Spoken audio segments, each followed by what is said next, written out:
7. Ladies and gentlemen, let me open a special meeting, council meeting, for Monday, July the 22nd, 2019.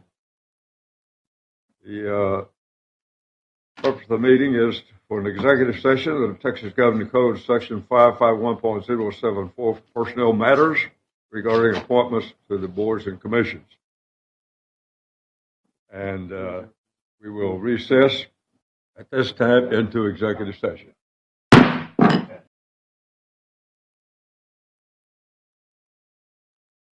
Reconvene the meeting at 5:34, and we'll at this point recess this agenda at 6:35, which is 6:35 according to my watch.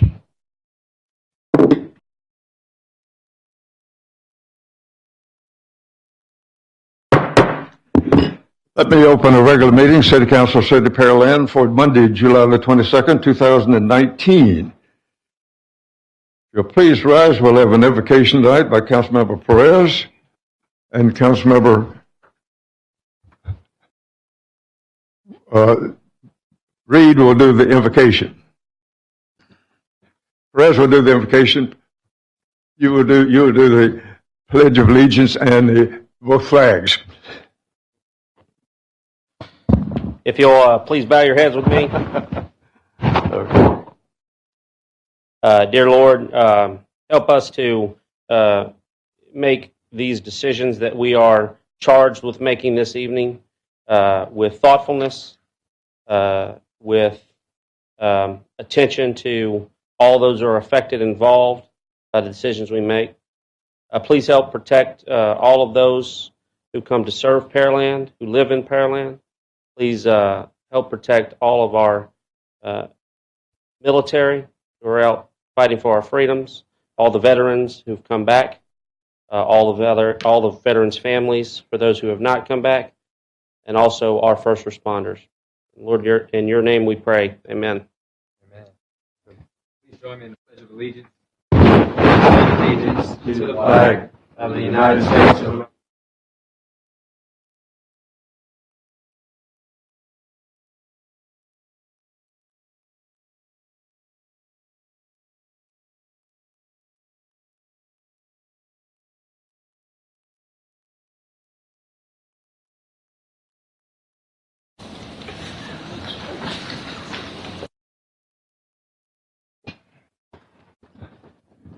Our city council is now open for business, and thank all of you for being here tonight. We've had a couple of meetings before we started our meeting tonight, and we've been trying to get our schedules on track a little more effectively. If you have this weekend, if you were able to remember 50 years ago that we did something very special as a nation, and I think it's very important that we remember the great things that we do, because sometimes we do some things that are not great, necessarily the greatest in the world, but we generally do things that are very special because we are America and we have to do things the right way. And that was done, and it was very special, and I think it's something that we should all be very proud of, and we should always remember that. Moving in our agenda, and I'm using the same agenda that you should have.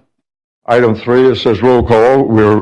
All of our council members are here except for one, Councilmember Little. And moving in our agenda to citizen comments, we'll have our Councilmember Perez. Thank you, Mayor. I've received several individuals that have given us notice that they'd like to speak. One individual, Mr. Phillips. 1 second. You put it specifically for new business item number 1. If it's okay with you, I'd like to bring you up for that specific business item, so you can respond to anything that staff has said or help augment any of that current conversation. Okay. So I'm going to put you to the side until we get to that business item. Rest of them are all individuals who like to speak to something that's not presently on the agenda. Just going over a couple rules, please, when you come up, please state your name and address for the purpose of the record. Please keep your comments to 3 minutes. I will let you know when there's 30 seconds left. So first I have Ms. Victoria Chavez.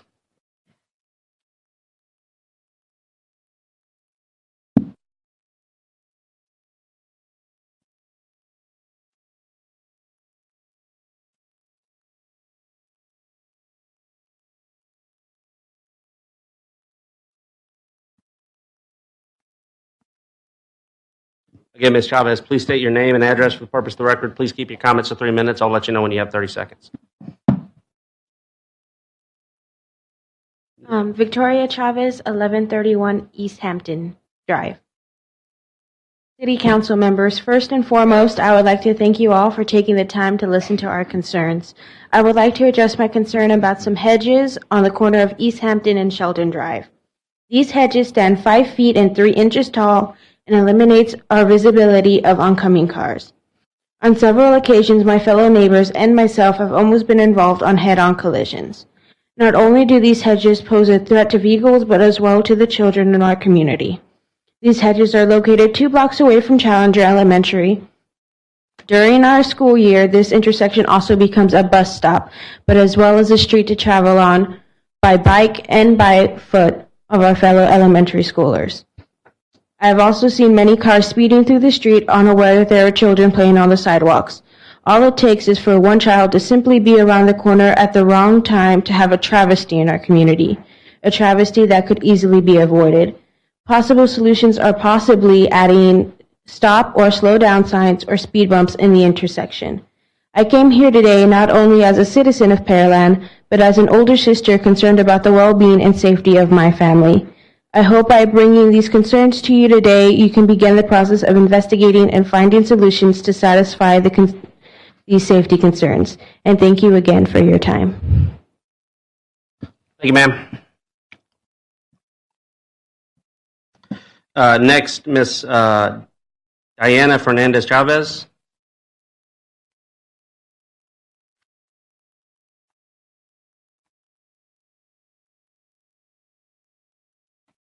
Thank you for coming, ma'am. If you could please state your name and address for the purpose of record.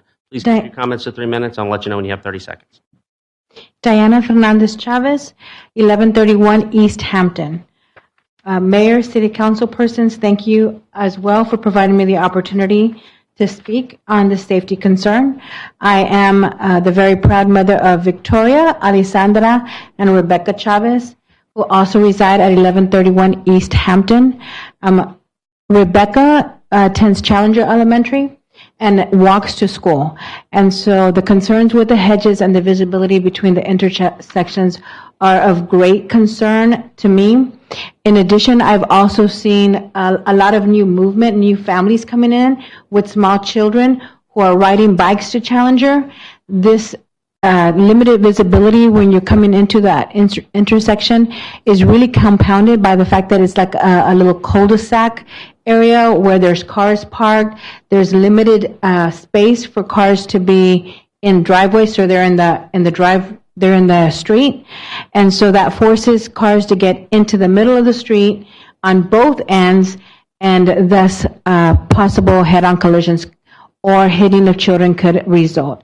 So I welcome the City Council members to look into that so that we can avoid any tragedies in the future. Thank you. Thank you, ma'am.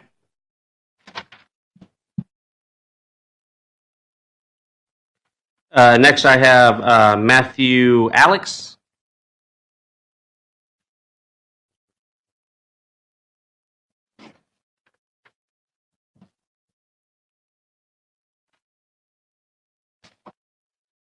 If you would please state your name and address for the purpose of the record, please keep your comments to 3 minutes. I will let you know when you have 30 seconds left. Go ahead, sir. My name is Matthew Alex. My address is 2702 Lambeth Drive. I have a small concern about the sidewalk, and the city of Pearland did a very wonderful job for replacing or repairing the sidewalks. Unfortunately, they missed some area. One area is in front of my house, that's 27 the intersection of 27 Lambeth Drive and South Down. And that sidewalk is very uneven and is lot of people. That area is in front of the swimming pool. Lot of people moving and coming and going, including children to the grandparents. No, it's very hazard area for the tripping hazards. So I noticed this matter to the Public Works in March 26th, and I have a work order number also 7296863. But it's nothing happened after that. This is a miss from the program. So it was marked to replace a couple of years ago, but somehow somebody missed it. So I just want to point out this to the authority so it can be taken care of. That's all. Thank you very much. I have photographs and literature for this. If I can give it to somebody who is concerned. If you could hand it to Okay. All right. Maria, our city secretary, or acting city secretary. All right. Thank you. Thank you very much, sir.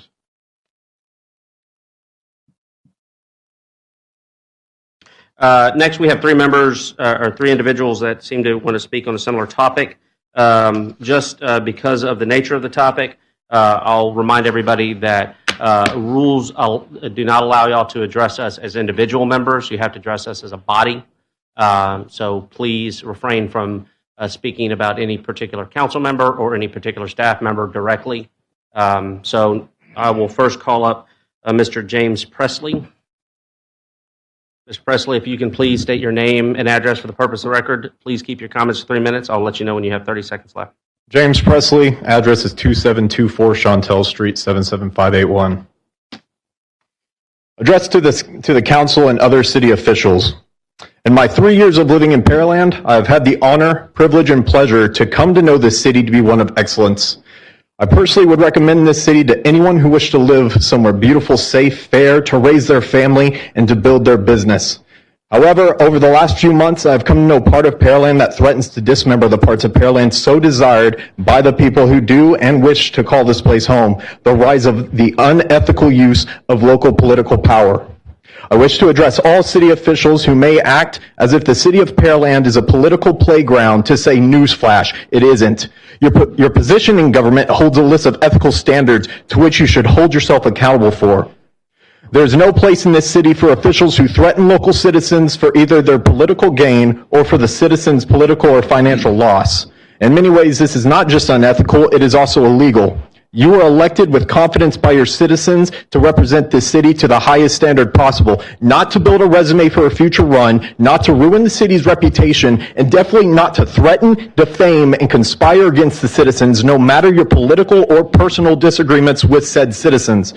These actions are completely unacceptable, unethical, and should not be tolerated by the citizens of this amazing city. Maybe you feel this does not apply to you, but I hope each of you spends this time to reflect on your position in government and how your actions may be interpreted. You have an inexcusable duty to this city and its citizens to provide the best ability to exercise their right of life, liberty, and pursuit of happiness. As a veteran who served to uphold these rights, I refuse to stand by and allow these actions to occur unrecognized, and neither should you. Thank you, sir. Next, Ms. Tammy Dexter. If you'll please state your name and address for the purpose of the record, please keep your comments to 3 minutes, and I'll let you know when you have 30 seconds left. Okay, thank you. My name is Tammy Dexter. I live at 1412 North Pine Orchard Drive. 10 years ago, I ran for city council. I know firsthand what happens while you run for city council. I was the victim of personal attacks, lies about me, not only on social media, but in the newspaper as well. It's very difficult to try to get over something like that. I've also been followed while block walking and threatened with bodily injury. Apparently, nothing has changed over the years. I've personally witnessed against quite a few council members who are running for city council, vicious lies against them, intimidation, vile emails, posts, and countless numbers of threats against them personally that I hopefully has been met with a police investigation. It's time we stop justifying despicable actions like this, which border on actual crimes, by saying it's just politics, because it's not. This is where everything starts. Our council members move up. They go up to Congress, and the sky's the limit. We're better than that. During the campaigns, certain council members promised that they would work to bring people together and would call out those who work to divide and spread hate in our community. And I see a lot of you guys doing that. They're following through on promises to clean up politics in Pearland, and that's why I voted for all of you. I'm very proud that y'all are following through on this, and you're doing exactly what y'all said you would. I'm not exactly sure what actions need to be taken against those who are going against council members who run, but I think it's time we put our foot down and say these types of actions with threats of violence will be tolerated no longer. Thank you for listening to me. Thank you. Thank you, ma'am. Last on the list, Ms. Renee Braun.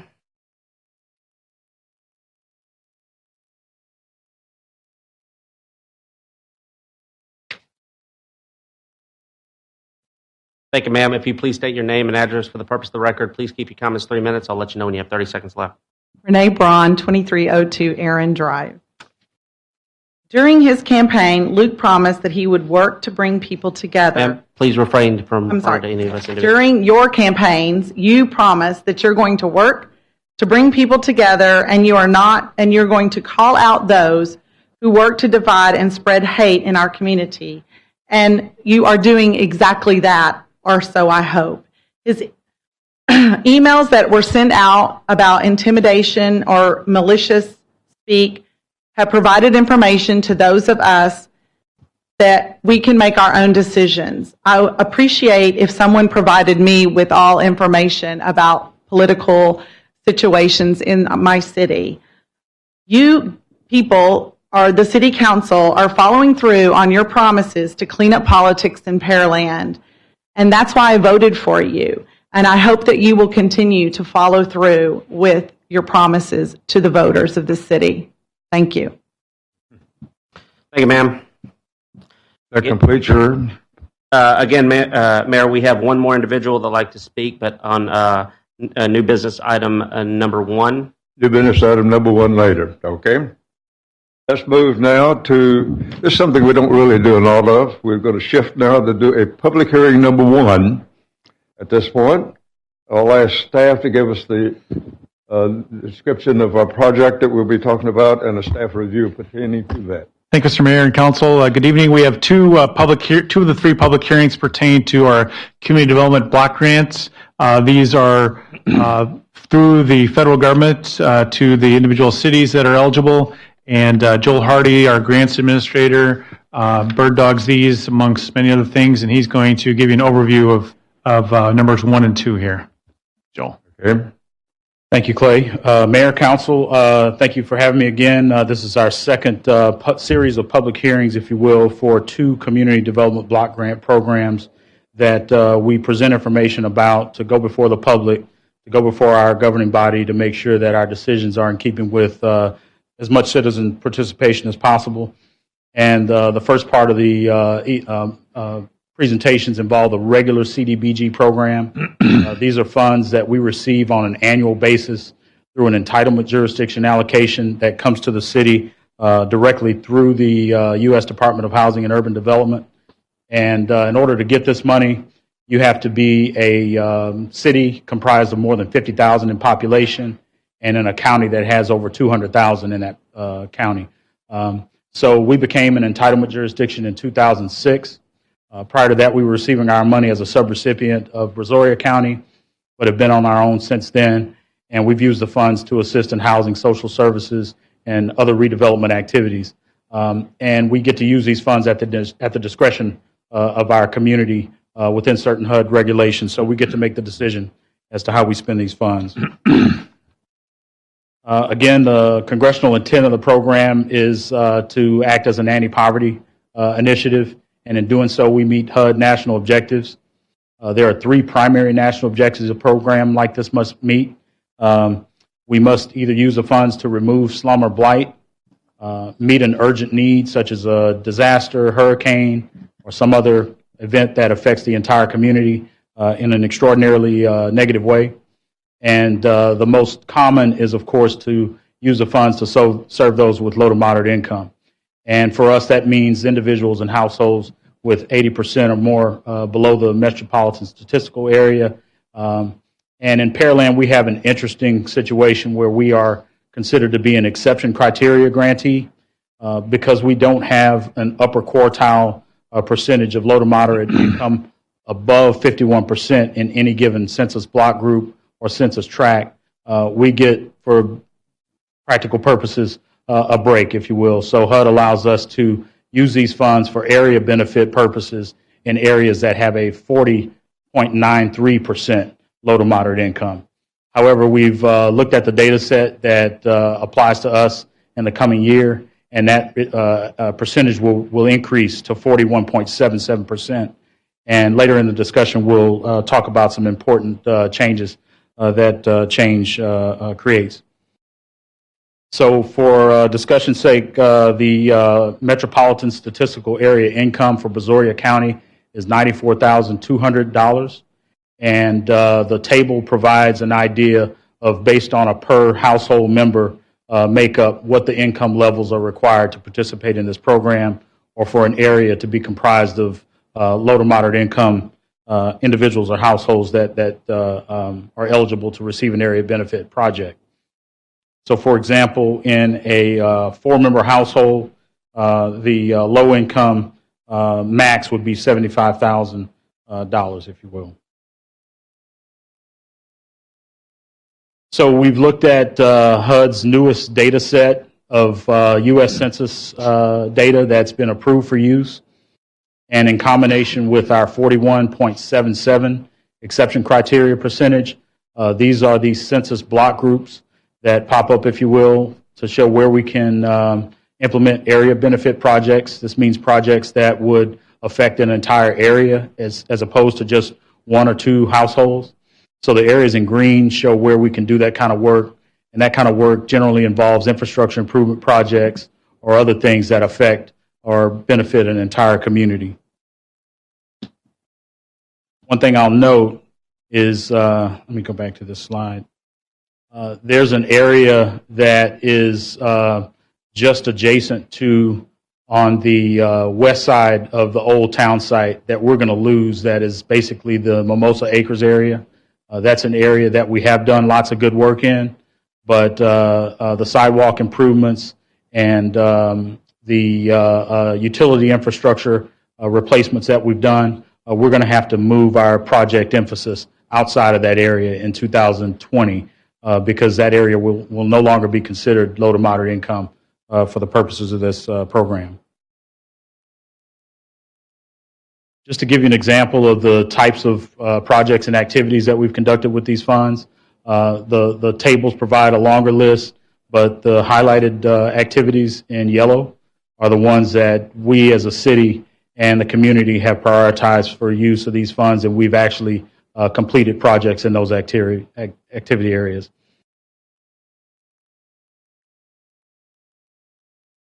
So just to give you an idea of what the spending categories look like, there are a wide variety of areas we can spend these funds, but they kind of break down into 4 areas. For us, for the regular CDBG program, we generally can use funds for infrastructure and facility improvements, housing and community development, and the other 2 areas of spending have spending caps on them. So of our entire allocation each year, we can only spend 15% on public or social service activities, and we've got a 20% cap on our program administration activities. And the smaller table at the bottom gives you an idea of what those amounts add up to for this coming program year. So the 15% cap for social services allows us to spend $64,457, and the program admin cap gives us just over $85,000 to spend, and that's for staff salaries, planning, professional development, and all the administrative activities we conduct to oversee the program. So here we've got a little bit more detail as far as the possible spending for next year's allocation. When we came to you first in May with the first public hearing, we didn't have this information, but the planning process has led us to some more specificity, and we'd like to present council and the public with some of those ideas. The first one is one that I feel is very important and that there's been lots of discussion at the social services level about.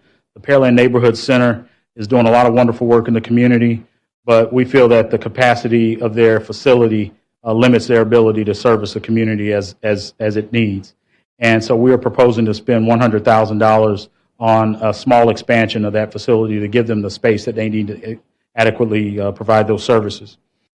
The next two are actually options, either in an and/or situation or something that could combine the two. We've got $84,319 that could be used for historic preservation purposes. The Pearland Train Depot has kind of bubbled up as an important concern for the community, and we believe community development block grant funds could be used to help facilitate the completion of that project. And alternatively, our NAP Center probably has not had any major repair or maintenance or innovations where the facility is concerned, and we propose to use some funds for that purpose as well. We have heard from the Parks Department about some of their ideas, but probably need to flush some of those out a little bit more. But nonetheless, the facility is probably in a place where it could use some improvements. Forgotten Angels is currently in the process of a pending vocational facility improvement. Council issued a contract, approval for a contract for that agency to begin work on that 4,000 square foot project a month ago. We have found that there are some additional requirements that they'll need to meet in order to facilitate that project coming to life, and that involves a fire lane for the most part, so that during construction and following construction, our service can access that facility to provide fire protection and emergency medical services on site. We want to continue the work that the Code Enforcement Department Division has been providing for the community. There's a special set of concerns that often take place in low to moderate income areas, and this gives us the ability to put a little bit more emphasis on those and help that community live up to the same standards that we anticipate throughout the city. One thing we're not proposing is additional funding for the housing rehab program. This year, the current program year win, we believe that we have allocated ample funds for that money to be able to carry over into next year's use and adequately serve the community. So we believe we have enough money there to continue to provide those services in FY20. And the last thing we'd like to propose is that the mental health services that the Counseling Connections for Change organization is continuing to provide continue with a $14,000 allocation. And then finally, we've reserved our typical 20% cap for program administration.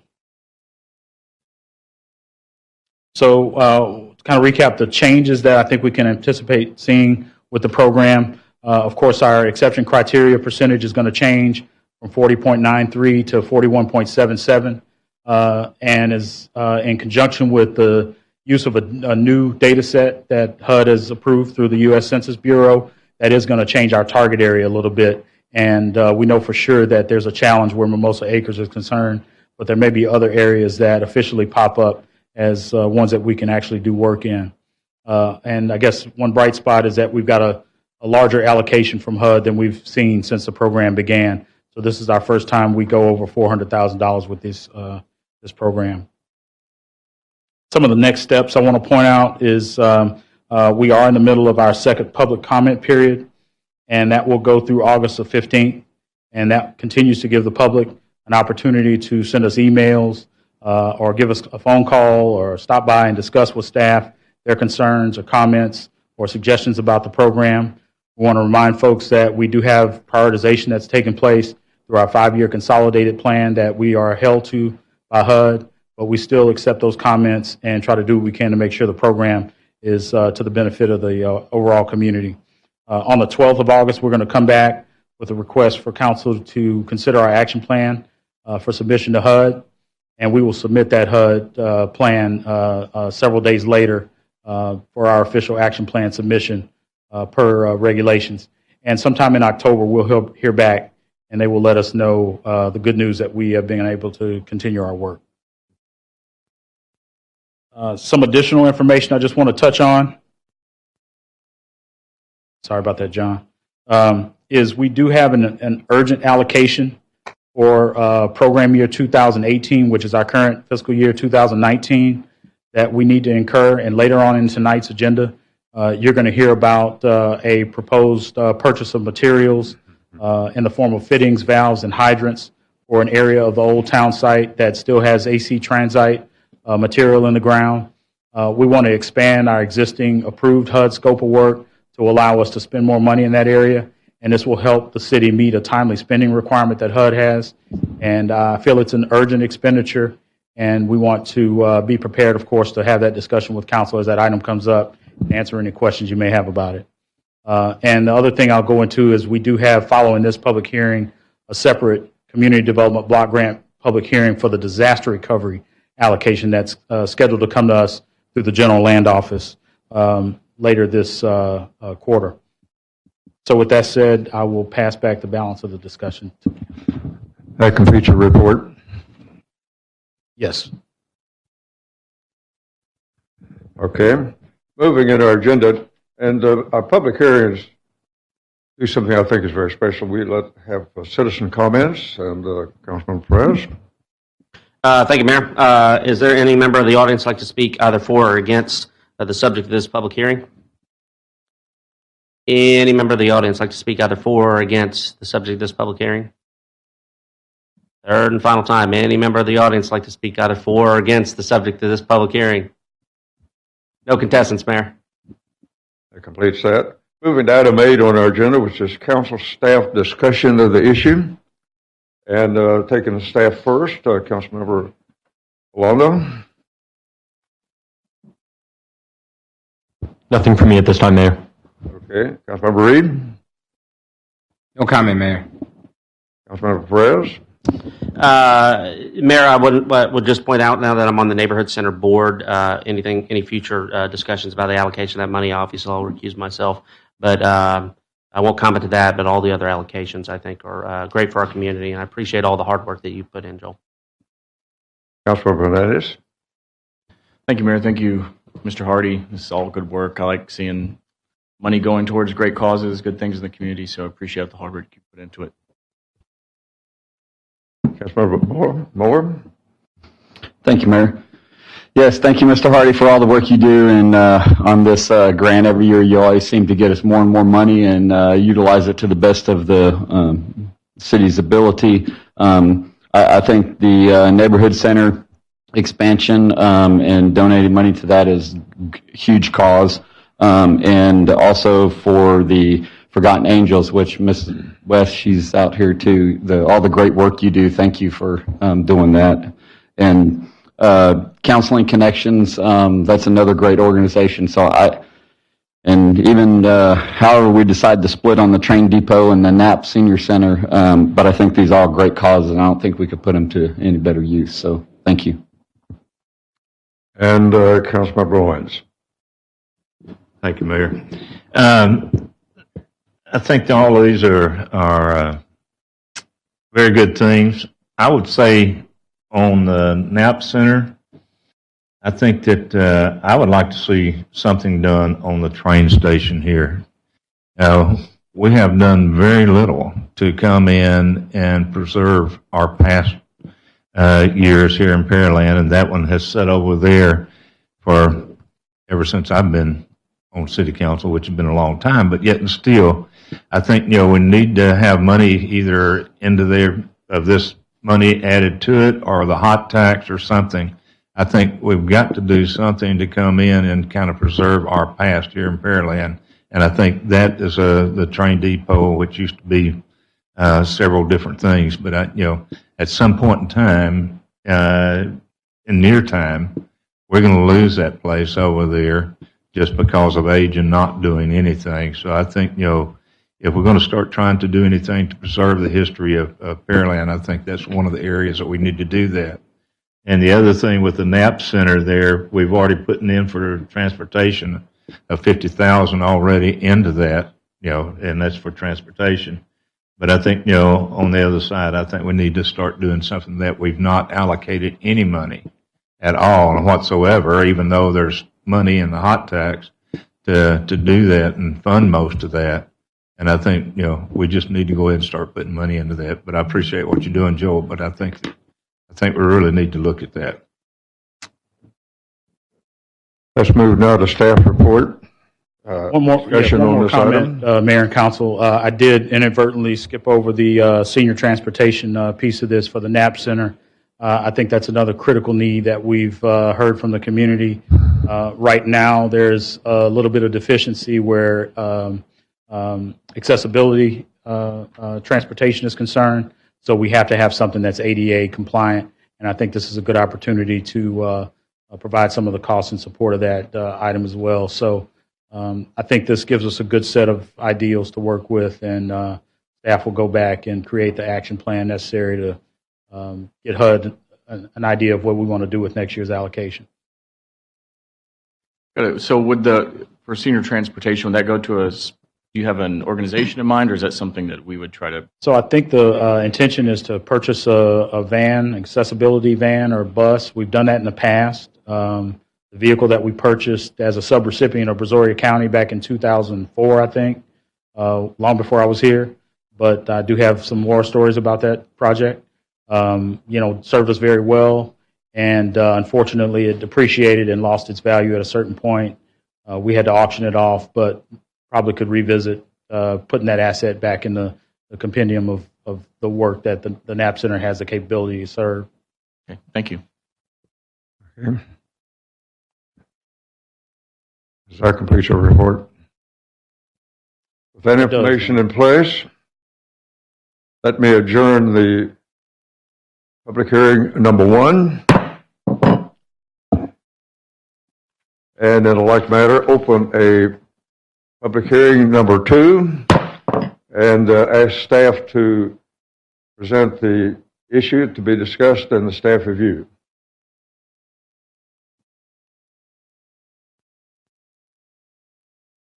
Okay, there it is. Thank you, John. So while this does have the same acronym attached to it, it's a little bit of a different program. The Disaster Recovery Initiative that is funded by HUD is part of that urgent need national objective that I mentioned in the previous slides. And yet this money would come to the state authorized agency for disaster recovery, and that is the Texas General Land Office. So these funds don't come directly to the city, with the exception of funds that are going to Houston and Harris County. They have requested that they get their disaster recovery allocations from HUD directly. So the funds that we're being allocated will come through a method of distribution that was determined by the Houston-Galveston Area Council a year or so ago, and that's where we derive the amounts that we're left with for planning purposes. And this slide kind of describes some of that detail. And just to point out, we have the extraordinarily intelligent Melissa Washington representing the General Land Office from Beaumont, Texas, my homegirl, if you will. She's here to help answer any questions that we may have about the General Land Office and the work that they do and have done to benefit Pearland. They've done some wonderful things with the overall CDBG DR allocation statewide. This is just a small piece of that, but she's been wonderful enough to come and help us with the development of our action plan, giving us guidance, and doing a lot of good work with the housing assistance program that's in place in Pearland and other cities. So with that said, we do have an eligible use of funds for the dollars that we will receive directly from the state, and those come in the form of 2 allocations. We've got one set of dollars that we can use for local buyouts, and that is in the amount of $2.7 million. Again, the participants in that program must be low to moderate income and fit that same table of metropolitan statistical area income that I mentioned before. And I've got that table here. It's no different from the one that our regular program is subject to. We have to follow the same rules and regulations. Going back, we've got a similar amount coming for local infrastructure. And this is specifically to make improvements in areas that were affected by Hurricane Harvey. So we can implement flood drainage, protection, water, sewer, street improvements and repairs and things like that. And again, they must serve those that are low to moderate income. With the infrastructure projects, that would fall into the category of spending that would involve area benefit projects. So if we were to go into a census block group with some of this work, that block group would have to be comprised of 41.77 or more low to moderate income.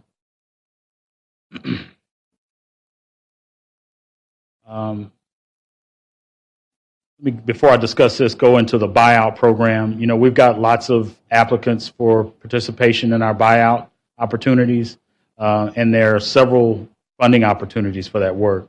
We've got an opportunity with the Texas Division of Emergency Management that has a potential obligation of funds in just over $5 million for some homes that are listed on our buyout priority list. We are potentially going after money through the Texas Water Development Board to elevate some homes in town that are in a flood-affected area. Those individuals may not want to buy out, but they may want to stay in their homes and have them raised above the floodplain. So this program, as far as buyouts, we've got the complication of trying to figure out our eligibility where local applicants are concerned and making sure that we don't do buyouts on a spot basis that checkerboard the framework, if you will, of buyouts. We want to make buyouts that make sense so that they can have a significant impact on drainage improvements for a specific area and not just buy out for the sake of buying out. So those are some of the elements that we're still working out. The draft action plan discusses that, but we'll go into more specificity as time approaches. For the local infrastructure projects, we do have some specific dollar amounts that we want to use in some specific areas. Even though I mentioned that Mimosa Acres is not necessarily an eligible area for the duration of the period of performance that we'll be working with the GLO funds, we are still allowed to spend 30% of our allocation on non-low to moderate income activities. So the rule actually speaks in reverse. It says that 70% of your HUD funds have to be spent on low to moderate income. But what that means is that we can spend some money in some other urgent need areas that may not rise to the occasion that the low to moderate income specifics require. So we will be doing that because Mimosa Acres is an important part of the community when it came to Harvey-affected issues. And then throughout the town site and north of that in Brooklyn Acres and in Garden O'Day area, we've got $746,000 and $54,000 respectively that we'd like to spend in those areas to do some small minor drainage improvements to help those areas prevent flooding in the event of something similar to Harvey. The last material item that we'd like to support, we'd like to at least encourage $300,000 or $400,000 in matching funds to go to an effort that's in place to put a generator at the Recreation Center Natatorium. That facility did serve as our shelter during Hurricane Harvey, but did have some flickering of electricity and power loss. And we want to make sure that if we have an event like this again, we don't run into those situations where we're not able to sustain the operation of that facility in the event that we're sheltering the public. So this will help the existing allocation of funds that we see available to make the project whole. And last but not least, they're like the regular program allowances for us to spend some money on our program project administration. We need that money because we've got staff and consultancy that we need to have available to make sure this project runs smoothly within compliance where regulations are concerned and we don't make any mistakes. So that wraps up the details of our action plan elements. And again, this is our target area map, and it shows where the activities that I've just mentioned are located.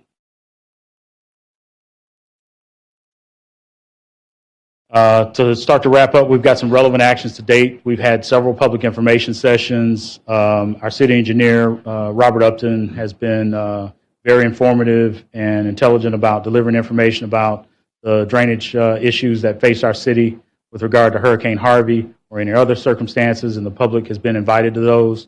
We've done some good local damage assessments. HUD and FEMA have partnered up to give us a housing assessment that tells us what the value or damage cost, if you will, of housing that was affected by Harvey. And we've got other things that are taking place in concert with our regular planning process that also help benefit the disaster recovery activities. And that involves our consolidated plan, normal prioritization, how we spend money in the community for community development purposes involving HUD funds, And we also make sure that we've touched base with the General Land Office as much as possible to make sure we get technical assistance from them where our application is concerned. So we've got a draft application that's being posted for public comment. And again, that public comment period, a little bit different from the regular program, will go through August the 22nd and allow the public to provide comments specific to this part of our work. So again, as mentioned, that public comment period continues through August the 22nd. The 26th, we'll come back to council with a request to approve our action plan, and we'll submit that immediately to the Texas General Land Office prior to September 1 for their consideration. With that said, I think we are complete with the second public hearing on the disaster recovery program. So, Your Honor, I'll pass back the balance. Okay. As in the last public hearing, we invite the citizen for comment. Councilmember Perez. Thank you, Mayor. Is there any member of the audience like to speak either for or against the subject of this public hearing? Come on up, Melissa.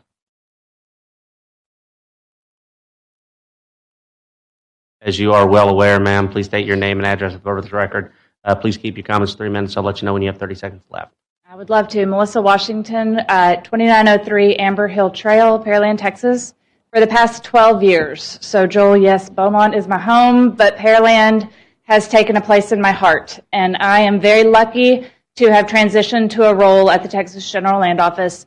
Unfortunately, Harvey disrupted a lot of lives and caused a lot of harm. But through this funding that we got through the federal government, we are going to be able to build back stronger, better communities.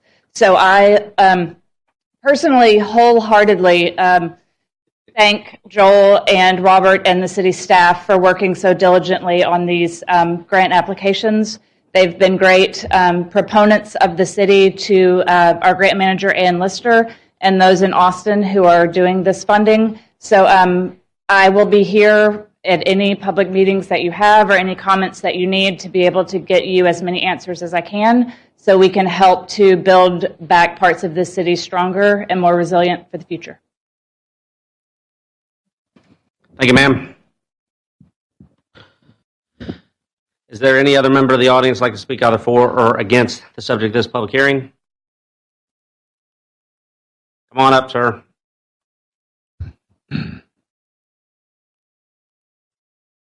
If you will please state your name and address for the purpose of the record, please keep your comments to 3 minutes. I'll let you know when you have 30 seconds left.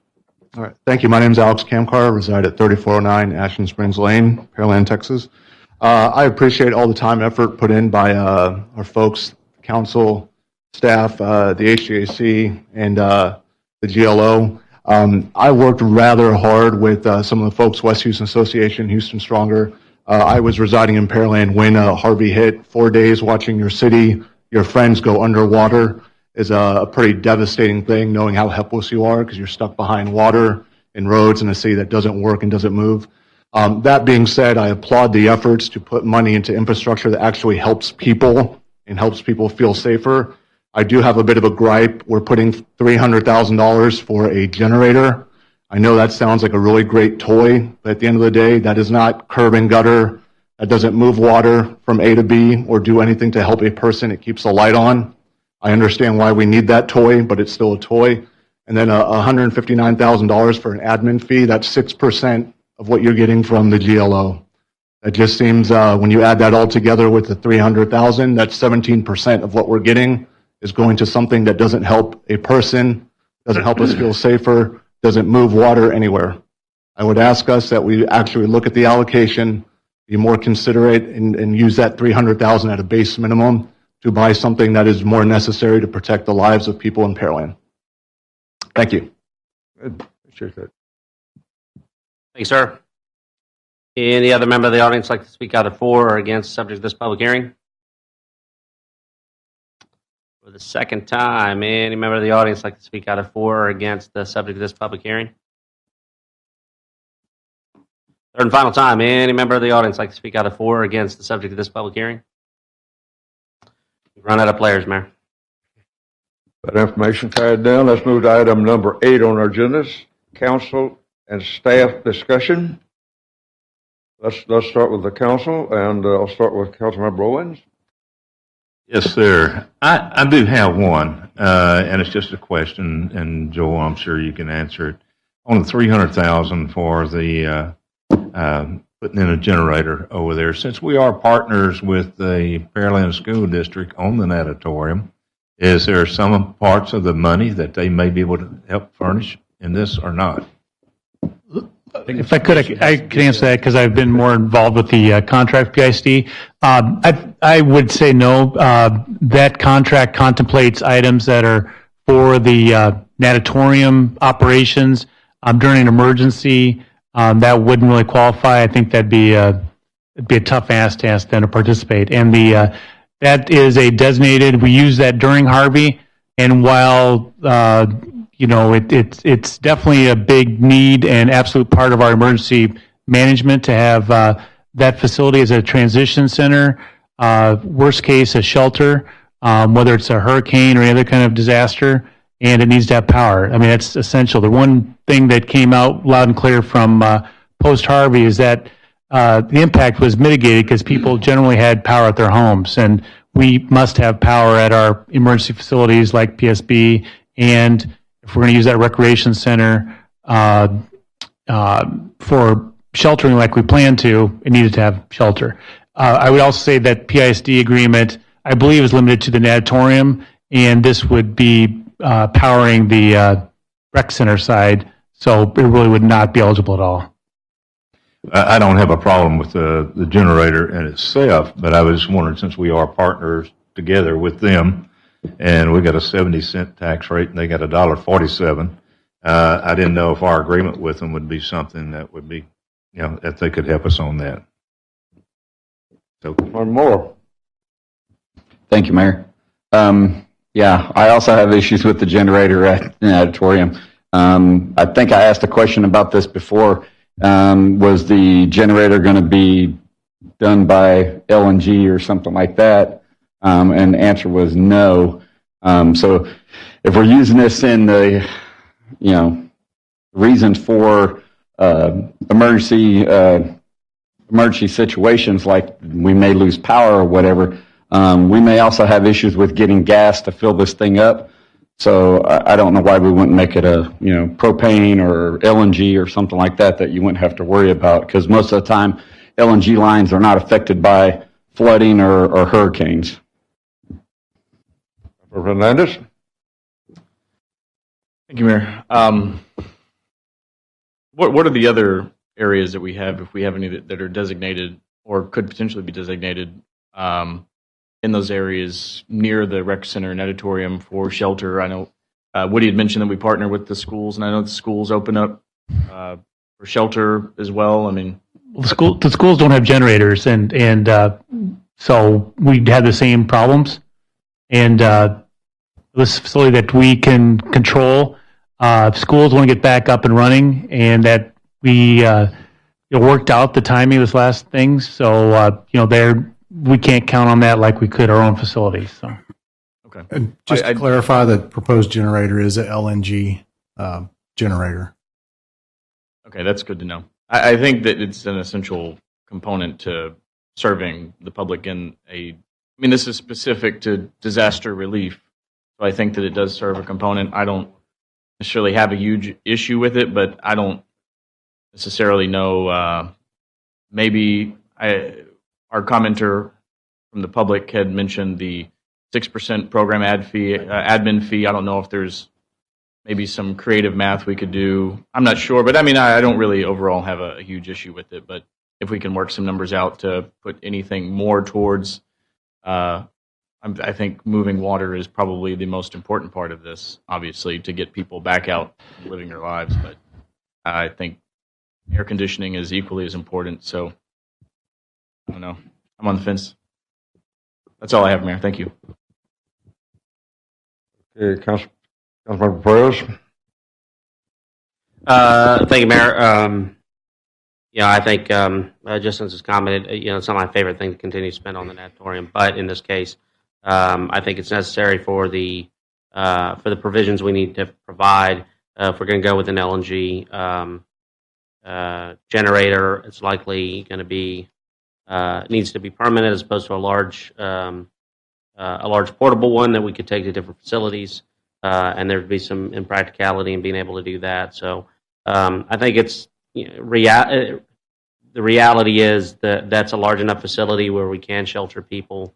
I think if we have the ability to take some essentially donated funds and be able to improve our ability to shelter people who may be out of power or maybe out of water or may have a need, that's certainly a good use of these funds. With respect to moving water, as was stated, we got an item on the agenda a little later that helps us to focus on that. I think that might be a good opportunity to entertain those discussions. But I'm okay with how we're allocating this money. I trust staff. I trust their decisions. Joel, again, thank you for all the work you put in. Councilmember Reed? No additional comments, Mayor. Everything's pretty much been said, okay. Specifically about the generator. Okay, thank you so much. Rolando? Yeah, I think these guys have mostly covered my concerns as well. I just wanted to thank staff for their work on this and for the collaboration with GLO. That's appreciated. Staff discussion? I have a follow-up question, Mayor. For the generator, if it's going to be LNG, so it's going to be permanently in, what's the O&M for that? I don't know, I guess for per year.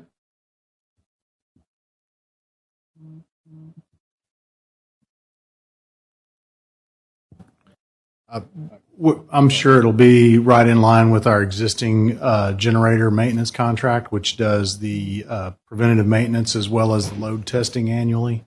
And I don't have a specific number on what that is per generator, but it'll be in line with that contract. And we can provide you that information. Okay, I'd like to probably see something in lines with that, and possibly maybe looking at something with a possible agreement or rental with a generator company here in town that maybe we could secure prior to a pending storm to utilize, opposed to maybe having to pay O&M costs throughout the year. We just pay for the generator as we need it.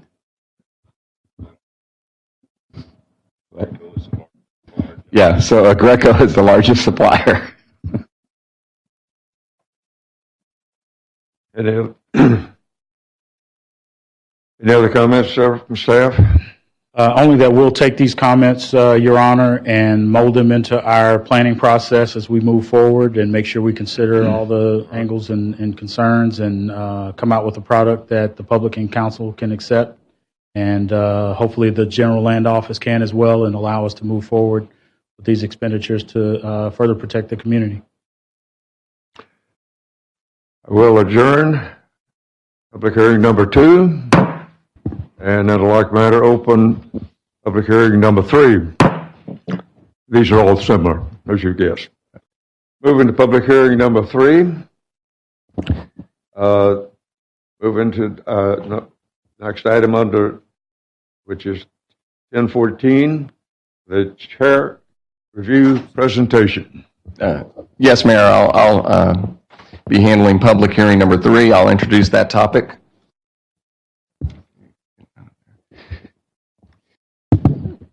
Mayor and council members, if you recall, back in January of this year, the council appointed a charter review commission. It was the 2019 Charter Review Commission, and the Charter Review Commission is charged with the responsibility of reviewing the charter and making recommendations that will ultimately be submitted to the voters for any changes to the charter.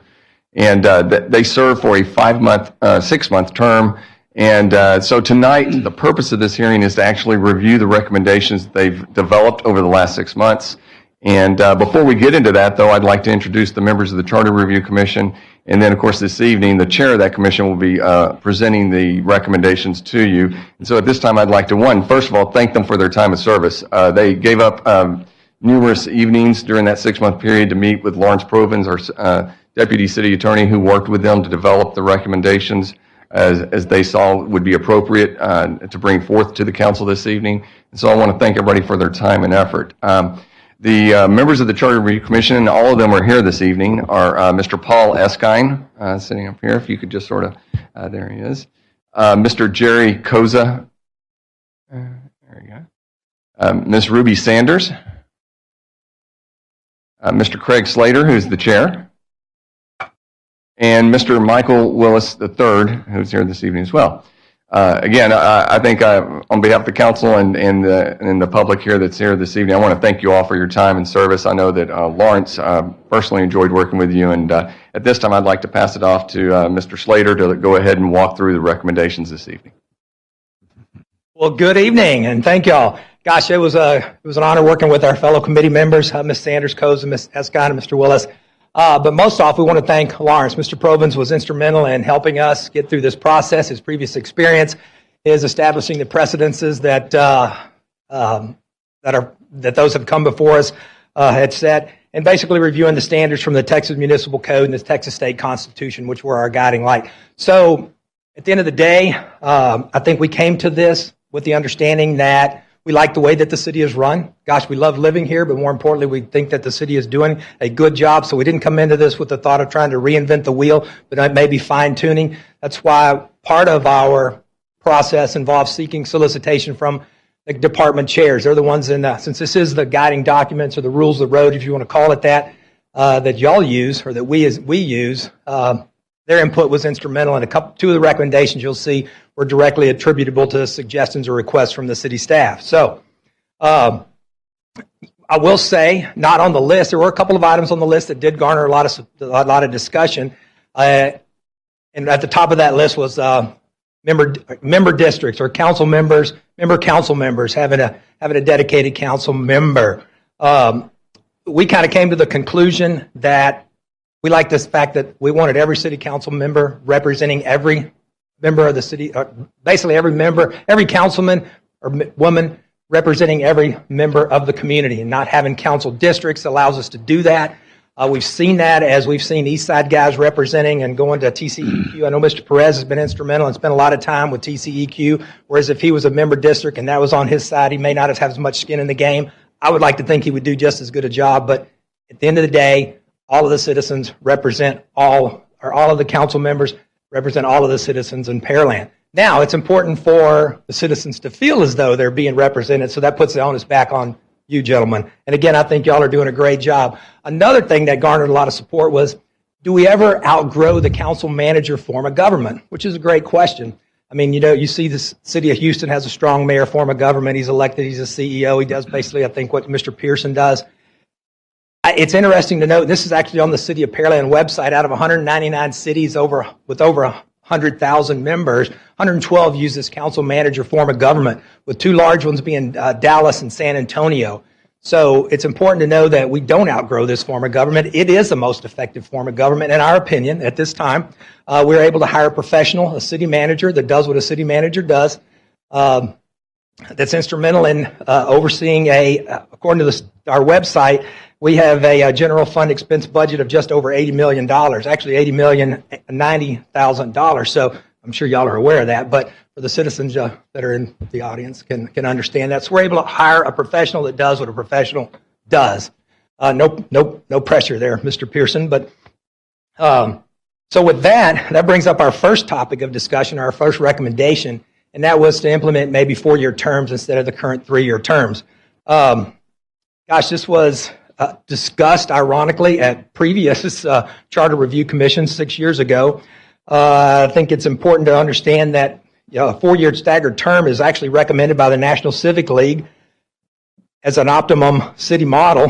The National Civic League, their founder included Teddy Roosevelt, and they focused on two critical topics, and that's professionalizing local government and advocating for self-government, where residents play a key role in making our communities work. So with that thought in mind, bottom line, I think when you have a 3-year term, I mean, no offense, Luke, but I think it probably takes you a year to figure out where the light switches are, right? And then another year to maybe not to put any pressure on you, I just know you're one of the new guys, then to figure out where all that budget money is actually going. So about the time you figure out where all that's happening, then you're up starting to think about re-election if you so choose to run. So we felt like 4 years would be the ideal in keeping with some of the recommendations from that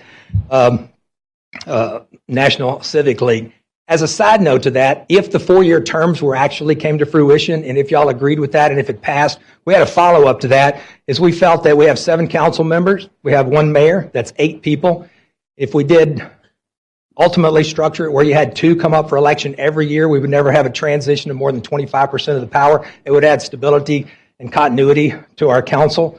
So if the 4 years passes, as a follow-up, we felt like, we got into a large discussion about how maybe we could transition to that, but at the end of the day, it was important to understand or get the 4-year passed before we started looking at transitioning over to maybe 2 council members, and with the mayor being counting as one of those positions every year. We wouldn't find ourselves in that situation like the school board where you had such a significant influx of power. Now, I may say something that might be out of line or not proper protocol, but I'm a volunteer. So, moving right along, the 1-year residency requirement, that was another one we found we found interesting, that someone could basically move into Pearland, file, and then the 4-month window, I mean, only have lived here for basically 6 months. They haven't even gone through both seasons of the year here yet. So I know in keeping with, and this is where Lawrence was able to help us, you can only do up to 12 months, but change the residency qualifications. Instead of 6 months, move it to at least 12, which was the max according to section 141.001 of the election code. And ironically, you do not have to own property in the city of Pearland to run for office. You can just establish residency, but not necessarily own property. And again, as I say, you could have people that don't own property telling you how you're going to spend your tax money, but that's a whole different subject. Increase the maximum fine from $250 to $500. I think when we were discussing that, it was about the same time. You know, they say the most important part of a rain dance is timing, right? So the timing was that was about the same time that the mayor's staffer was being, the mayor's staff in Houston, his office manager was working her sideline business, and we thought the fine of $250 didn't seem sufficient enough, so we suggested maybe upping that to $500 as a failure to comply with and that was per day, if you'll notice in y'all's red line section. Clarify when an initiative petition clarify when initiative and petition is due. Let's see.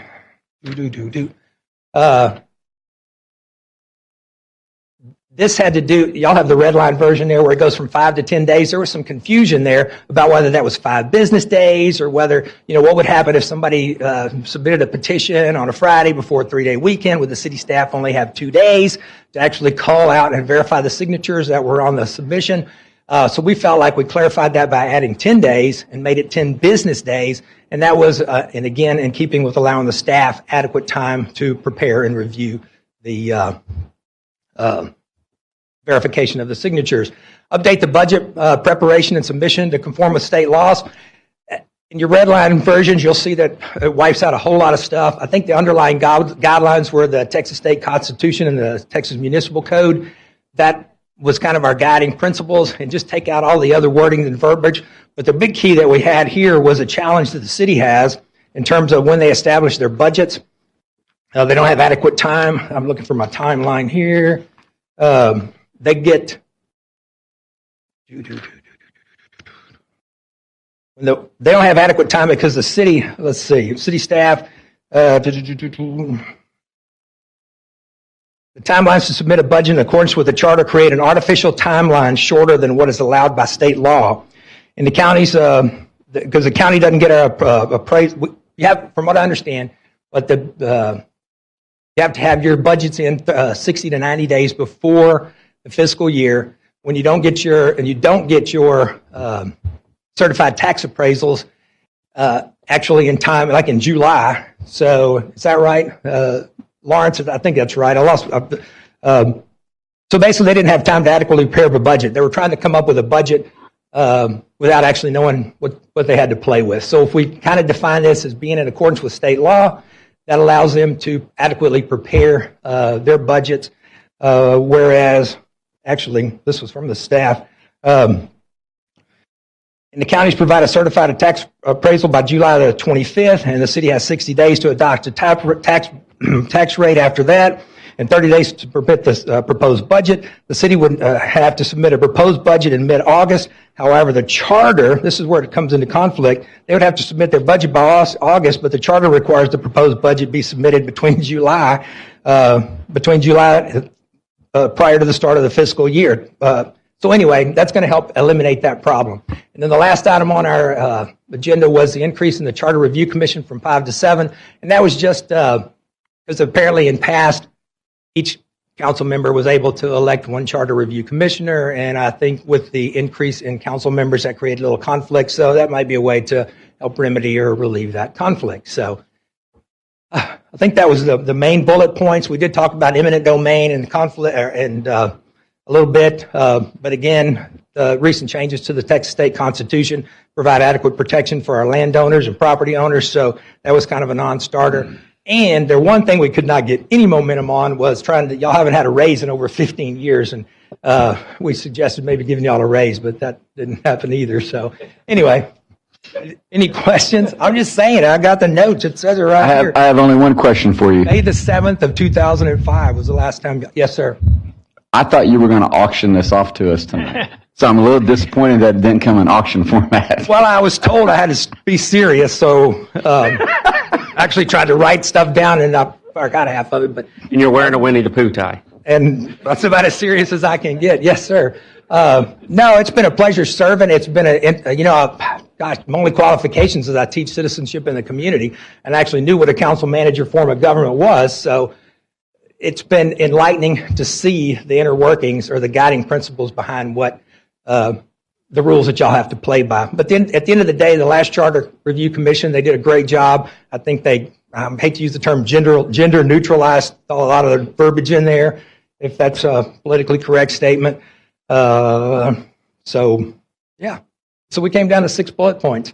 But we did give consideration to, and I know a lot of my fellow committee members had gotten solicited and unsolicited suggestions from the citizens about how they felt about the member districts. I mean, that was probably the biggest, most significant issue we discussed, if I can say that. So that's it.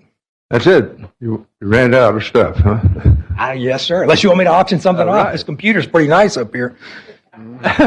You'd start all over, huh? Okay. Well, thank you for that presentation to us. I don't have to answer any questions. That's probably a good thing. And we'll be addressing that as we go through the process. Thank you, sir. Got it. No, I have a question. Moving in our agenda to, as we do in public hearings, we invite you to comment. Citizen comments. Councilmember Perez. Thank you, Mayor. Any member of the audience like to speak either for or against the presentation about our Charter Review Committee's recommendations? Any member of the audience like to speak either for or against the Charter Review Committee's proposed recommendations to change our charter review or charter? Third and final time, any member of the audience like to speak either for or against the Charter Review Commission's recommendations? Looks like everybody's happy with it, Mayor. We always want our minutes to reflect that that was done, that we asked at least 3 times. Moving in our agenda to item number 18, which is council and staff discussion of the issue. And starting with the City Council, I'm going to start with Councilmember Alonso. Thank you, Mayor. I just had a quick question. We had some good analysis around the fact that as cities get bigger, they tend to go towards a council mayor form of government rather than a council manager form of government. I just wanted to know if there was any similar analysis into the other issue with at-large districts. I know that's kind of a theme as well, that as cities get bigger, they tend to allocate some of their districts. And I just wanted to know if there was any look into if there were other pretty large cities that are still maintaining that. Back up the podium. I think it's important to know that several of us came in with differences of opinions, but when we finished our discussions, the bottom line was we did not want to create conflict where no conflict currently exists. And that was one of Lawrence's excellent comments.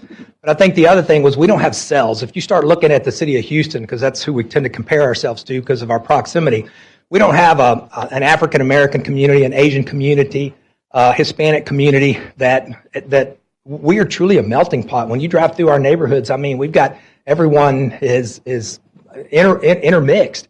So I think where you would have that could be more effective would be where you have a cell where you have a percentage or a portion of the population that feels like they're underserved. Like if you had a whole cell of a Hispanic community that was not being represented. But again, I think that goes back to the council members to represent all of the members, or at least verify or have them feel as though they're being adequately represented and representing all of the citizens of Pearland versus just your district. I just see it as we see what happens in the politics. It seems like in Houston, where you do my project, I'll do yours. Just it seems to create more conflict than resolutions. That's a great question, though, and it's one that I think that was probably one of our longest meetings as we discussed that. Good. And I think we had some members that were in favor of member districts when we first started. But after discussing the pros and cons, I think we came to the conclusion, because it was unanimous, that we felt as though our council's doing a great job and they are actually representing all of the citizens. So hold your position. I think we'll get some more questions. Okay. Yeah, I just had one other one, and that was if either the committee or the city staff had an example of the issue addressed in number 3 with the city council doing an investigation that required a subpoena, just out of curiosity. That was, when we were discussing that, there had not been any instance where that was actually had been present, and it was kind of a hypothetical, and 250 didn't seem like, because we made it $500 per day. I mean, we wanted them to have a little more skin in the game if they were subpoenaed and if they were using their position of authority for, I hate to use city of Houston again, but that situation where the mayor's chief of staff was running her consulting and advertising business or whatever it was out of his office. You know, she said it was on her extra time. But, you know, if a situation like that came and then if there had been some the way I understood it, maybe some improprieties and the city wanted to investigate and they weren't complying, I mean, we needed to have some strength behind the fine that we were going to impose, because it actually should say $500 a day. That the subpoena wasn't there. That's great questions, though. Thank you. I mean, it shows you're thinking, man. I mean, we thought through these too, but. Councilmember Reed? Now we got the attorney going on now. Okay. Bring out the electrical engineer in you instead of the attorney. I'll start from the bottom. And so, you know, I definitely like number 6, changing it from 5 to 7. Everything else, 5 and 4, 3, obviously. I didn't know it was 6 months. So that should have been 1 year, a long time ago. The terms I'm kind of having trouble with, 4-year terms instead of 3-year terms. And the reason why I'm having trouble with it is because of the lack of districts. I'm not saying that I want us to have districts, because I do believe what you were saying, that we should be serving every person and not fighting over money. And I can see that happening.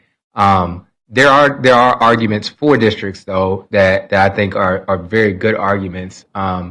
One is the representation argument, right? And so before me, there was Scott, you know, and that was the first time someone had been elected from, quote unquote, that end of town, right? And so, and I think that says a lot, because it's no shot at any other council member, but not everyone gets to drive, you know, across town. You know what I'm saying? I mean, Pearland is very long, and so, you know, I can probably ask everybody up here, when's the last time you've been to HEB on Broadway?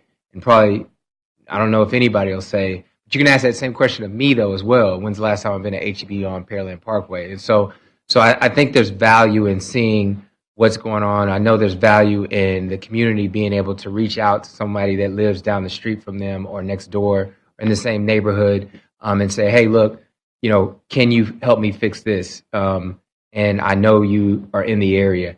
And so, you know, 1, I guess 2 now out of 7 is still pretty, you know, low. But at the same time, you know, we have Councilmember Hernandez that lives on Cullen, and before him there was Councilmember Carbone, same thing, and so it was kind of spread out.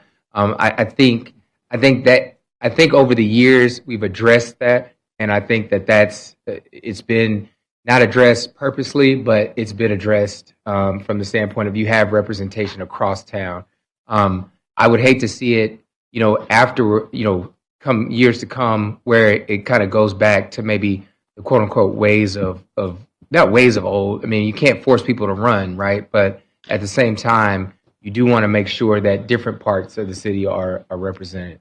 As far as, again, back to the 4-year terms instead of 3-year terms, I mean, 8 years is a long time. I guess I just really would have to think about that. And I see the reasoning behind it, but, and it does take a while. I mean, it's going to take Luke until probably, no knock on, I'm sorry, Councilmember Orlando. It's going to take Councilmember Orlando, some time to get adjusted to what's going on. And we've all had, that initial kind of period where we're starting to learn. And so, I don't know, that's pretty much, that's really the only thing that I kind of, have questions about or have some worry about.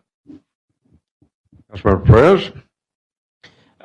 Thank you, Mayor. I'll follow the same inverse order as Member Reed followed.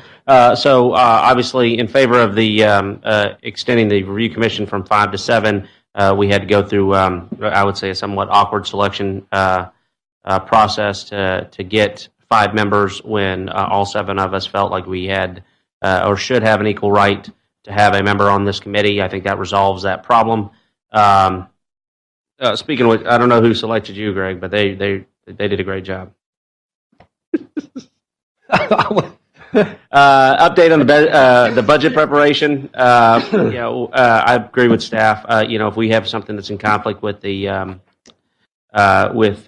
state, or if the state allows us more leniency, I don't see that there's any reason why we need to put ourselves in an awkward position unnecessarily. I don't disagree with a 3 and 4. I think there's value in increasing the fine for somebody who doesn't necessarily want to operate in the city's best interest. I mean, $250 per day, $500 per day. I mean, we could elect to lower the fine regardless regardless of the maximum that's allowed.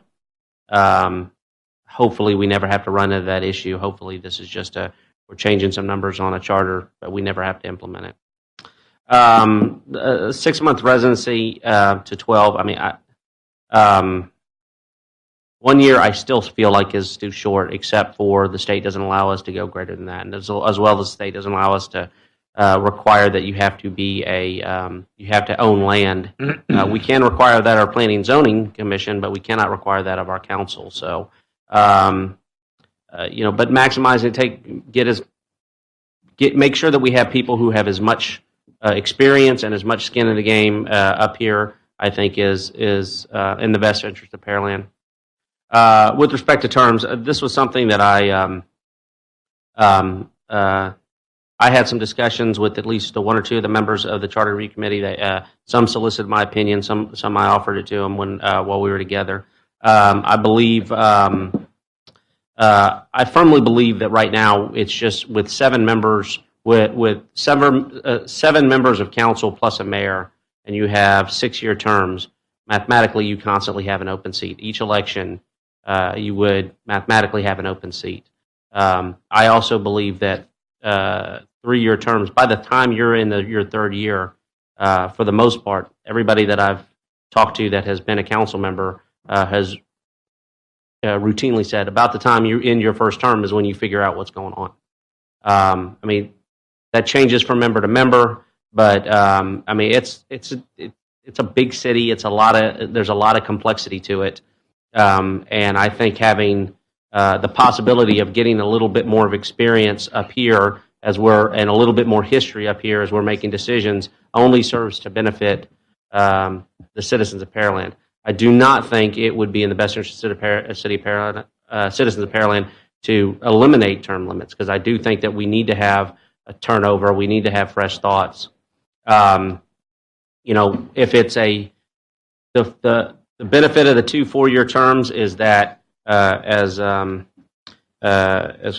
Slater had stated, you can position the elections to where there's only 2 members that get elected at any given year, to include the mayor.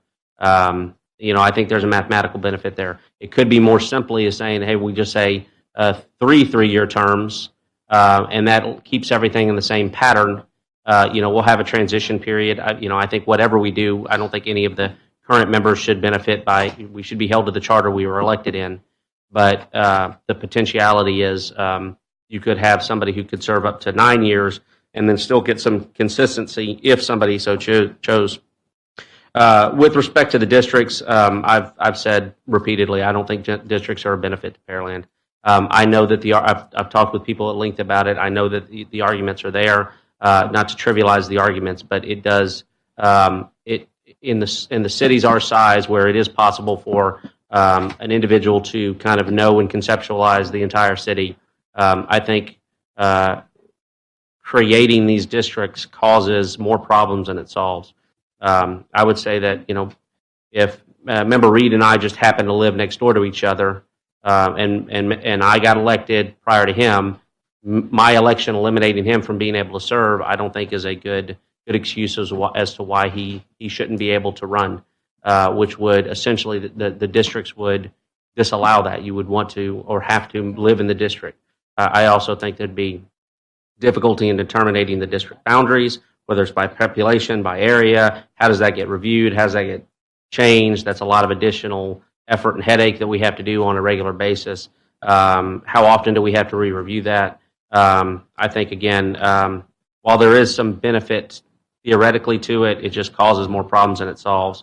And I think it compels us, all 7 of us, to include the mayor, all of us to pay attention to everybody in the city, because we know everybody that we talk to and everybody that has a complaint has the ability to affect our next election. So I think sticking with at-large positions is the best interest of the citizens of Pearland.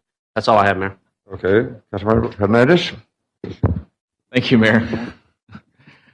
So the 3 to 4 year terms, I'll just start there. I think part of this was a concern that I had, had some conversations previously with some of my fellow council members. I think part of it, not just the learning curve that's involved, but also we've looked and identified certain contracts that we've entered into as a body that have had lifespans that outlived two consecutive terms of a council member. And so it would create a situation where we could pass an agreement with a vendor, contractor, things like that, where you may have a situation where you have a council member who will never, ever get to touch that contract. And so they may not get to represent their constituency. Well, I guess it's the whole city, but they may not ever get to have their voice heard on that particular agreement that we have with whoever that vendor is. So I think that that's one thing that kind of, I think, will help us in further discussions. We've identified that some of these longer term contracts could potentially give us better terms and rates and things like that with vendors in certain areas in particular that require very, very large upfront investments. So I think that's also kind of just an important thing to kind of get out there to say that was part of the initial discussion. So I see some value in that, but I don't necessarily think that 3 years is also terrible. I mean, obviously I got elected into that. So, I mean, if we do transition into that, I agree with Councilmember Perez in saying that, if we got elected under 3 year and we did go toward a 4 year, that I think you should, honor the terms under which you were elected. So if it's 3 year, you get 3 years. So the residency requirement, I think, is absolutely fine. I think it's a good thing to give yourself more time to experience a community, get a better feel for it.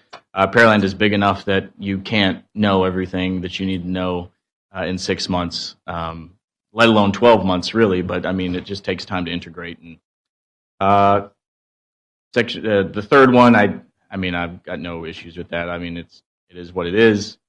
4, it is what it is. 5, I am always a fan, as I'm sure many staff will. That they already know, bless you, Mayor, that I love cutting out superfluous language. I love clarifying things. So that anytime we can do that, cut out unnecessary language is great. And then providing clarification is even better. And then 6, this is also, I think, a great move, giving every elected official the opportunity to appoint somebody to a commission, I think, as important as this one, to represent the constituency that they have, the people who voted them into office, and to give those people a voice on the Charter Review Commission, I think, is very important. And finally, just thanks to everybody who served on this commission. It's it's a long commitment, and so I know most of you, and I think that you all are great representatives of the community, and I think you did a fine job. Thank you for all your hard work. I think you highlighted some of what the well, you just highlighted that 4-year terms encourage those elected to them to invest more time in working on substantive or larger problems with government rather than thinking about campaign strategy, and to become more proficient on policy issues. And that's, again, taken from this Texas Municipal, the league. So, and we did talk about term limits. We felt 2 terms. The advantage to an incumbent when running for re-election is so significant. We felt that at the end of 2 terms, that if they did step aside, if they were doing a good job, they could come back in at the next opportunity. I guess we're going to see that with Councilman Carbone making his re-election announcement. But he did have to step aside and can definitely come back in. But it kind of offsets that, creates a little bit more level playing field. I didn't mean to cut you off, Councilman Moore. Have you finished? Okay, Councilmember Moore, your turn to go. Thank you, Mayor. I think everything is fine, and I'm not going to beat a dead horse. I just had one question. You did say that y'all had discussion on how to implement the new 4-year terms. Yes, sir. And how do you plan to implement that? How's that going to work? You want to meet afterwards? No. Actually, it was not. It would not be. It would not be instantaneous. It was about a 6 to 8 year process, and there would be a couple of council members that would effectively run for 3-year terms. Because you would have a council member running for a 3-year and one for a 4-year term, but you would pick your seat. But you would know it going in under some of the sample. Well, gosh, there they are under some of the sample scenarios. These were some different transition plans. But again, not to belittle the subject, I think it was important to come up with 4 years before we started looking at. It just seemed a little premature to start discussing how we would get there. But again, that was one area where Lawrence gave it some significant thought. Again, he did a great job, and he came up with a couple of different scenarios. But there are some solutions in there. But you can see it's not instantaneous. And bottom line is you would have to run for a 4-year seat, and or our contention was you would run for a 4-year seat, and those that were basically you wouldn't lose anything or gain anything under your current election standards. And just so the council will know, when you ask Lawrence to create a spreadsheet or something like this, he gets real excited about it, and he loves this kind of stuff. And so he was chomping at the bit to put that up there. But obviously, that will require a lot of explanation about the different scenarios. And as Craig said just now, that'll be for a discussion probably come this fall when we look at whether or not you would like to actually present that to the voters, because we could sit here all night discussing this. Yes, right here. we But did. I do appreciate Lawrence's passion for it and working that to develop it. So when we do have that discussion, it will come in handy. Thank you. Great question, Councilman. Nothing further, Mayor. Councilmember Owens. Okay. I really don't have a problem with any of it. If we put it on the board and let the people vote on it or whatever. But districts, we've looked at that on several occasions, but what happened is that over the period of time we were growing so fast, and you do it by population, and the districts would have to be revised on a yearly basis. And so the districts would be totally different. But having worked with the city of Houston for 13 years, I know what the districts are. And the things that you run into, if you give somebody $5 million in their district, the other districts want the same $5 million for infrastructure too. So, you have an opportunity for your budget just to exponentially grow every year on things of that nature. But our population was growing at such a rate during that time from 2000 till, the last, actually 3 years ago, I guess, that we would have to come in and change the districts during that period of time for almost every year on there. So that was the reason we didn't look at it from that standpoint. So I guess most of the deals are pointed back to me since I'm doing my 15th year on city council. So I mean, to do that. But the thing about it is, I don't have a problem with that. I don't know how it could work out on the 4-year term or whatever. If anybody wants to do that or not. If not, do we bring it up to the voters and let them decide?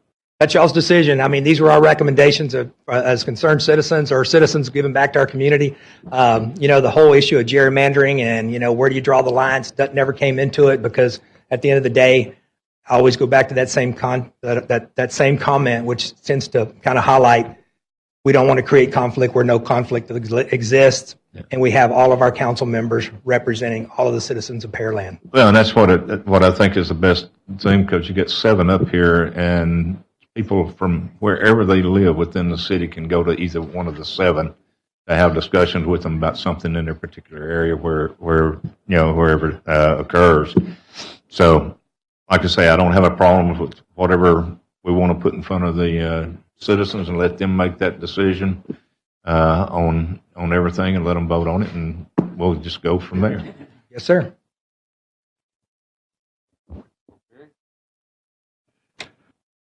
That's some good information there. I'd like to then move to the staff report, which will be our city attorney. Mayor, I have one more question. Did you finish your comments? I have one more question. So, yeah. with the staggered, and maybe Darren, you can answer this as well. With the staggered 4 years, or the way that the chart just showed, there's still one open seat, right? Well, we were counting the mayor as a position, so we had 8 eventually. I mean, at the end of the day. Now, where we are now and where we envision getting to is there's some disconnect in there. But we were counting the mayor's position as so 7 council members with the mayor. If you had an election every year for 2 of those positions, then that would be basically 25%. I always go back to something our state representative said years ago, and that was Mike O'Day when he first went to the House. He said, he was speaking, and he said, man, I went to Austin to make great change. And he said, I realized it wasn't going to happen. He said, I realized that if it was worth, he said, our system is built on checks and balances, right? And that when one political party leaves and another comes in, that you have to work within that system. But if it's worth changing, you'll continue to work to change it.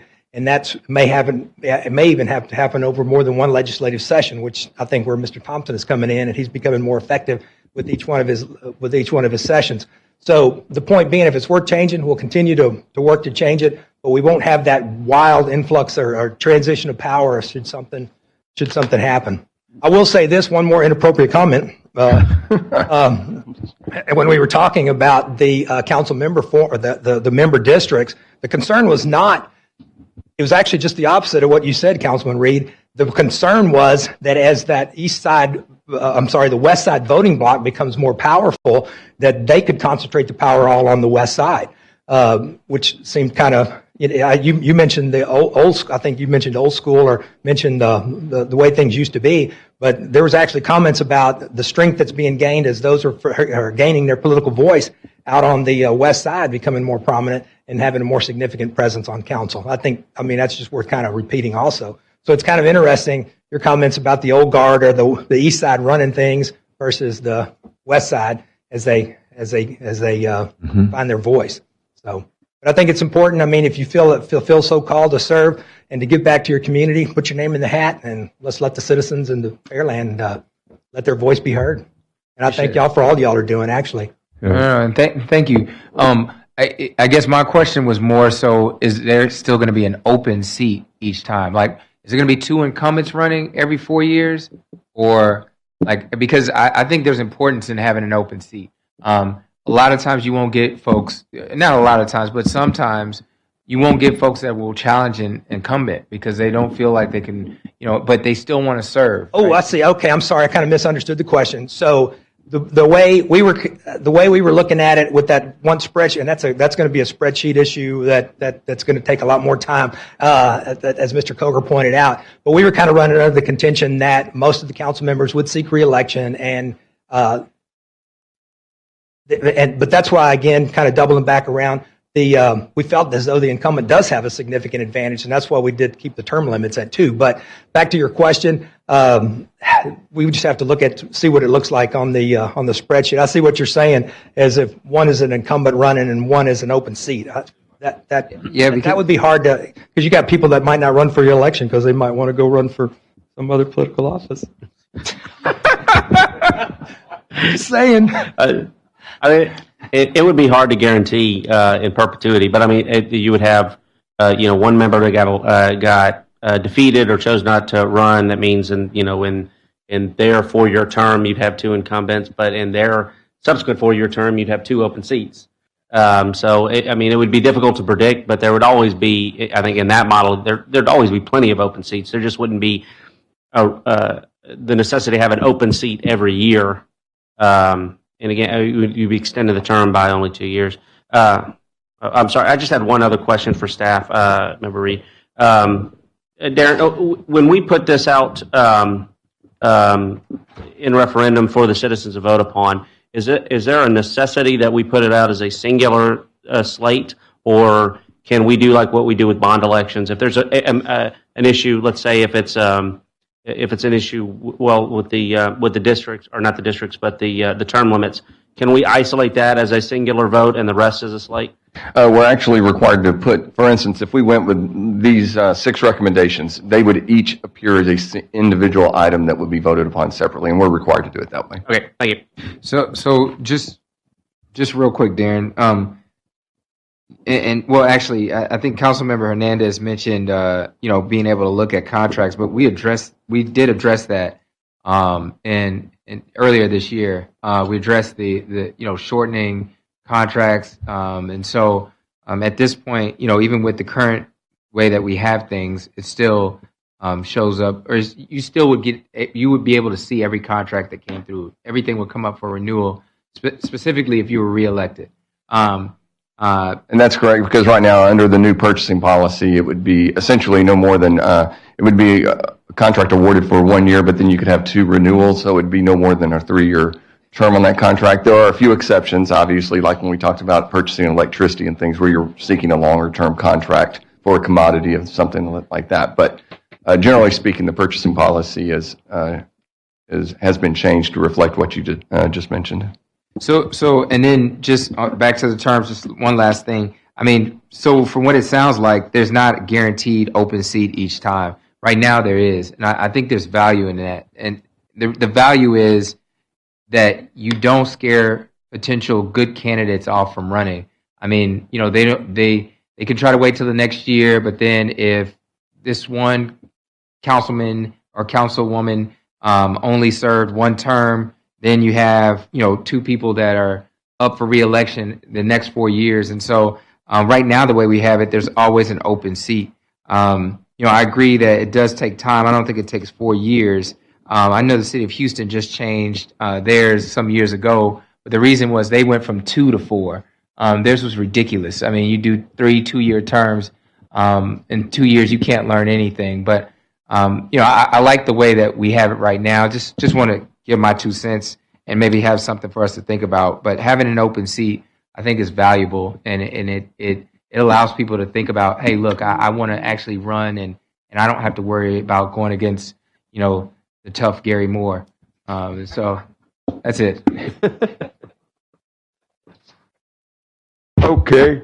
With the way my agenda is set here, the staff discussion needs to step in at this point. Yes, Mayor. The only thing I'd like to interject at this time is really sort of the next steps in this process. And thank you very much, Mr. Slater, and thank you also again to the Charter Review Commission for all your time. As far as tonight, the council will be asked to take action tonight. There is an item on the consent agenda. The reason it was put on the consent agenda is because it is a procedural requirement that the council accept the report and the recommendations of the Charter Review Commission into the official record of the city. And so that's the only action will be taken this evening. After that, probably this fall, after we finish the budget process, council will come back and look at these recommendations and then determine which recommendations you would like to present to the voters. Those would be presented to the voters in May of 2020 and then voted upon at that time. And so that's sort of the next steps in this process. And if you have any other questions, I'd be happy to answer those. Okay. That completes your staff report. Moving in, move to item 19 on our agenda. It says adjournment, which I shall do, but at the same time, I will adjourn at is it 8:22, it looks like.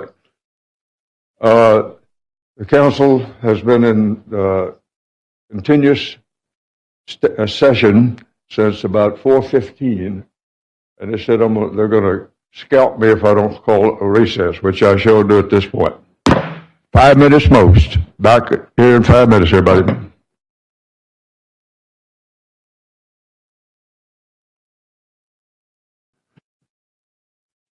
Moving in our agenda to the consent agenda. Are there any items to be removed from the consent agenda as presented for tonight's agenda? Yes, Mayor, I'd like to pull items Charlie and Delta. What's number? Charlie and Delta. And what? Delta. Okay. C and D. E and F. Any item besides C and D? E and F. Echo and Foxtrot. C, D, E, and easy? E and F. Sound like you're doing the alphabet for me. C, D, E, and F. Any other items? This sounds like the first grade here, going to checking the. Can we have anything with a higher letter on it, like a X or something? Okay, we have the C, D, E, and F. Would you present the city council's consent agenda with the exception? We do. We have four. We got 5. 1, 2, 3, 4, 5, 6. He's back in the chair. We're missing one person tonight, so we have to be very careful about our agenda, making the agenda correct. We can violate that, and then everything's null and void.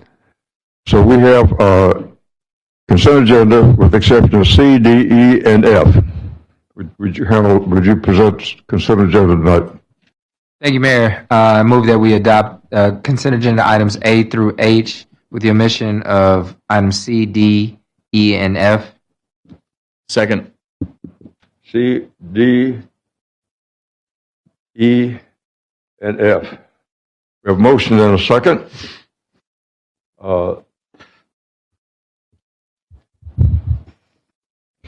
Councilmember Reed. Staff report. Aye. Councilmember Perez. Aye. Councilmember Moore. Aye. Councilmember Hernandez. Aye. Councilmember Owens. Aye. Councilmember Orlando. Aye. Good. Consent agenda A through H with the exception of C, D, E, and F passed 6-0. Okay. Item C, present that for our consideration. Mayor, item C is one that I've recused myself from routinely. It's a matter that for which I consulted on prior to being on council. So I think in keeping with the benefit of the citizenry, I was going to recuse myself and step out of the room, which I'll have to wait until Member Moore comes back to do that. Also, item D, there is a subcontractor on that contract that I have a business relationship with. I think, again, in the best interest of the citizens of Pearland, it's not fair for me to vote on that item when we can move forward. But when Member Moore gets back, I will recuse myself and leave the room. Okay. Councilmember Perez has realized that he needs to back from this because of personal engagement. Would you present item C for us? And then we'll go through the staff report. 1 second, Mayor. We're going to Councilmember Moore.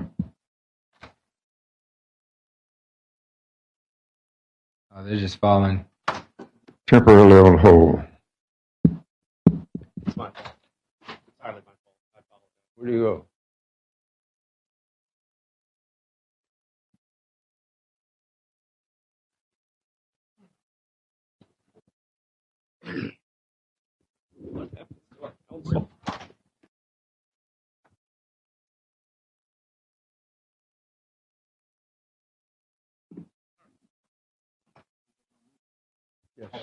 Recuse himself.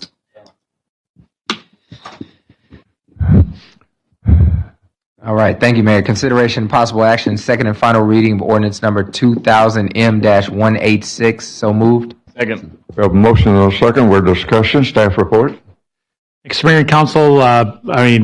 This wasn't a consent agenda. I forgot that Member Perez had recused himself, but we've talked about this. It went to JPH, positive recommendations. It's a 10-acre commercial property off of Baker's Landing on State Highway 35. Recommend your positive consideration. Council, have any question or comment on this item? Hearing none. Madam Secretary, I believe we have a motion second on the floor. Councilmember Reed, how do you vote? Aye. Councilmember Moore? Aye. Councilmember Hernandez? Aye.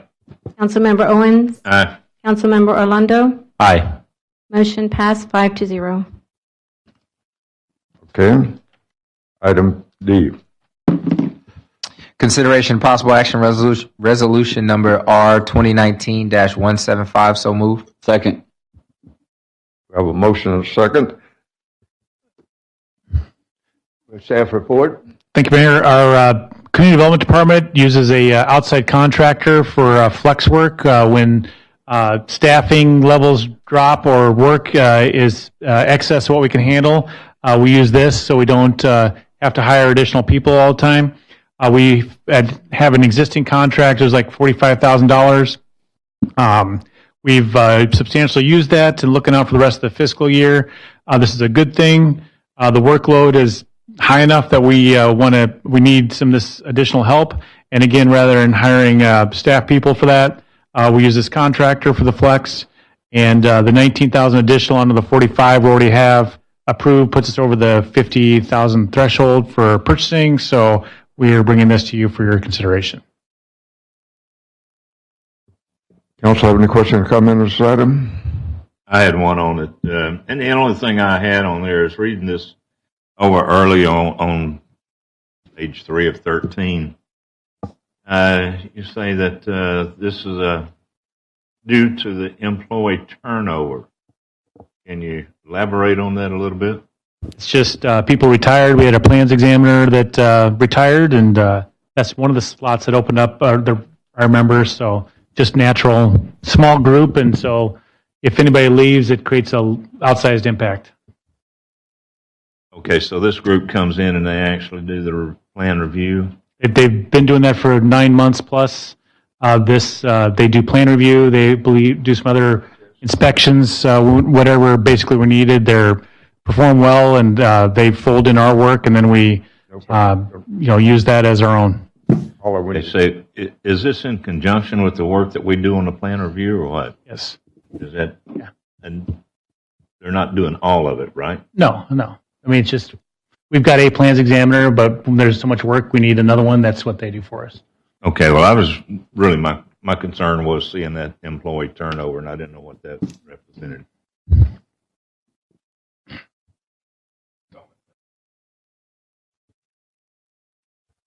Any question or comment from council at this point? We do have a motion second on the floor, I believe. Madam Secretary. Councilmember Reed, how do you vote? Aye. Councilmember Moore? Aye. Councilmember Hernandez? Aye. Councilmember Owens? Aye. Councilmember Orlando? Aye. Motion passed 5-0. Okay. Item E. Thank you, Mayor. Consideration and possible action, resolution number R 2019-158. So moved. Second. We have a motion second on the floor. Staff report. Thanks, sir. So we've got a project, and there's actually 4 different items that are rated here this evening. This is the first of those, and this is for field testing that's looking after the contractor. The project is the Makawa lift station. Needs to be upgraded and moved out of the way for the future Makawa road work. Went through a process, and I've come back to you for the selection with this firm, and I just lost track of that, Alpha Testing. And this, again, is for the project. We divided up the contract into different packages, and Alpha is the best for us on packages 1, 2, and 3. Council, have any question or comment on this item? Yeah, I was just wondering on this one. I've never heard of this firm, but have they done work with Pearland previously? Councilman Owens, yes, they have. We've used them on other jobs that we've had for lift station abandonments and other projects that have been in the construction for us. And they've done an excellent job, and so that's what also led towards a higher scoring and suggestion to use them.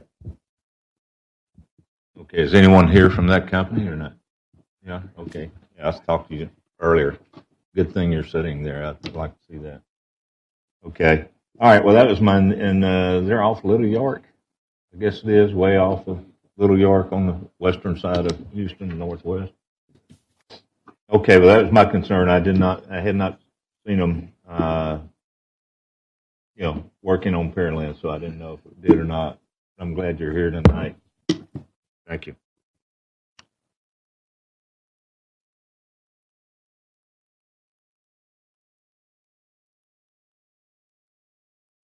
Any further comment by council?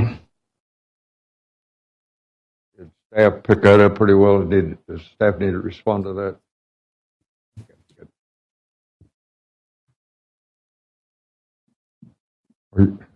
Right. That was item E, staff report. Good. We have had a motion second on the floor. Councilmember Reed, how do you vote? Aye. Councilmember Perez? Aye. Councilmember Moore? Aye. Councilmember Hernandez? Aye. Councilmember Owens? Aye. Councilmember Orlando? Aye.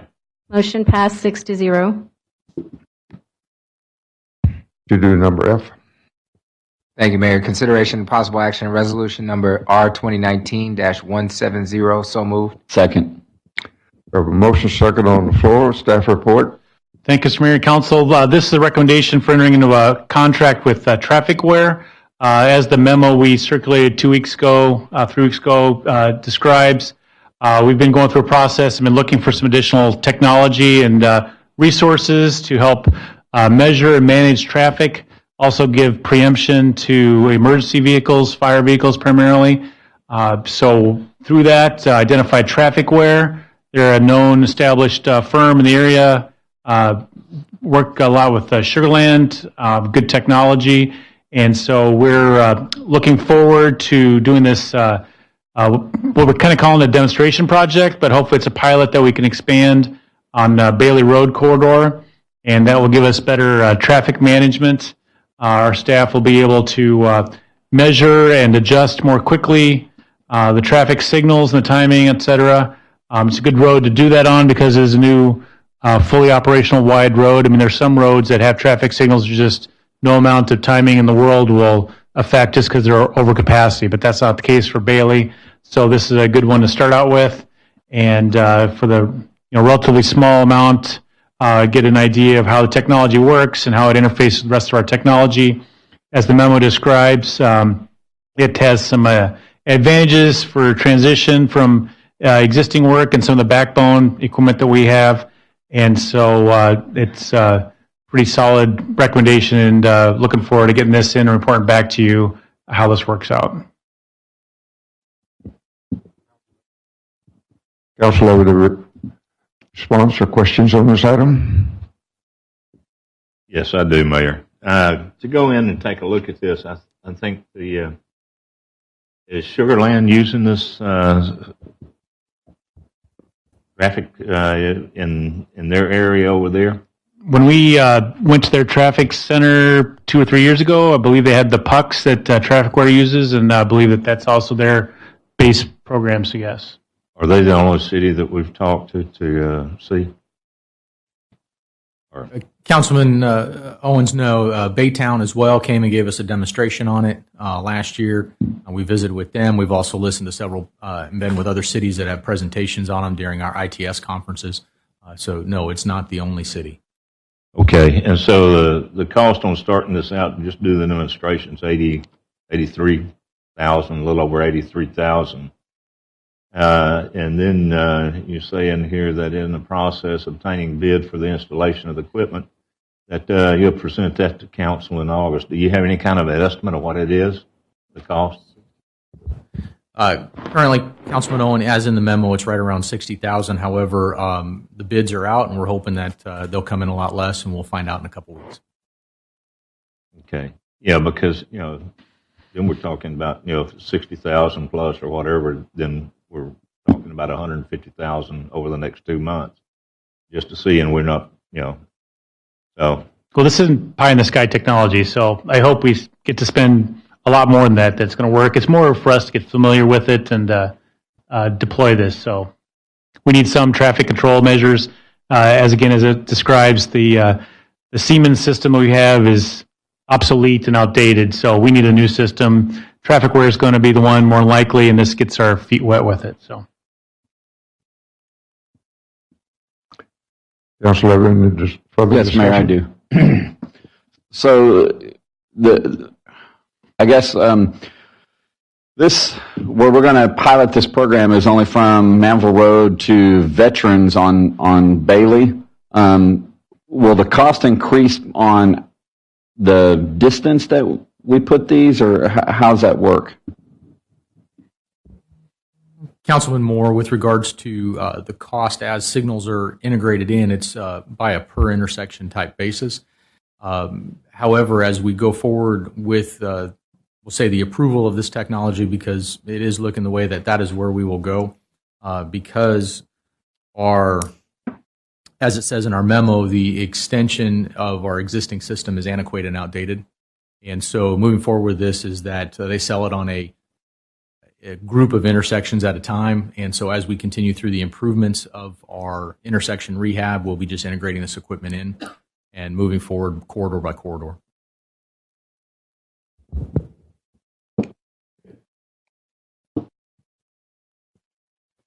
This is something I've been hoping for a while, so I'm actually kind of excited about this. Just from I don't know if there's anybody that rides motorcycles, but I've been trapped at lights before, so I've read through this, and it says it detects motorcycles and things like that. I've sat at lights and just had no option but to run them in the past, so hopefully this will provide a better signal experience for motorcyclists. And I sold my motorcycle recently, but still, it's a concern. Once you ride, it's hard to give it up forever. So thank you for bringing this to us. Any other question from council? No question. Just I appreciate that we're moving forward with this. I think it's an improved system.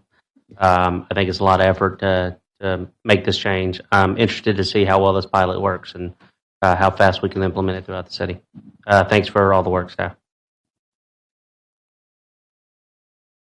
Wonderful. I appreciate that.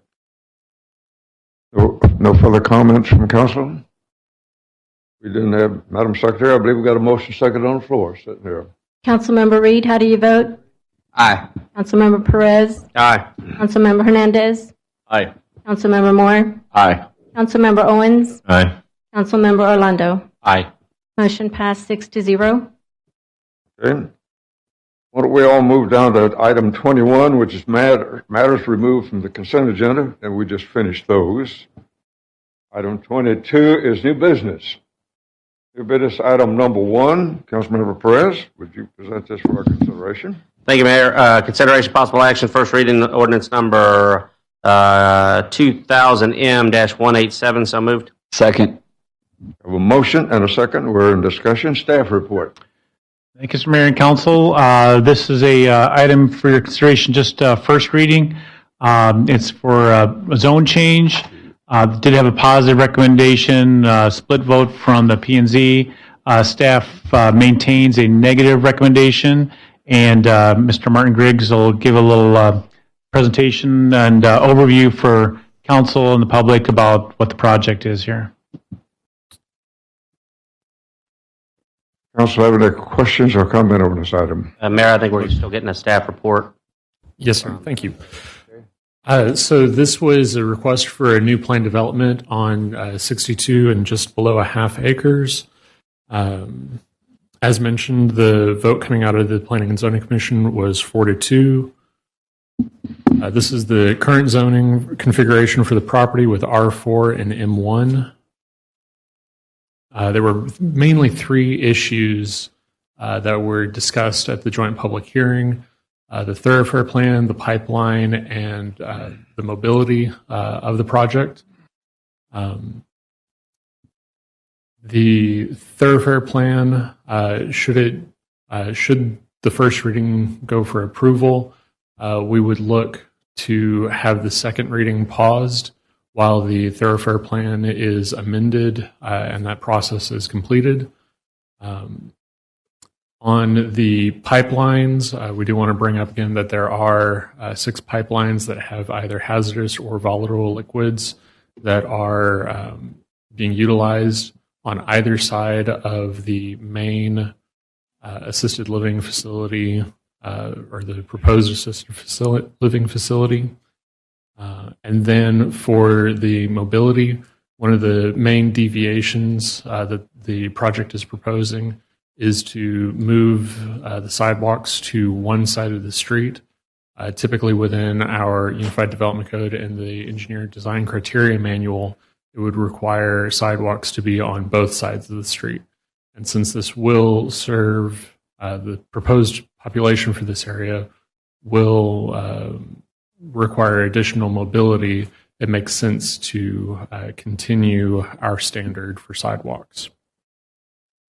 This information and map is from the Texas Railroad Commission, showing the pipelines as they exist today. And then this is the proposed site plan from the developer. And that completes our staff report. Just to emphasize, Mayor, those points Mr. Griggs highlighted, as well as the drainage ditch, as was said, the thoroughfare plan. If the council was so inclined to move forward with this, we'd ask that those be part of an amendment to require that the applicant address those issues before it comes back. Okay, we've finished staff report, and the recommendation was to hold off until we do the thoroughfare plan. Is that correct? Just the second reading, Mayor. Huh? We'll do the first reading tonight if it's positive, and the second reading. Yeah. Thoroughfare plan is modified. But to finish it up, we'd have to go that route. Okay. Okay. And Mayor, there was 2 people that wanted to sign up to speak, Mr. Perez. 1 or 2, maybe. I think we have a couple of. We do have a couple of individuals like to speak on this item, Mayor. Yes, I'll call them up in the order at which I received their notification. So first, Mr. Kenneth Phillips. So please come up. Rules same as before, sir. If you'll please state your name and address for the purpose of record. Please keep your comments 3 minutes. I'll let you know when you have 30 seconds left. Yes, sir. For the record, my name is Kenneth R. Phillips. I'm a citizen of Pearland. I reside at 2515 Meadowhurst, 77584. I'm also an attorney here in town, practicing with the law firm of Phillips & Phillips, and contrary to my son's belief, who was here last time, I'm in charge of the law firm, not him. Our zip code is 77581, and on that note, I'm here because I've been hired to be here. I'm here in my capacity as an attorney and not as a citizen. I always liked geometry when I was in junior high school, and so it's always nice to start out with a given. And the first given is that the applicant is proposing a wonderful concept. That's indisputable. My client's dispute is where it is. My client owns the land physically south of Industrial Road and bordering the, therefore, southern western border of the proposed development. One access point of the development, as you can see, someone was kind enough to put up a site plan for me, is up in the northeast corner onto Pearland Parkway, and the other access point is west, connecting on to Industrial Road. One of my client's big concerns is that he operates a pipeline plant there, and right now his trucks can only go west onto 35, and regardless of what y'all decide about the thoroughfare plan, I'm advised that trucks can only go on a state highway or a state mandated road, and so they're not available to go down either Pearland Parkway or Dixie Farm Road in the event there is some question. I want to respectfully suggest that because the development is such a wonderful concept, that perhaps some things have been overlooked in the thought process that might not have been overlooked in other areas. The first and most important is the staff itself is against this project as it's currently set up. I certainly recognize the applicant has the opportunity to change that. One big problem is that when we were here at the joint... You have 30 seconds, sir. When we were at the joint meeting, the biggest item was that the city council said unilaterally they did not like R4 residences because 15 feet was too close to houses. 115 of the lots that are going to go in here are going to be reduced to 5 feet, so they're only 10 feet apart. And so it seems to me that the plan needs to be revised severely. I have some other points, but I spent too much time talking. Thank you. Thank you, sir. Next, Mayor, I have Mr. Roy Krasha. I'm pronouncing that correctly. Sir, if you will, please come to the podium. Please speak directly in the microphone. Please state your name and address for the purpose of the record. You please limit your comments to 3 minutes. I'll let you know when you have 30 seconds left. All right. My name is Roy Grasha, Grasha. I live at 4001 Pine Mill Court in Pearland Farms. And I've been a resident here since 2001. So I've been here a little while. I'm a senior here in the community. I am 75, not quite as young as the mayor is, but we need we need more senior housing here. We've been trying to find some senior housing, and there's a development in Friendswood that is full. You can't find senior housing here.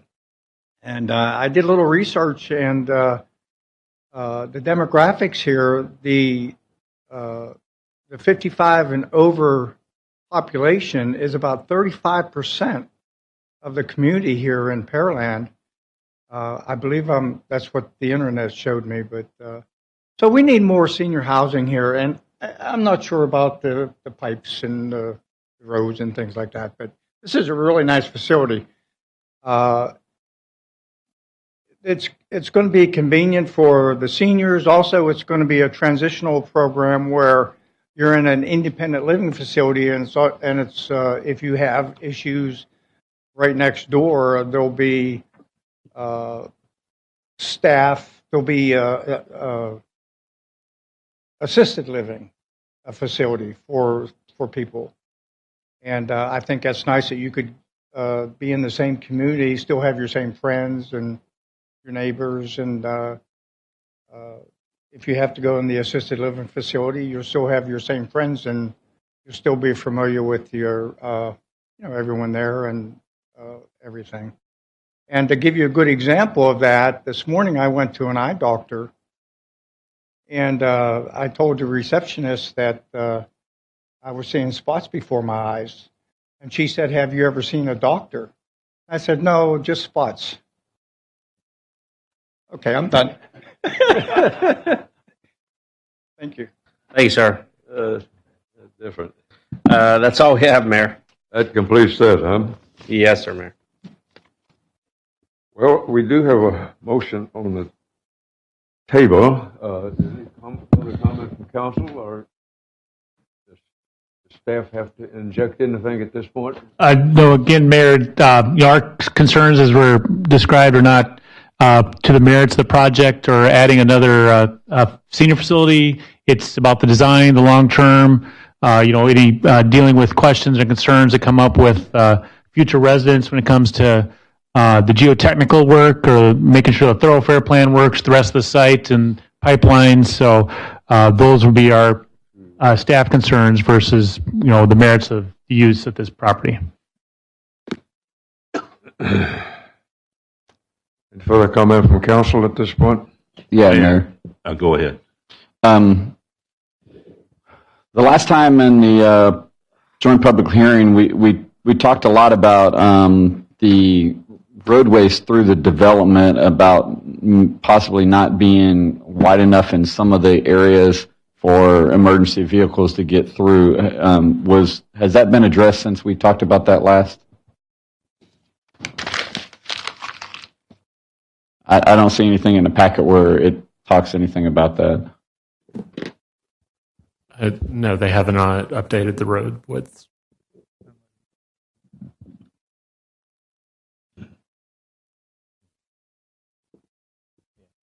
Councilman Moore, to further what Mr. Grigg stated, is no, there's been no new updates other than what you've seen there. And so those are still items that need to be addressed, need to meet the engineering design criteria manual in terms of road radii.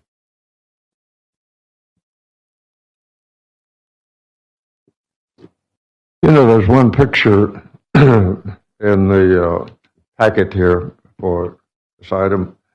It shows a good roadway coming in, but that's the only one. It's sort of a safety thing that you always have two roads in and out. Maybe there's another picture that I'm not looking at, but I want to see the one coming in off of the Pearland Parkway area. There's two of them. Is that the industrial road? Okay, and that must be another map in my packet here then. Okay. Just want to make sure there's two in, one way, that you don't want to have a big subdivision with only one way in and out. So that's question solved. Thank you. Thank you, Woody. So, Mayor, let me just kind of cover a couple of things. One, I'll just broadly say I'm in support of this development. Not necessarily as drawn, but if we're going to go into broad strokes of am I okay with the use? Am I okay with the general idea of what they're planning to do here? Yes. I agree with staff's approach that if we vote positively for this, we should not move on the second reading until the thoroughfare plan has been abandoned. I would also say that we need some acquiescence that the plan is going to adhere strictly to the engineering design criteria manual. But like I've said, a PD is a great document when you have a mix of use. You don't necessarily have a zone that covers everything. I don't like PDs being used as a way to change a zone and build in a bunch of variances. And there is no such thing, in my opinion, as a PD being used to modify the engineering criteria, only the planning criteria. So roadways need to be per the engineering design criteria manual. Renee, you and I have talked about, my preference to have sidewalks on both sides of the street, mostly because, I just don't think that there's a necessity to have have this PD be approved, but us vary significantly from our UDC as well as our DCM. To speak in support of it, look, the track is cut up into a mix of use. It's R4 on the top and M1 on the bottom. Essentially, we're allowing this mix of use on this track. We're just allowing it to be flipped and not necessarily divided the way that the plan divides. So I don't think we're really changing anything significantly with respect to the character or condition of the area. I think with respect to the thoroughfare plan, frankly and bluntly, there's just no way that thoroughfare plan is going to be realized. And I would struggle to find justification to prevent a development from moving forward, whether this development or anything. without being able to reconsider with that thoroughfare plan should be a significant limiter. That road is not.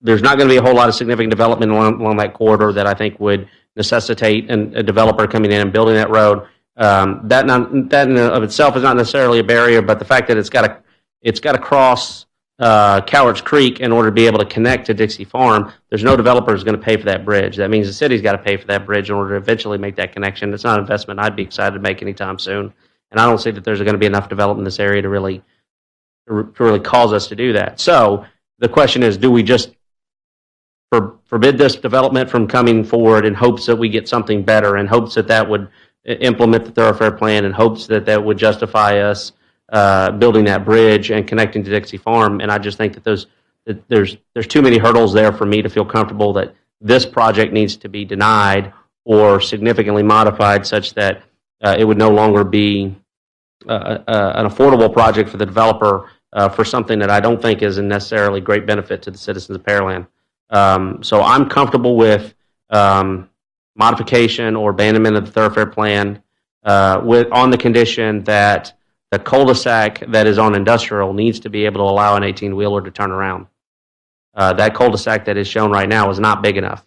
And we're not going to be, if there's an 18-wheeler that goes down that road to do a delivery or drop-off, or even a large box truck, whatever the traffic that comes down there, it's not going to be able to make a turn on that small radii. So we need to make sure that we have an auto-turn exhibit that shows how we can get a large truck out of there, because I do believe we do have regular traffic that's down that road that is large. That's WB50s or trucks very similar to that. The other thing with the pipelines, I understand the concern, but I just put on a developer's hat. The issue between the pipelines and the developer is between the pipeline and the developer. We don't have criteria that says you can't build next to a pipeline. The pipeline companies have the right to prevent you from doing certain things over the pipeline. But if we were to prevent anybody from developing near a pipeline, the subdivision across Pearland Parkway wouldn't have been able to be built. I do think that there's coordination that is necessitated between the developer and the pipeline company, but that's for them to organize. That's them to make sure that they seek those approvals, and not for us to kind of backdoor them into a setback that's not required by the UDC. So I mean, I understand why people have the concern, but those pipelines extend through Pearland. There's a lot of development along that pipeline. I don't think we need to hold this development to a higher standard just by virtue of the fact that it is requiring a PD as opposed to just coming in and developing off the straight zone. So I guess in summary, if you'll make those provisions, if we can abandon the abandon the thoroughfare plan, if we can increase the cul-de-sac on Industrial Boulevard, also allow for that secondary means of egress through there, through probably what y'all would prefer is a gated 911 gate or 911 gate. All roadways, all design, everything associated with the site plan needs to conform to the EDCM. So we're not going to build any variances there. And again, my preference is we have sidewalks on both sides. Those are my thoughts, Mayor. Got a response for that? Yeah, let me chime in on that. Renee, have y'all looked at that, of what they're asking to do? Is there... Can we use the microphone for the record? People watching.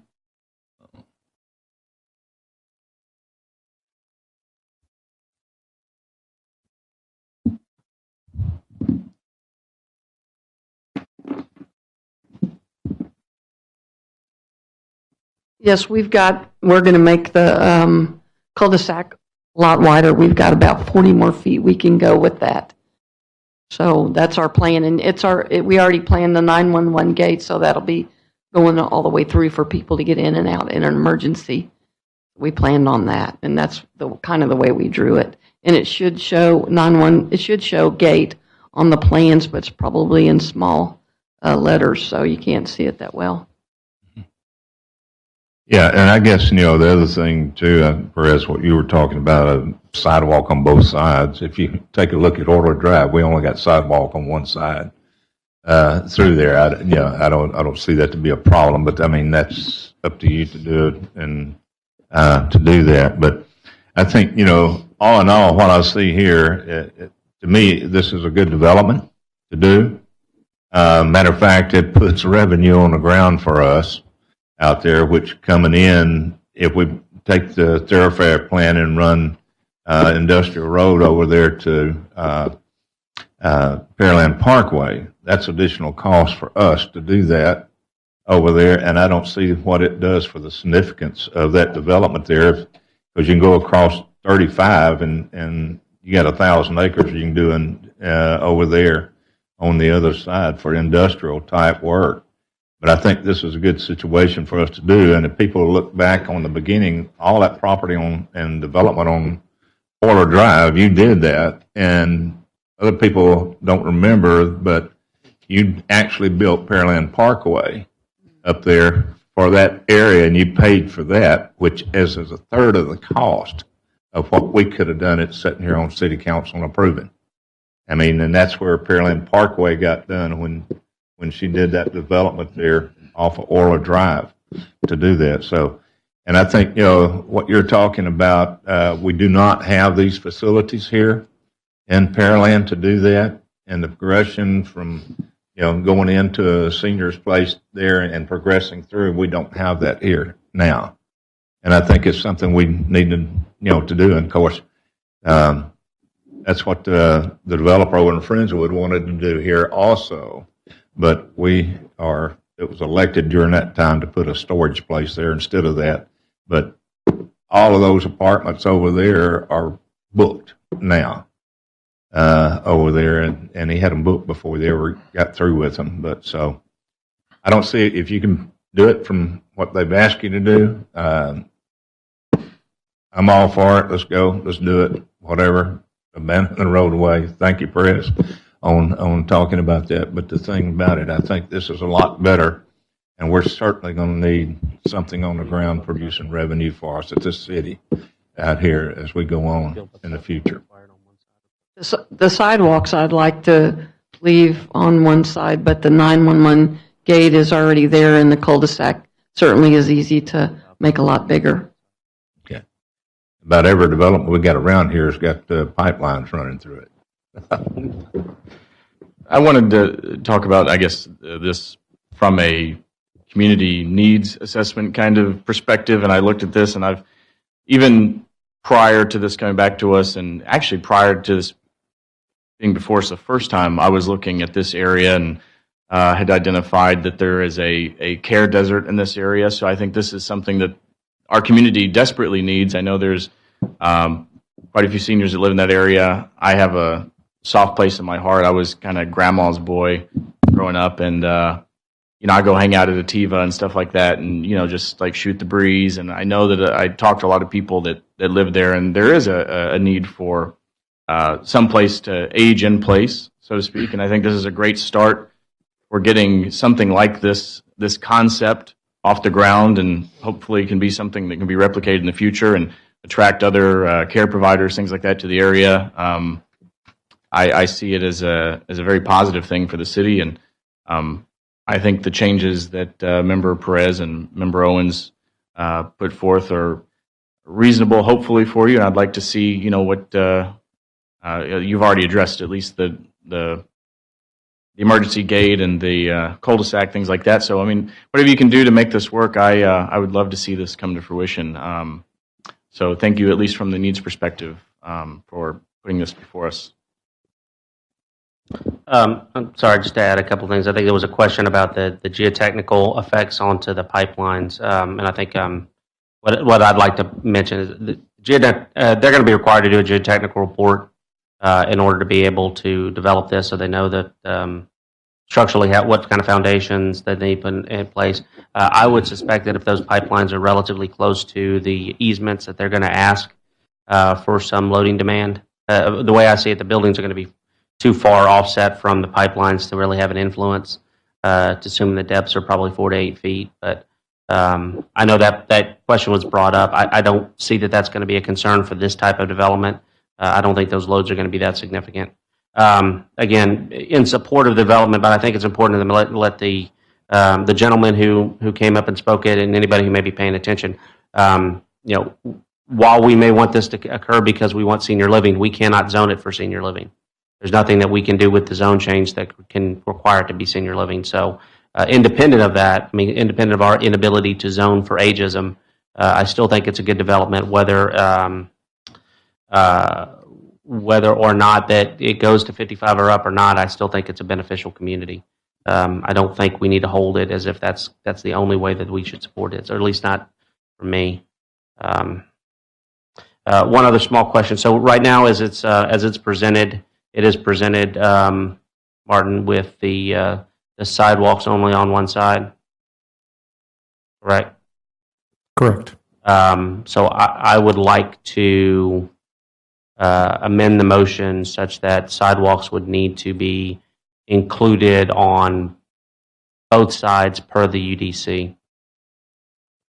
Second. We have a motion and a second on that amendment. Does council have any? What would be the justification for putting sidewalks on both sides? It's in our UDC. Huh? It's in our UDC. The UDC that requires it to be? Yes, sir. Okay.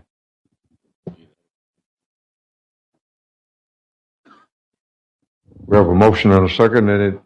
Any response, other response from the council? If there's any, one other open chat, I believe, was, and again, this wasn't about the use or not for us. It was, making sure that it, met as much as practical, that, public safety was maintained, and I think we're going towards that. I don't think the geotechnical question was so much with the pipelines, as I understand it, was about the fill in the ponds that were there, and those were evidently filled more recently, if you look at the aerials. And then the open one I didn't hear talked about was the requirement for some resolution with BD4 on that ditch that I believe they've incorporated, but we're not clear that they've gotten sign off there. So if I don't disagree with those as concerns. I just don't think that they can be addressed as part of a PD. I think the geotech, for any field that's in there, the geotech's going to go in there and talk about what the how compact it is and whether or not it's suitable for a structure to sit on top of it. If it's not, they're going to have to go in and amend it. That's between them and their financiers, and also the people are going to buy the houses from. I don't. I hesitate to go off of reputation, but I have known Renee for a while. I'm not aware of any subdivision that she's built that where we had such that kind of cheap approach to the project. So, but not only that, they would be required to do that just to get the lending. I think once they modify the roadways such that it meets our EDCM, I think the public safety issues fix themselves. The radii will be what they need to be. The roadway will be as wide as they need to be, so the fire trucks can get in and out of there. Again, just as long as we've raised those, and that's understandable. So yeah, I think that I trust staff that those issues will cure themselves during the natural plan review process.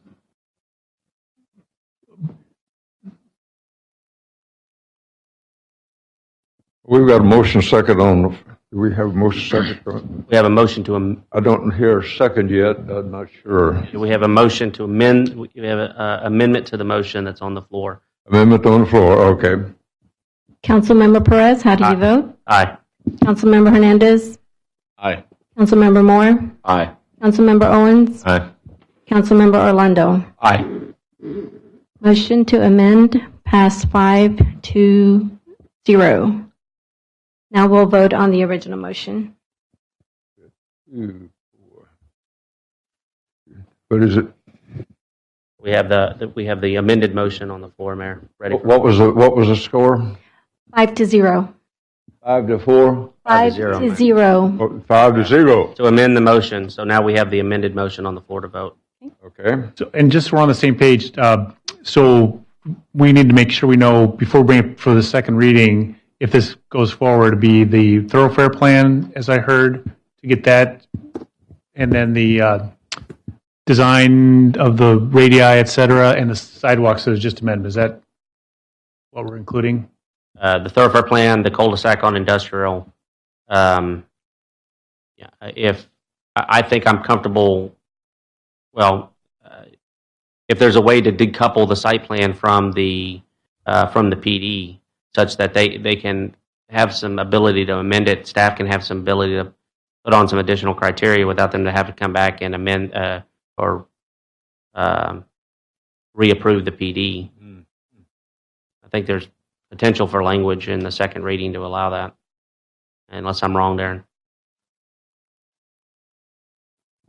Well, I know that's an approach we use with CUPs. I don't know if that's something we would typically do with a PD. The UDC requires there to be a design plan that has to get approved. And then if there's going to be a change in that design plan that is of a substantive nature, that would have to come back for a PD amendment. However, if staff's able to determine that the change in the design plan is relatively non-substantive, staff can have that flexibility to approve that amendment without coming back to a PD amendment. So then we can say postpone it till the thoroughfare plan is abandoned, the cul-de-sac on industrial is shown, and staff has approved the site plan.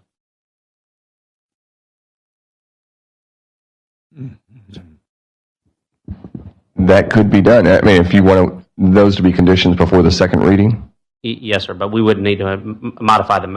We don't need to make an amendment to the motion to be able to do that. No, you wouldn't have to. I mean, if the council chose not to approve it on the second reading because those things weren't done, then it wouldn't get approved. We have an amended motion on the floor, Mayor. We have an amended motion on the floor. I think it's ready. Ready to go? Yes, sir, Mayor. Councilmember Perez, how do you vote? Aye. Councilmember Hernandez? Aye. Councilmember Moore? Aye. Councilmember Owens? Aye. Councilmember Orlando? Aye. Motion passes 5-0 on the amended motion.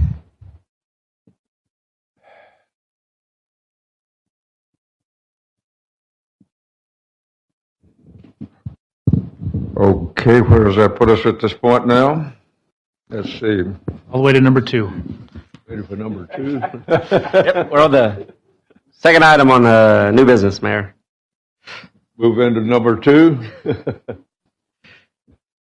Councilmember Hernandez. Thank you, Mayor. Consideration, possible action, resolution number R2019-183. So moved. Second.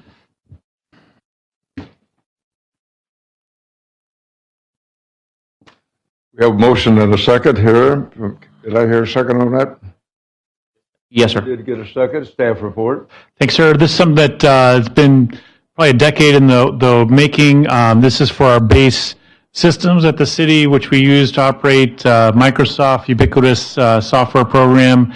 Unfortunately, we've been running multiple versions, not current. We've identified this in a couple of white papers, and frankly, just gotten to the point where security-wise and everything else just past the breaking point, and we can't defer this any longer. We brought this up at your mid-year budget amendment. So this is consideration for a multi-year licensing agreement. That's the way these things work with provider, Microsoft. And so the first year is outlined there at the $82,000. It is a multi-year agreement and will require $250,000 each of the next 3 years. But that's for the whole system, and this will make it much, much easier, more efficient for us to manage the system in terms of upgrades, updates, security, all those kinds of things. So costs are being divided up between general fund and utilities. That's all, sir. Councilor, any question or comment on this item? Yes, I do. Always. You can't think of anything? Yeah, I mean, we're looking at this, and it's for 2 months, it's $82,000. And then for 3 years, each year we'll pay $260,385.56. So we're at a total of just a little bit shy of $1 million for 3 years. What is the cost after the 3 years? It's a licensing agreement, just like anything else. It runs. We ran those out multiple years. I'm not sure about the 2 months for 82. I don't know if, Dan, is that the startup or what's baked into that? Yeah, that's a startup. 2 months the way you got it written up in here. Correct. The 2 months includes the bridge between our on-premise solution and the Office 365 that we'll be migrating to. And it includes the client licensing for the end user computers. So you're saying that the fee on this would be split, what, in between the enterprise system and... We just divided up based upon the number of users. Sorry to interrupt, but that's the way these things are. That's what's based upon, yes. So each one of the users would take up their fair share of the yes $863 million over the 3 years. Not 863 million. Huh? Yeah, over 3 years, 800. We have 700 users, so if you divide that out, that's what it costs for having Word and mail and spreadsheets and everything else that we need to make the city run. To put it into perspective, Councilmember Owens, our police department software costs us roughly annually over $200,000, and that's just to maintain the police department system alone. And our ERP for Tyler Technologies, Finance, HR, that's also over $200,000. So this kind of falls in line, and it's a larger software package. It encompasses the entire city. Quiz time. How much does the fire department cost? Yeah, I'd have to look it up. I just messing with you. I just Fire knew the two department big costs ones. $15 million a year. So I think this is needed. People don't think about the productivity aspect of it. Maybe they don't think about the public-facing side of it, that people benefit from having a uniform system within the city. Thank you, Member Hernandez. So I think this is a good thing. That's my input. Thank you. I fully support it. Yeah. How does the council feel about that? So is there Sounds pretty anything good. that would be able to delete any kind of cost that we're not going to? I mean, you say we're doing the Microsoft system now. Do we delete that or what? I think we've avoided this for 5 years, 3 years. So this is something we should have been doing all that time. So we avoided this cost as long as we possibly can. The software has changed. Every software vendor has gone to a subscription-based model, and we were able to, in the past, defer this, and that's why you can't defer it or shouldn't defer it any longer, because everyone's moving to this model. Not necessarily by choice, but that's why Microsoft's the largest corporation in the world.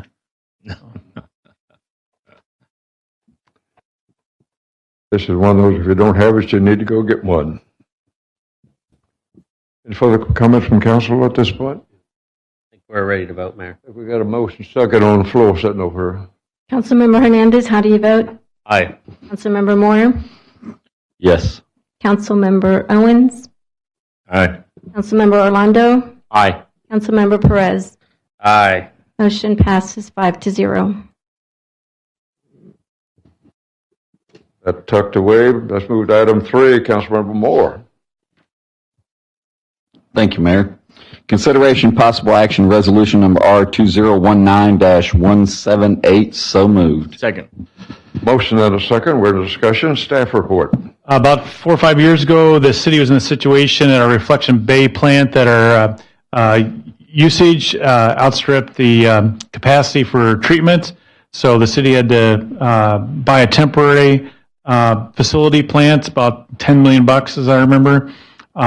We outlined all that as a required cost of doing business with the growth. We anticipated that we might get some nominal salvage value out of the equipment once our new plant is up and running like it is. And thanks to Mr. Epperson, Mr. Upton, and others, they found a home for this equipment, and they're next door in Missouri City. They're going to pick it up and also pay us $2.3 million. That'll go into the Water Enterprise Fund. So this is a very, very, very good deal for the city. Like a good deal. Council, any question or comment on this item? Just real quick, Clay, do we have we allocated where we're going to utilize those funds, or are we waiting for the cash to be in hand before we? Good question, but afraid to say that this is just going to basically cover some one-time costs that we're seeing from the city of Houston system for some equipment true-ups and so forth. So it's going to be a wash in the net in that fund. So there's no particular place, but that's going to be perfect for us offsetting that cost. Okay, thank you. Okay. Any other questions from the council? Madam Secretary, I believe we've got a motion second on the floor sitting here. Councilmember Moore, how do you vote? Aye. Councilmember Owens? Aye. Councilmember Orlando? Aye. Councilmember Perez? Aye. Councilmember Hernandez? Aye. Motion passes 5-0. Councilmember Owens.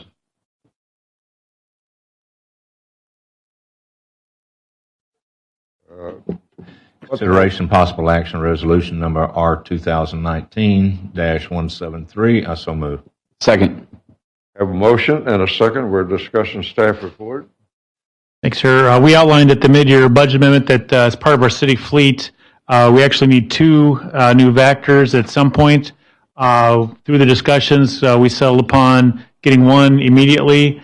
This particular purchase then is to acquire through the bid board 1 Vector truck, which is used extensively in our utility system for the distributions and collection side of things.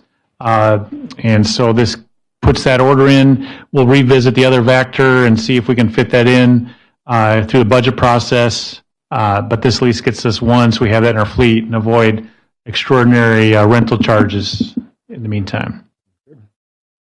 Council, ever a question or a comment about this? If you don't have one of these, you dang sure need it sometimes. Yes. Council, any question or comment? Hearing none. Madam Secretary, I believe we have a motion second sitting here. Councilmember Owens, how do you vote? Aye. Councilmember Orlando? Aye. Councilmember Perez? Aye. Councilmember Hernandez? Aye. Councilmember Moore? Aye.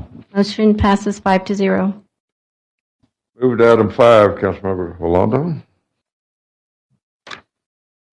Consideration and possible action, resolution number R 2019-156. So moved. Second. We have a motion and a second. We're in discussion. Staff report. As I mentioned earlier with the testing, we've got a major project to rehab and move out of the way of the future McCullough Road construction lift station that's there. Trying to convert as much of these as possible, but we do need to rehab this. And this is for, we divided up the packages for the contract. This is for what we call package 2. And I'm sorry, this is package 3, apologize. And 1 and 3. And this goes to Neary Construction for the $1.6 million. And just mention as well, package 2 is item 6 up next, and that's to Black Castle for the $4.4 million. So together, this a little bit tougher to manage the contracts multiple, but it does give us better pricing and confidence about getting the ultimate work done. Okay, Council, have any question or comment on this particular item? I know they're sitting out in the audience, and thank you for staying here. Okay.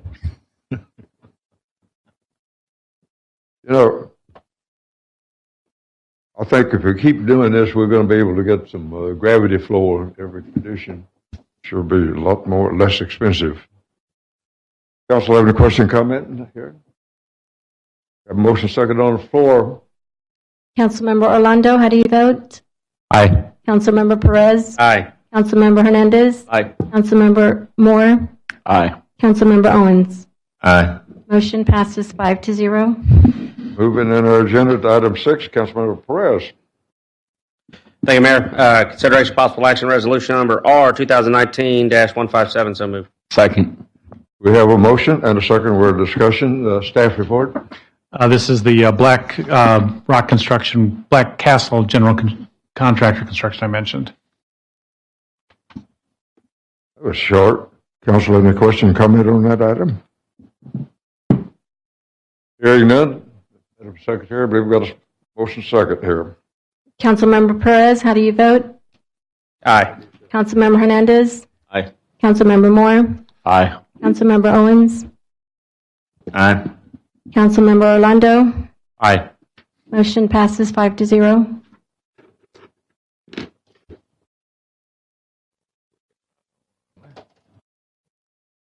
Does that complete your count? Sir. Moving in our agenda to item 7, Councilmember Hernandez. Thank you, Mayor. This is going to be a big one, so everybody hunker down. Consideration, possible action. Resolution number R2019-184. So moved. Second. We have a motion and a second. We're discussing staff report on this. Thanks, sir. This is a renewal. We did go out for pricing on the health plan that we offered our employees last year. So performance and pricing has remained good for us. So we do have this up as a renewal.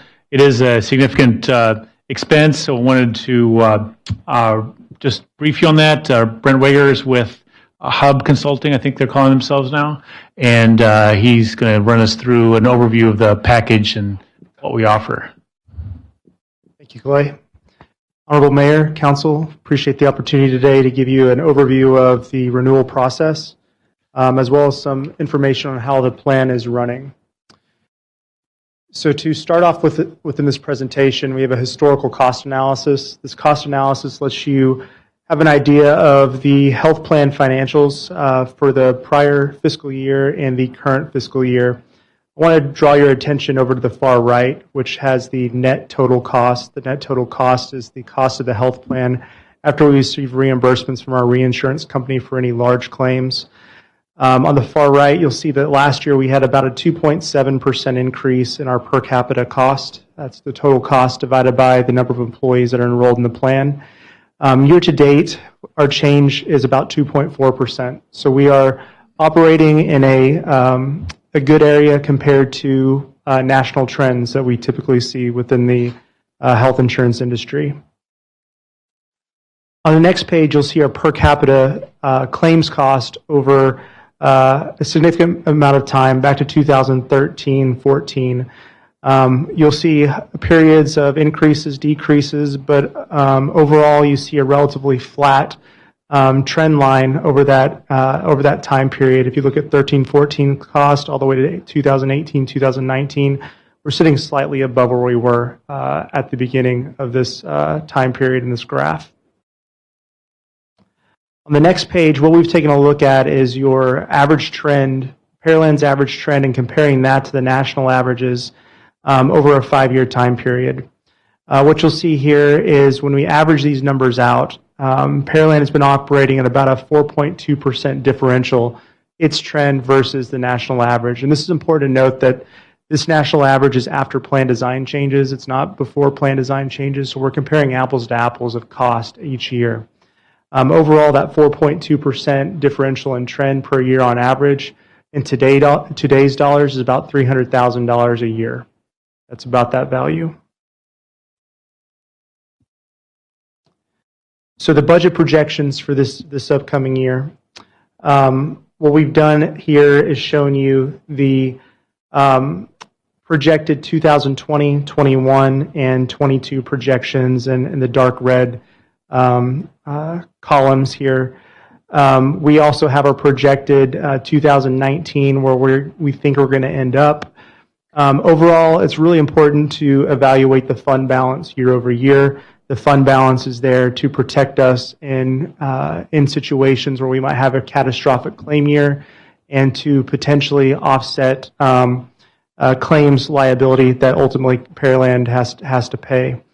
Our overall projected fund balance at the end of this plan year based upon claims data is sitting at approximately $3,051,000. If you compare that to the total expenses of the plan, that's about a 43.9% fund balance.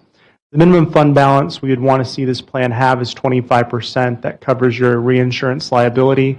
The additional fund balance is sitting there in case we have an extremely catastrophic plan year, and is just there to help offset cost and not having to rip a Band-Aid off for employees.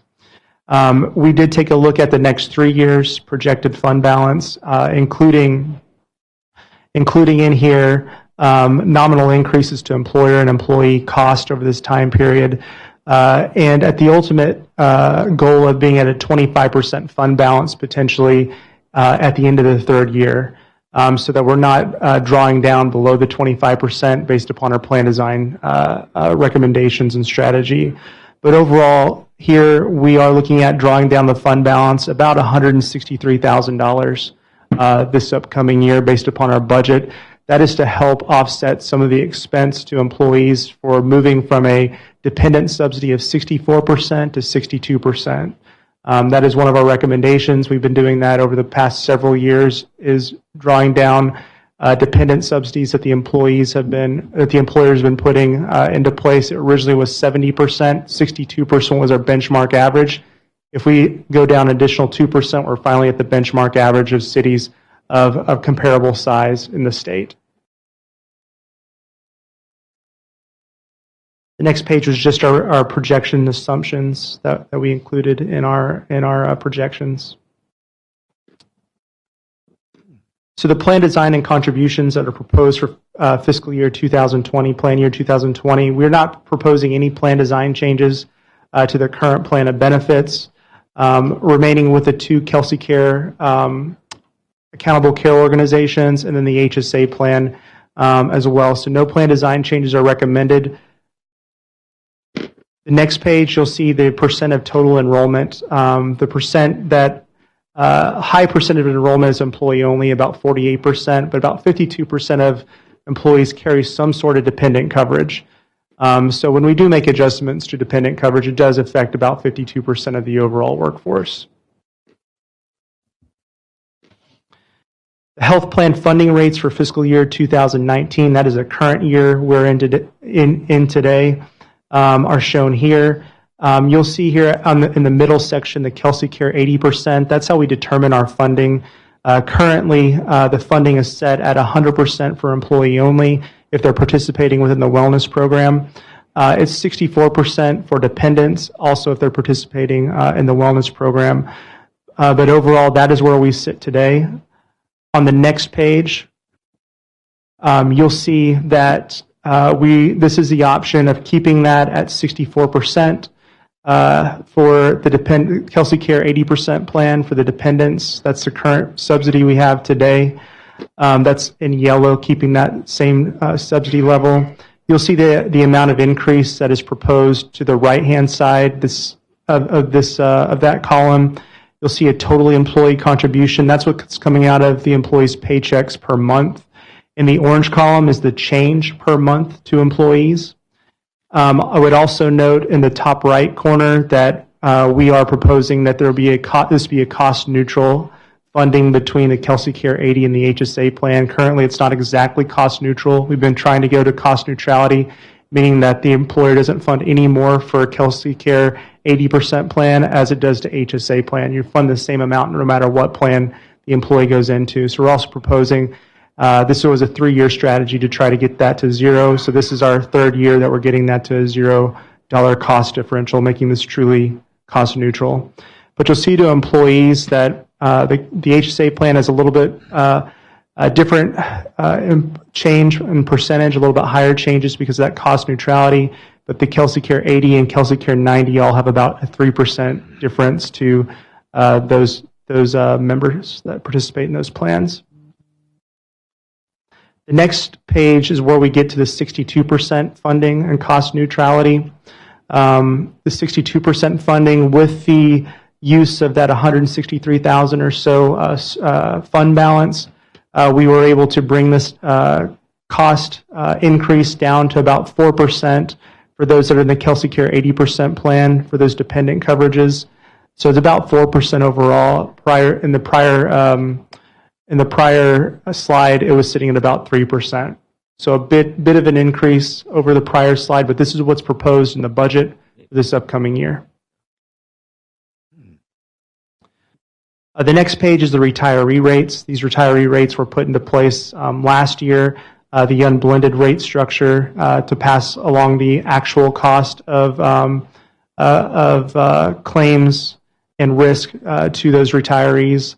That's going to require about a 2.6% increase this next year for FY 2020.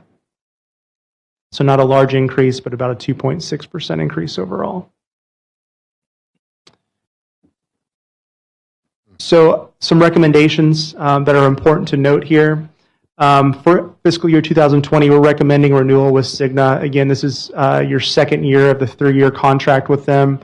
The renegotiated renewal represents about a 2% increase in the city's maximum annual funding liability, a 6.4% increase in stop-loss fees, no increase in our administrative fees. One thing that we were able to do this year is go back to Cigna and renegotiate your pharmacy contract, even though we were in a 3-year guarantee. The recent Express Scripts acquisition that Cigna made, we have seen in many of our other clients better pricing being offered, so we went after that better pricing, specifically the rebates that are paid back to the city. We got those rebates increased from $167,000 to $328,000 with this renewal. So a pretty substantive jump in your rebates. So that's a big change for the upcoming year. In regard to the budget, again, for FY 2019, you're sitting at approximately 44% of total fund operating expenses, which is a healthy fund balance. The minimum is 25%. We are recommending the $164K reduction in the fund balance to offset employer and employee health plan funding rates, moving to that 62% funding. Again, we looked at a long-term strategy here to make sure that fund balance does not dip below 25% at the end of year 3 to keep that healthy fund balance in place. The plan options, the only plan option we're recommending this year is reduction of that dependent subsidy to 62% to the benchmark. For the retiree rates, for employees retiring after 10/1 of 18, those risk-adjusted rates apply. So those risk-adjusted rates are going up about 2.6%. So overall, we're not recommending any changes to the current funding mechanisms that you have there since you implemented those last year. But that 2.6% will be going into place for those retiring after 10/1 of 18. Health and wellness, this is important to note. We currently have a health and wellness program for employees that get their annual physical. They get a $50 reduction in their overall cost.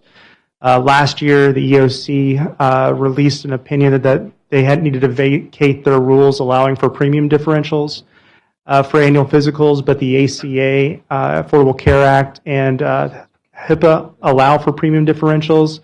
So the EEOC basically has to come back out and give us a ruling on if we can do this moving forward or if we can't. But as of right now, like most of our other clients, the city's going to continue with their current policies, and we'll wait for that ruling to happen later this year. In regard to healthcare reform, the city's following all healthcare reform requirements. Oops. I would note that something has changed. The Cadillac tax, you probably saw that was eliminated last week. So the Cadillac tax that everyone was kind of waiting on is not going to come into place. That was eliminated in recent legislation. The city's in its last year of paying its Patient-Centered Outcomes and Research Institute fee of $2.39 per covered life. After this year, all fees and taxes that the city's been paying for healthcare reform go away.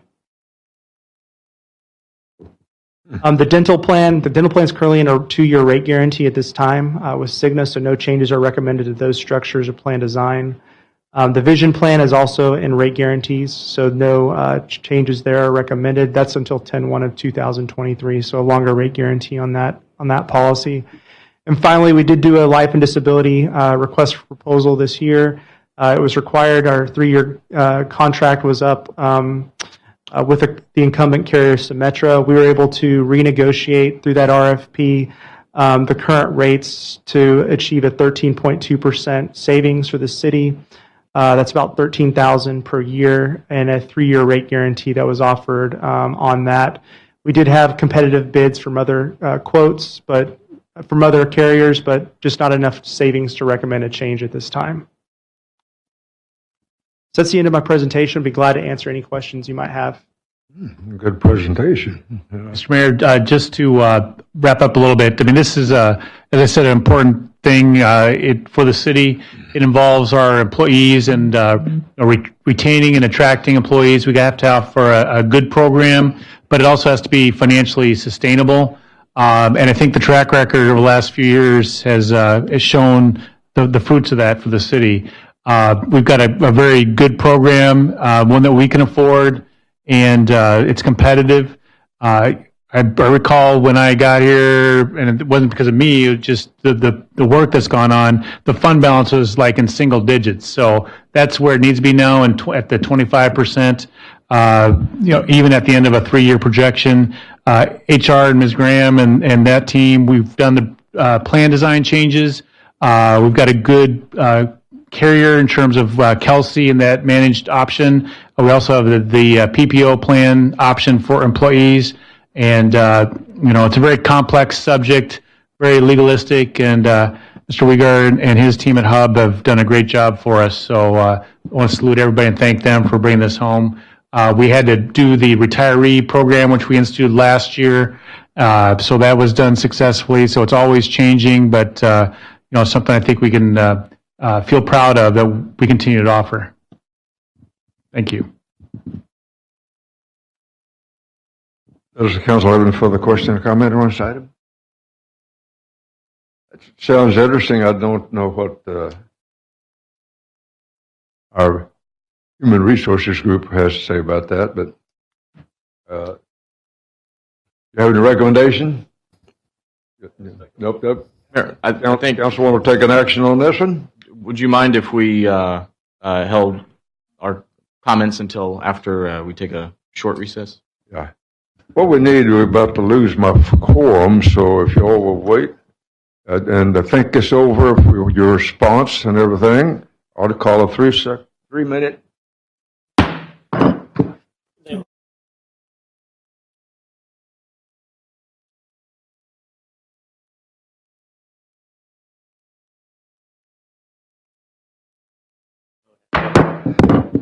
Council return to open session. Vote for it. Let the staff continue on the presentation. I wasn't quite clear if there are questions or you wanted to vote, or does the council have any question or comment on this item at this point? Walter, do you have any question or comment on the presentation or anything? Okay. Just one quick question for my edification. So, are we planning to continue to pay down the fund balance until we hit the 25% goal, or are we just going to do it this one time and maintain it to 38%? So we did a little bit of drawdown in this pro forma. The key is that doing something that we're comfortable that looking out the next 3 years that we can still be at that 25%. We'll adjust it every year, but this gives there's enough there to draw it down that little bit and not cause any spikes. So that's just rational sort of moderation of that. That's my only question. Thank you. Rib? That complete the staff presentation? Keep talking. Okay. Council have any question or comment on that item? I don't. I went through it and I'm not quite sure whether this solves all your problems at this point. Council? I think we're ready to vote, Mayor. Huh? I think we're ready to vote. Okay. I think we have motion second on the floor. Councilmember Hernandez, how do you vote? I'm sorry. Councilmember Hernandez, how do you vote? Oh, aye. Councilmember Moore? Aye. Councilmember Owens? Aye. Councilmember Orlando? Aye. Councilmember Perez? Aye. Motion passes 5-0. Okay. Moving to item 8, I'll turn this over to our city manager. Thank you. This is a referral to the Planning and Zoning Commission. I'd just like to run these by you before We start that process. This is not asking for any kind of decisions. It's just sending to the P&Z so that they can research, hold any public hearings, and then bring you back recommendation. But there's been a request for adding, certain uses into the conditional use category, and the material is all described in your packet there.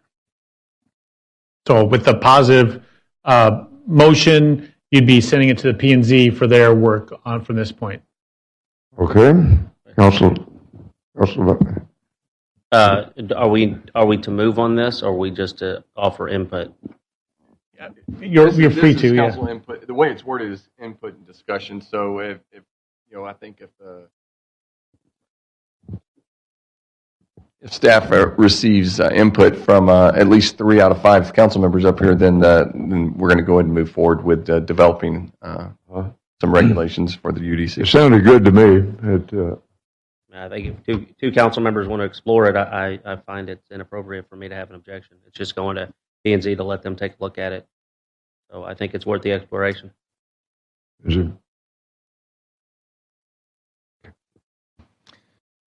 Council, have any question or comment on this? I think we need 3 others to say that they agree with taking it to P&Z. So staff. I'm for it. For both of them. Yep, same. Yes. What was the one you were talking about on the screening on 35? What is that? So specifically, we had a resident and business owner here at one of the meetings requesting to do U-Haul sales rental or rental from his facility that currently exists on Highway 35, but he was told that he had to have the vehicles behind his fence line of his business, which you want to advertise that. And there's another business on 35 that's a forklift rental and sales place, and they currently have to do the same thing. But typically those kind of places, you want those vehicles out in front, so it kind of advertises itself. So with Highway 35 being an industrial corridor, I don't know why we couldn't do that. Well, we got one similar to that over on Old Alvin Road, I believe. We do, yes. Right across from the Burger King or whatever that place is. There's one there. It's very similar to that. I don't know. Yeah, and then there's one on. Add anything to us. I think it detracts considerably. But and then there's a thoroughfare like 35. I think it ought to be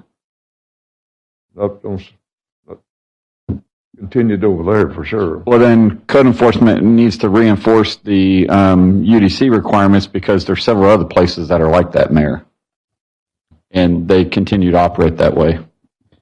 Well, P&Z could wade through that and come up with a good decision. Yeah, I think for the purpose. Yes, sir, I agree. Purpose of this item, I think we have direction that we want P&Z's opinion. Mm-hmm. A lot of those we need to nibble away at. Any other question or comment from council? I think we need to kick it to them. Let's vote. I think we need a vote for that. No, sir. I think we just need to give staff. No vote required. Does staff have the direction it needs? Yeah. Okay. Take a recommendation for us is enough. You want to vote for it.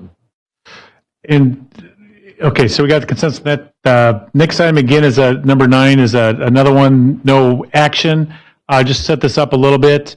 We outlined for you during our early budget input that we'd like to separate the CIP from the bulk of the budget presentation you're going to see next month. Just in reflection, didn't feel like that may have been a little bit rushed and wasn't getting as much time as it should as part of the rest of the budget, and it also let us focus a little bit more. So tonight we've got a presentation on the capital improvement program. Your P&Z has fulfilled their statutory requirement to adopt a CIP. This is the next step then, and so Mr. Upton's going to run through an overview of that, and then we would bring to you a resolution to complete this piece of the budget work at a future meeting. So Mr. Upton, take it away. Thank you, Mr. Pearson. Mayor and Council, good evening. This is to move forward and give you an update and just kind of see the process that we've gone through for the fiscal year 20 through 24 5-year CIP process. and the program so that you can have some time to digest it and take a look through. So what is capital improvement program? What we're going to talk about tonight will be how we define the capital improvement program, what are capital improvements, the proposed 5-year program, review of the individual programs themselves, some O&M impact or operations and maintenance impacts, and then our funding sources and how we were able to fund these projects. So what is a capital improvement program? As many of you know, this is new construction, which is major or non-routine type items, improvements to our existing infrastructure, those items that have a 20-year or longer life expectancy, also exceeding $100,000 in cost, and also results in either a new asset or we've revitalized and refreshed and extends the life of a current asset. And this includes all costs from conception through construction and the end when we punch it out. So design through construction, any land acquisition, et cetera. That is what encompasses that entire project. So it's broken out. The 5-year proposed plan is about $651 million. It's comprised of about $387 million in water and sewer, $128 million in streets, parks at $82 million, facilities at $22 million, and drainage at about $30 million. This also includes our recently passed bond program, so the funding for that bond program is also in here with regards to the general fund items. This is broken up into the total aspect of bonds from water and sewer revenues, impact fees that are collected based off our impact fee ordinance, general obligation bonds, certificates of obligation, our TERS reimbursables, HGAC or partnership funding that we have with the TIP program and TxDOT, our 2007 general obligation bonds, and also in there will also be a 2019 bond program as well. That you saw above in there. The other funding sources, cash on hand, and any funding potentially from PDC. This is how it's broken out over the next 5 years. Our biggest bulk is over the next couple years. We have some major projects that we'll talk about in the water and sewer fund program. And then, of course, our general fund dealing with drainage, parks, facilities, and streets. Those are funded through our bond program. So we'll start working on the individual programs themselves. This is our drainage CIP. We have a map showing the items and locations of where we'll be doing our work over the next several years. The main programs that we have is the first 4 items on there: Piper Road, Mimosa Acres, Willow Crest, West Lee. Those are bond-funded programs that were passed by the voters. Of those, we've already had 2 of them that have been started in design. Or 3 of them actually have started in design. Willow Crest subdivision will be forthcoming in an upcoming council meeting for approval to move forward. The other one, Hickory Slough Detention Pond, is also a bond-funded program, but that will be out later in the years. And then another program is our stormwater pump station. We have a couple major pump stations that move stormwater out of our detention basins, and they do not have backup generation in times of storm. This is a needed aspect when power is not available. We'll head over to our parks facilities. You'll see that the first item is the bond item that was passed by our voters. That's about $2.5 million over the next 4 or 5 years to recapitalize our playground equipment and equipment in our parks as well. Besides that, we have some partnering agreements with Clear Creek Trail. This is funded with partnerships on 80/20 with HGAC. I see an error there. And then our rec center natatorium, this was funding for the remaining section of the 2007 bonds to do some work in their interior, and then also with the generator and electrical work as well. Shadow Creek Ranch Park Phase 2 is underway, and then the Shadow Creek Phase 2 ditch trail along Clear Creek and the library trail. Those are items that we're talking about in partnership to bring trails to the library as well. Facilities, as you can tell, we've scattered throughout the entire city. Facilities are necessary to add to and also rehabilitate. So those items consist of a shared program for the Orange Street Service Center Phase 1 and Phase 2. This is rehabbing the Public Works facility and combining the engineering and projects group there as well as an administrative side and rehabbing that. So there will be a partial funding coming from the Water and Sewer Fund as well for the revitalization of the Public Works facility. Fire Station 8 is under construction. The animal shelter associated with is a bond-funded program that is starting in design and will be moving forward. And same with the library, that is a TERS reimbursed project, so we're in design on that. And continuing on with Fire Station 7, 4, and 11 as it's programmed out in the budget. And continuing forward as we move on through critical facilities for backup redundancy and power, both at the PSB and at City Hall. Streets program. This will go through. We have several items in there associated with that are under construction that we have partnered with HGAC and TxDOT. It's Makawa Road that's in design, Hughes Ranch Road, McCard Road, Smith Ranch Road, safe routes to schools. Those are all items associated with our partnership agreements at 80-20 type split. The multimodal master plan is underway. Intersection improvements that we're doing. Dixie Farm, we're partnering and taking a look, working hopefully with TxDOT to improve the Dixie Farm and Broadway intersection to look at dual lefts. So we're working through with them on that. And our street reconstruction program, that is underway.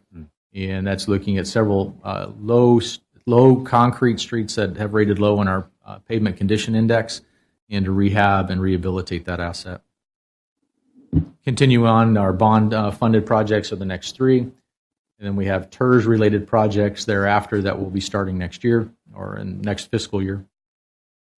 And then continuing on as we started talking a little bit about earlier tonight, but our traffic signal upgrade program will continue to increase and update our corridors and our traffic signals as they have become outdated.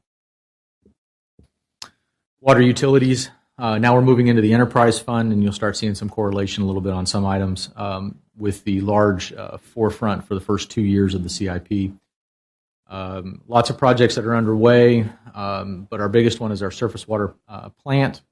That is in design, heading towards finishing up 30%, heading into design as you had already approved with the construction manager at risk, and moving in package 2, package 1 and 3 will be forthcoming in final design, and at the end of next month for finalization of that to head towards final design. The rest of the items are in progress. And continuing on as we head towards some of these correlate with our bond program. So like the Orange Circle water line ties in with our street reconstruction program we want to replace if we open up that street prism. We want to make sure our water and sewer infrastructure is also taken care of before we put a new street back down. And we continue forward working on elevated storage tank and ground storage rehabilitation. That'll move forward in the coming years to keep that asset revitalized and realive and recapitalize that asset. Finally, we'll be talking about our wastewater utility side.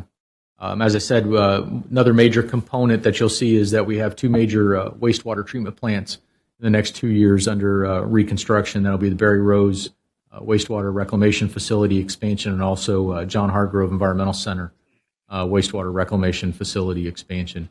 The benefit on the Barry Rose is we're looking to expand that to be able to collapse Longwood and send all wastewater up to Barry Rose to treat that side of the city.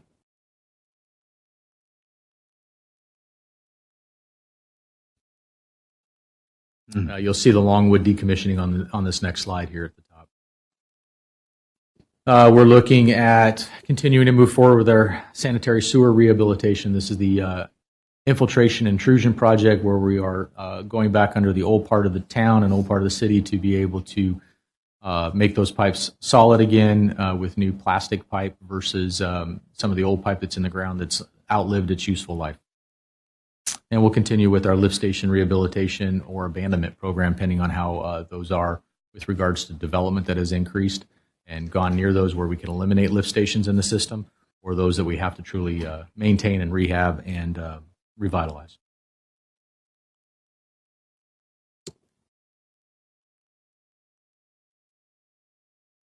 So overall, I have a apologize for the title up here, but our general source of revenue across the entire $651 million project is broken out here by each fiscal year by the different funding allocations from 2007 bonds, 2019 bonds, and TERS reimbursable debt and impact fees.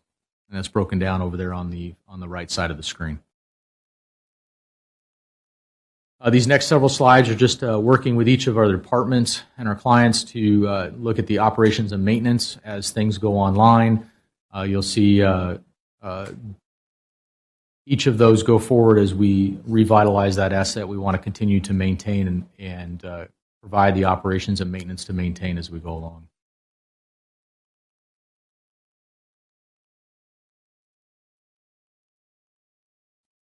And this is the breakdown accordingly for this fiscal year. As you are aware, is that it's a 5-year plan, but you look at adopting year one or the 2020 budget.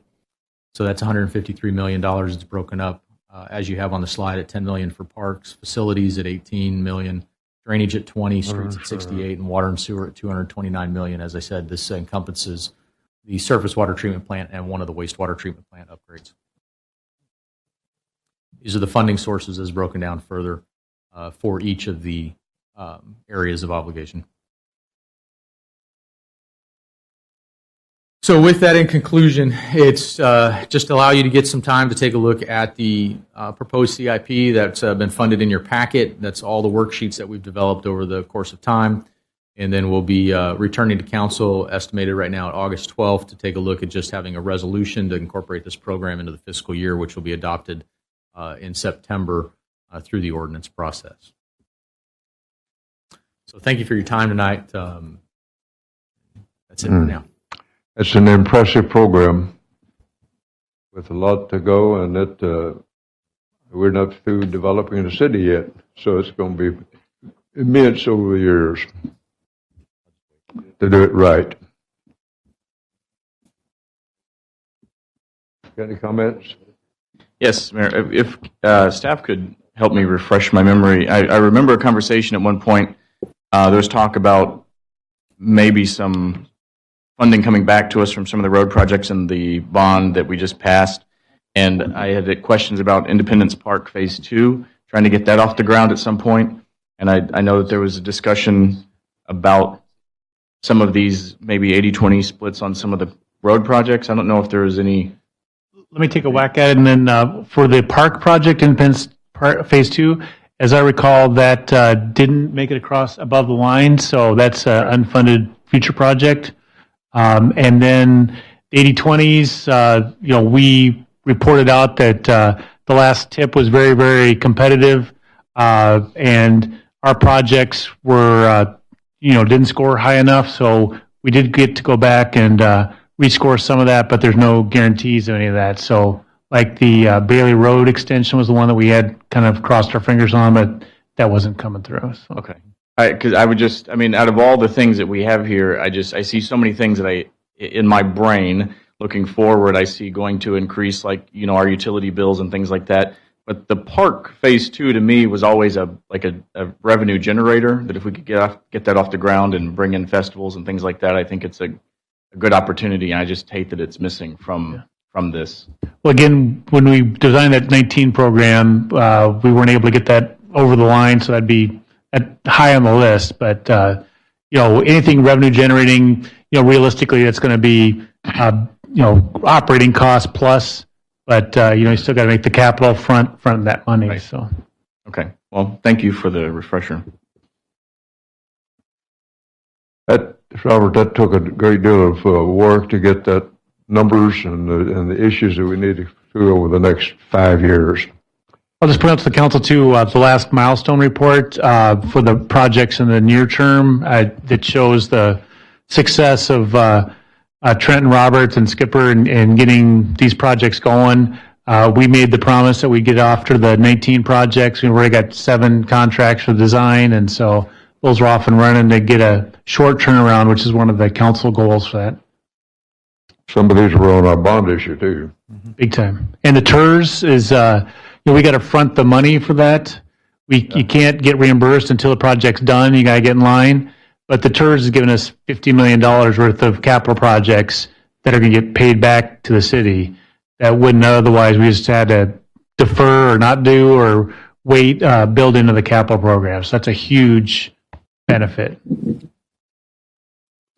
So the total cost of all the projects in the CIP, what's the return that we're going to get on some of this funding that you say we had to front? The TERS was $48 million of that, so that's the biggest chunk. So out of like the 700 million, we get 48 million back? Well, I mean, the 700 is everything, water, sewer, facilities over the next 5 years. So we'll have, we have $10 billion of valuation, so you can multiply that. We have $50 billion worth of valuation to work off over that time. There's also the McCard Road, McCowa, Smith Ranch Road, and Hughes Ranch Road, which are going to be approximately 70 to 80% reimbursed through TxDOT on all of those road projects. Those probably add up to close to $60 million plus.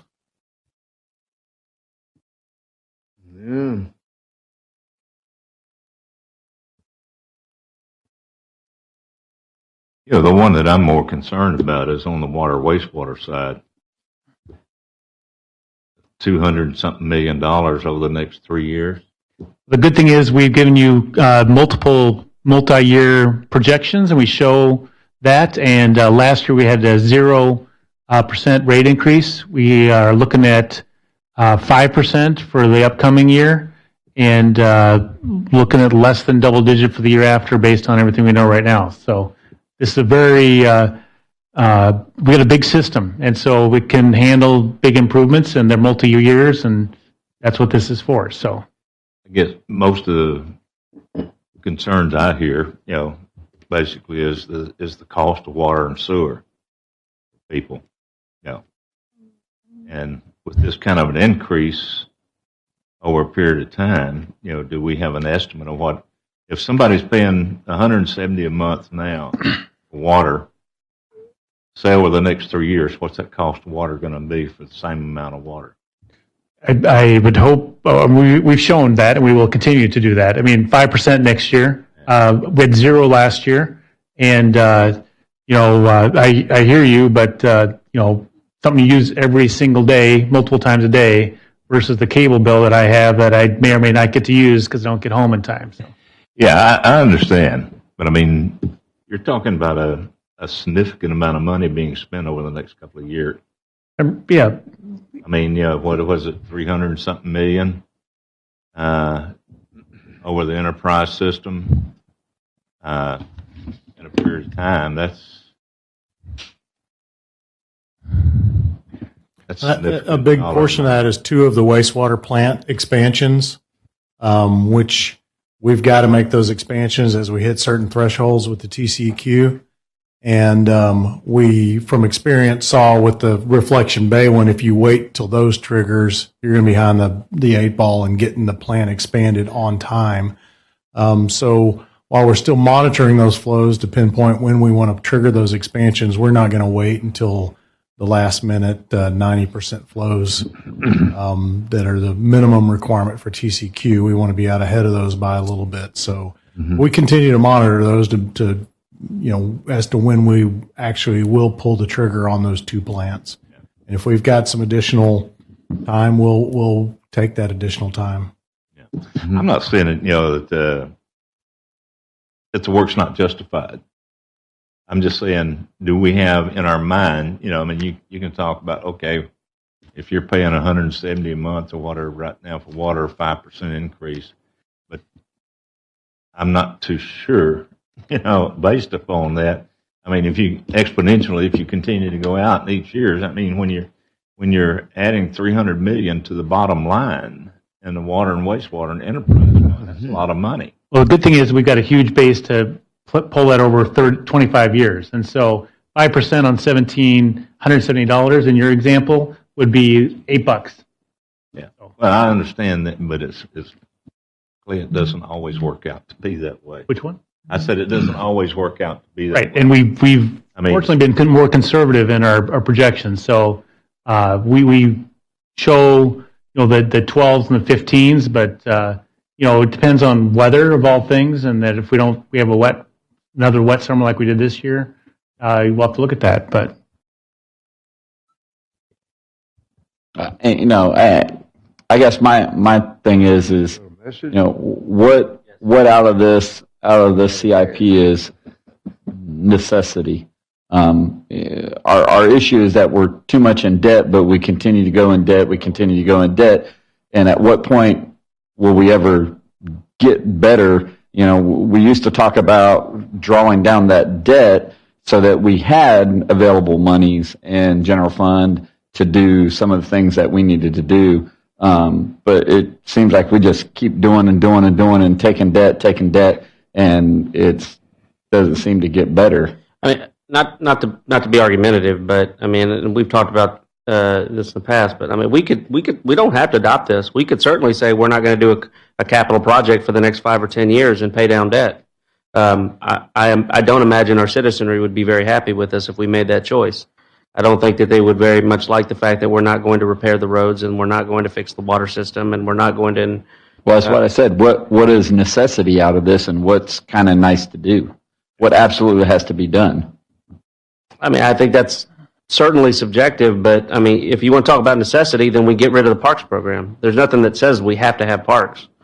I mean, there's nothing that says that we can't let the roads deteriorate even further and tell people that they can bypass it. There's nothing to say that we can tell people don't.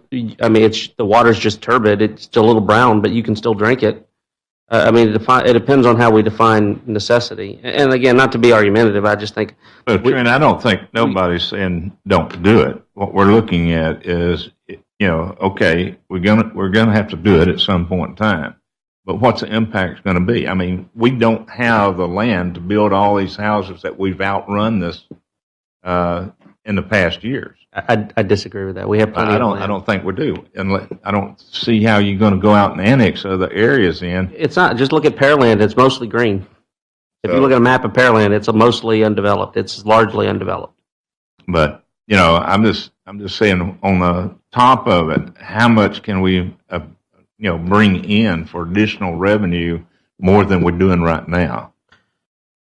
No, I don't disagree. I mean, I think we have an item next on the agenda where we talk about maybe some additional ways to generate revenue so we can offset some of this so we don't. I think one of the things we're going to have to look at, people can raise hell about it of how much apartments we got, but we're going to have to move into apartments and townhomes to put that stock out there because you don't, unless you go to R4s on everything that you have developed out there. I would disagree with your assessment. Our rating, our debt rating or a bond rating proves that we're not overloaded with debt. We have plenty of revenue coming in that we're not significantly burdened by the debt we hold. You look at the value looks like a big number, but we have the ability to pay the number. We also have citizens who just told us they want us to take on more debt in order to be able to get these projects done. We just had an election, and not one of them was close. Yeah. Even one that was controversial. I mean, I just don't. Yeah. I don't disagree that we need to be conscious and mindful of how we're spending money and what that overall balance is. But I think that suspending large chunks of our CIP to hold down debt is we need to discuss what we want to hold our debt ceiling to, and then fit things into it, as opposed to just arbitrarily cutting projects or saying I don't want to move forward with this value because it's high. When I don't think that we've hit anything close to our debt ceiling that such that it would negatively affect our ability to operate as. Well, I certainly hope you're correct on that. Do that, but I think anytime we start adding debt we need to look out years in advance and okay, this is how much money that we're getting in right now on tax and revenue. And this is, what we're going to be spending. And so where does that go? I don't disagree with you, but our opportunity to do that was to not adopt a 2019 bond program. No. If we didn't vote for that, then we wouldn't have had any additional debt from 2019. Well, that's not necessarily true. Well, with respect to those projects. I mean, if you look at it, your COs go out beyond what your GOs are. That's approved. We're approving more debt on COs than what we are on our general obligations that the people approve. That's not voter approved. I don't disagree that the CO is I don't disagree that the CO should not be used as often as it is. But I do think that if we want to control the use of that tool, then we need to have an agenda item where we discuss how do we want to control it. It's something I proposed before. I definitely think that we need to have better standards of when that should be used and when it shouldn't. Yeah. I don't think that we should have another public safety building that's built completely off of COs. I think that all of that debt should be voter approved. I do think that needs to go into the hand of the voters to discuss it. But I don't think that that discussion is necessarily a part of the CIP. We don't. All we do is just say, "Hey, are these the projects that we want to do in the future?" We don't even have to do any of them. We just want to make sure that we're giving staff guidance in the direction we like. I'm not saying that the projects aren't wanted to do. We just don't need to lose the sight of saying, okay, what can we actually pay for without impacting, the citizens more than what we're doing right now. So, I mean, or with a minimal increase of something. I'm not saying that any of the projects listed on here that's not worthy of being done. Yeah. They really are. There's no doubt about it. But I'm just saying, I hope we have the be able to take the look ahead and seeing how much can we really afford. Because if you look over the last couple of years on the COs that we've done, we've spent a lot of CO money without going to the residents or voting on it like a general obligation bond. I'm 100% with you. I would absolutely second a motion for us to have a discussion item about how we limit the use of the COs. Mm-hmm. I think that's something worthy of discussion. I finally agree with you. That may be a subject for with me another a lot. workshop You just don't later want to admit it. next year. I do have a couple questions. I agree with Member Hernandez. I'd like to at least see. I was not necessarily in favor of Independence Park falling off of the 2019 bond program. I know it's a little awkward to ask for this, but I agree that I want to see it somehow on the 5-year CIP, maybe on the tail end, and let's think of ways to how we want to get that funded. I know that's easier said than done, but I'd like to see that somewhere on the 5-year CIP. Also, questions on Fire Station 4. So I gather that we're going to relocate Fire Station 4 to a new location and rehab that building for the existing building for where was it? We're looking at that for keeping the structure, but transitioning that into storage and training, police kind of focused, maybe some sort of a central fitness for that public safety area for relocated Station 4 and PSB. And then do we have a location for future 4? So right now we're going to spend some time and look at trying to fit animal shelter new Station 4 and the existing building in that area on Freedom Drive. Okay. There's that large parking field that's not used at all. So essentially we'd have public safety, police and fire training area, animal control, and then Fire Station 4 all in one corridor. We got to scope that out, but that's sort of the vision right now. How much of that land do we own? It's all ours. All of it? Yeah. All right. With that, I mean, we have more discussion, but the only thing I would amend is adding Independence Park Phase 2 somewhere in the 5-year CIP. I have a question on the Shadow Creek Ranch Park. Is that under? Can't find it now. We did a Thursday packet about it 3 weeks ago or so. So Phase 2 you're referring to, and that's part of a TERS reimbursable. Okay, I couldn't find it through here, and I thought it was paid for the TERS. So thank you.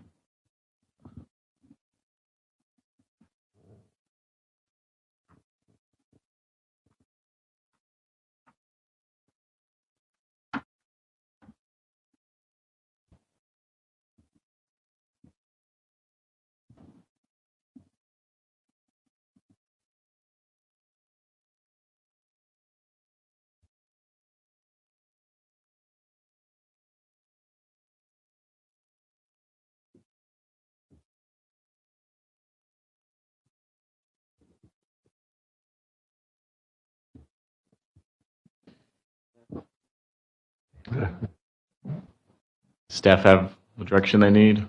Yeah, well, the next step would bring the resolution adopting the CIP on your August 12th.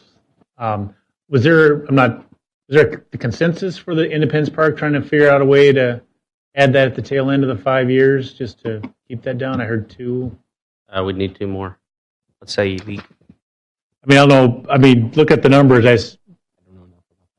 Frankly, the way, to be honest, to the process would be to show it as a future bond or something. I don't know, or a CO. I get that. I mean, I think it's going to have to be debt, and it's going to have to be programmed as probably a bond or something. I mean, we just had the discussion. I'm not trying to use COs for projects that size, so I would be a hypocrite if I said go down that path. But I'd like to see the entire project. I think needs to be done. I was disappointed it didn't get included in there. I'm personally, I'd like to just see some plan for trying to do it sooner rather than later. We already have people reaching out wanting to utilize the park for festivals, large-scale festivals. It's just currently lacking the amenities necessary for that, and I think we're missing an opportunity. We'd agree. Love to have that. Yeah. Just But yeah, I think just went through if a thing it goes about on there and it meetings, has to be, another bond referendum in the future, I think that's fine. But as long as we have it on the radar, so we don't lose sight of the potential. Yeah, I guess, is there just two other council members that are willing to at least add it to the 5-year CIP, and we can look at how we fund it as part of that program? I'll chime in on it. Yeah, I'll support that as well. It's in there somewhere, huh? I had one other question on the Piper Road drainage project. Did we ever finish what we had started over off of Wagon Wheel? Councilman Moore, the project off of Wagon Trail Drive, that has been completed. That was that area there with Ochoa. That whole project, that's completed and done. Okay. And so now we're moving further on down to deal with the issues over off of Piper. That's correct. Those were items identified in our Harvey assessment after action report that we developed in-house, and this is one of those areas that is kind of outside the 100-year floodplain, but is habitually flooding, and so we want to try and assess that. I do like that we're addressing a lot of the drainage and on this CIP. It's probably a little more heightened than it was in years past with Harvey. Everybody's in flood scare right now, but we have had flooding issues and drainage issues in a lot of these areas. So I'm glad to see that we're trying to address it and do something with that. Being hypocritical here, I'm talking about spending money on some of this stuff, but these things right here are main concerns, and these are the kind of things that people pay taxes for, to be able to have their areas where they live to be taken care of, and not build a house there and have it ruined by flooding or drainage issues. So I mean, to me, these are important things. You'll get a chance to talk about that some more in the next agenda item.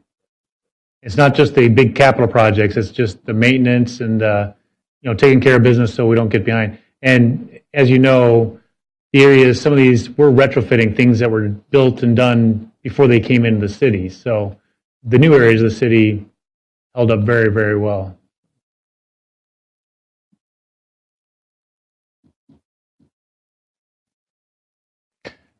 I don't want to close it off, but is that sort of it? Well, I think we've addressed that down pretty well. I think it's possible we need to look at this every year, of course. And, so, not in this type detail, but there are going to be some issues that we're going to face. So. And we've got plans that show how it all gets paid for. It's all very doable. We wouldn't bring you something that it wasn't. So. Yeah. Next item is another just discussion, and that's item 10. Yes, sir. Mr. Epperson and Mr. Upton have been dying to talk to you about this, so we'll have let them talk and then hear you react. Good evening again, Mayor and Council. This has been a topic we've talked about several times over the course of the past couple years at early input budget sessions with you all. Moving forward now and bringing this up to have further discussion as requested and to provide some additional background information. So this is a stormwater utility fee presentation. So a little bit of background with with the goal of floodplain and stormwater management, as we all have already talked about, is to improve and also maintain our drainage facilities throughout the city. As we all know, currently that funding is through the general fund, or if we do any major projects through the CIP, either through general obligation bonds, as we just recently passed in 2019 of May, that funded Piper Road, for example. But there is another way to go about doing this, and this is through a stormwater utility fee. And we have many jurisdictions within the state of Texas that has gone this route and implemented a stormwater utility fee as allowed by the local government code. And it would be dedicated to drainage utility work within the city. And the purpose, of course, is to cover our general maintenance expenses, but then also can fund capital projects, examples of the ones we've already talked about tonight in our previous presentation. Some of these things that can cover with the continued regulations that we have being imposed on us through the federal government, our current funding is falling short.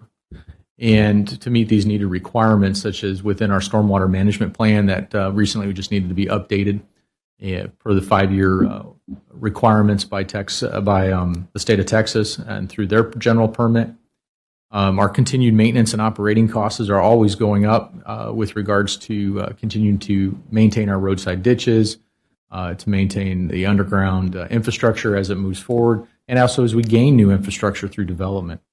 Also, with the recent storms that we've had, Harvey, but then also subsequent storms before and after, have shown our increased needs for maintenance, both to improve and also to construct new. And with that, with the assessments that we've done in-house, this program would create the ability for us to be able to address those through that program versus maybe going out and having to do bonds or take additional general funds, as we know are highly competitive with our other departments, with streets or sidewalks, public safety. All those compete for those general funds. So this is an opportunity or an option that can be utilized to fund drainage utility projects themselves. So to give some ideas of what we've done in the past, I put this forth together for you with regards to general obligation bond projects. So in 2001, we had about a $23 million bond project, and these projects were listed below. 2007 bond projects, $35 million, and we also are able to augment because we did have some 80-20 split with funding. And then drainage projects that just were passed earlier this year at $28.5 million. The potential is that with a drainage utility fee, some of these projects could have been funded through that program as well. So just kind of talking our limitations as we go along is that as we move forward, as development has grown, they've continued to install stormwater systems, which we need to maintain. The general fund, as I've identified really and highlighted here, is limited funding for maintenance activities. The funding is set aside through that general fund, so it is always highly competitive as these things increase. We need to recognize that we need to maintain these assets.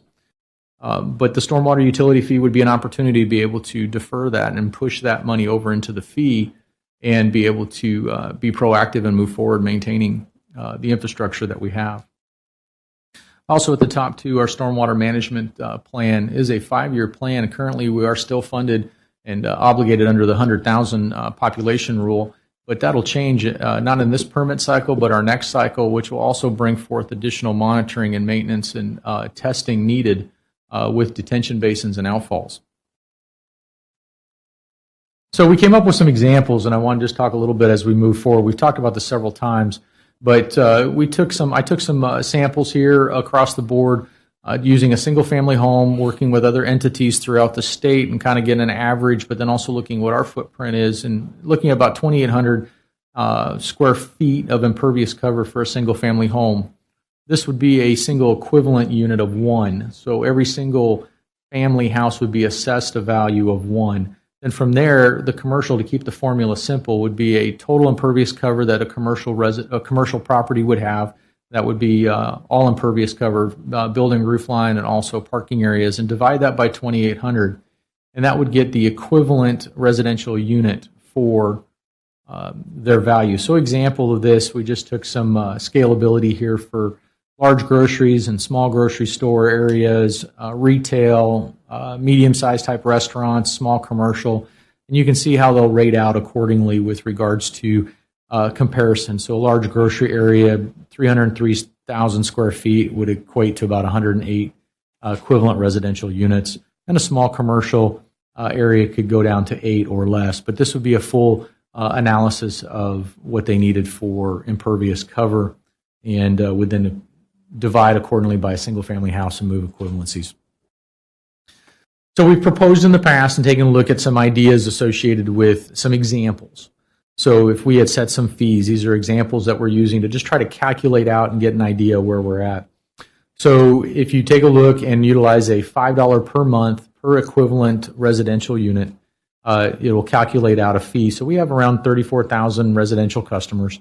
This will net a revenue. And then commercial, just to use the basis when this was being calculated, was just to have a average estimated cost. Of course, this will be calculated on an individual commercial basis, but this was just an average estimated just to get a ballpark number of about 17.9 equivalent units based off 50,000 square feet, and would generate a certain amount of revenue. And this came out across the way, which would give a operations and maintenance cost, give you a fund balance, and then taking a look at funding equivalency for capital improvement programs, and then also what could go into a debt fund or generate a larger revenue via debt funding. So on the next slide here gives you an example how that would break down.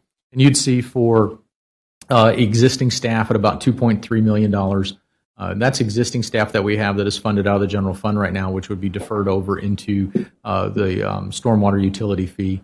Some additional staff needs that are necessary as we grow. And then equipment costs. So we would be looking at our Vector trucks and street sweepers and associated grade-alls would be then associated and funded out of this program. And then that would leave some cash on hand to be able to do cash-funded projects, and also some engineering and design study with that, and then taking a look at debt funding as well in the future years. And that would allow out, so working with our financial advisors and our finance department to be able to fund and have larger projects to be able to be done. I did also and took a look at $7.50 as an example as well, and generated a cross following the same formulation. That moving forward, you'll see the existing staff, operations, and capital equipment would all still be the same across, but it increases the cash funding ability and the debt service fund to be able to do a larger amount of projects.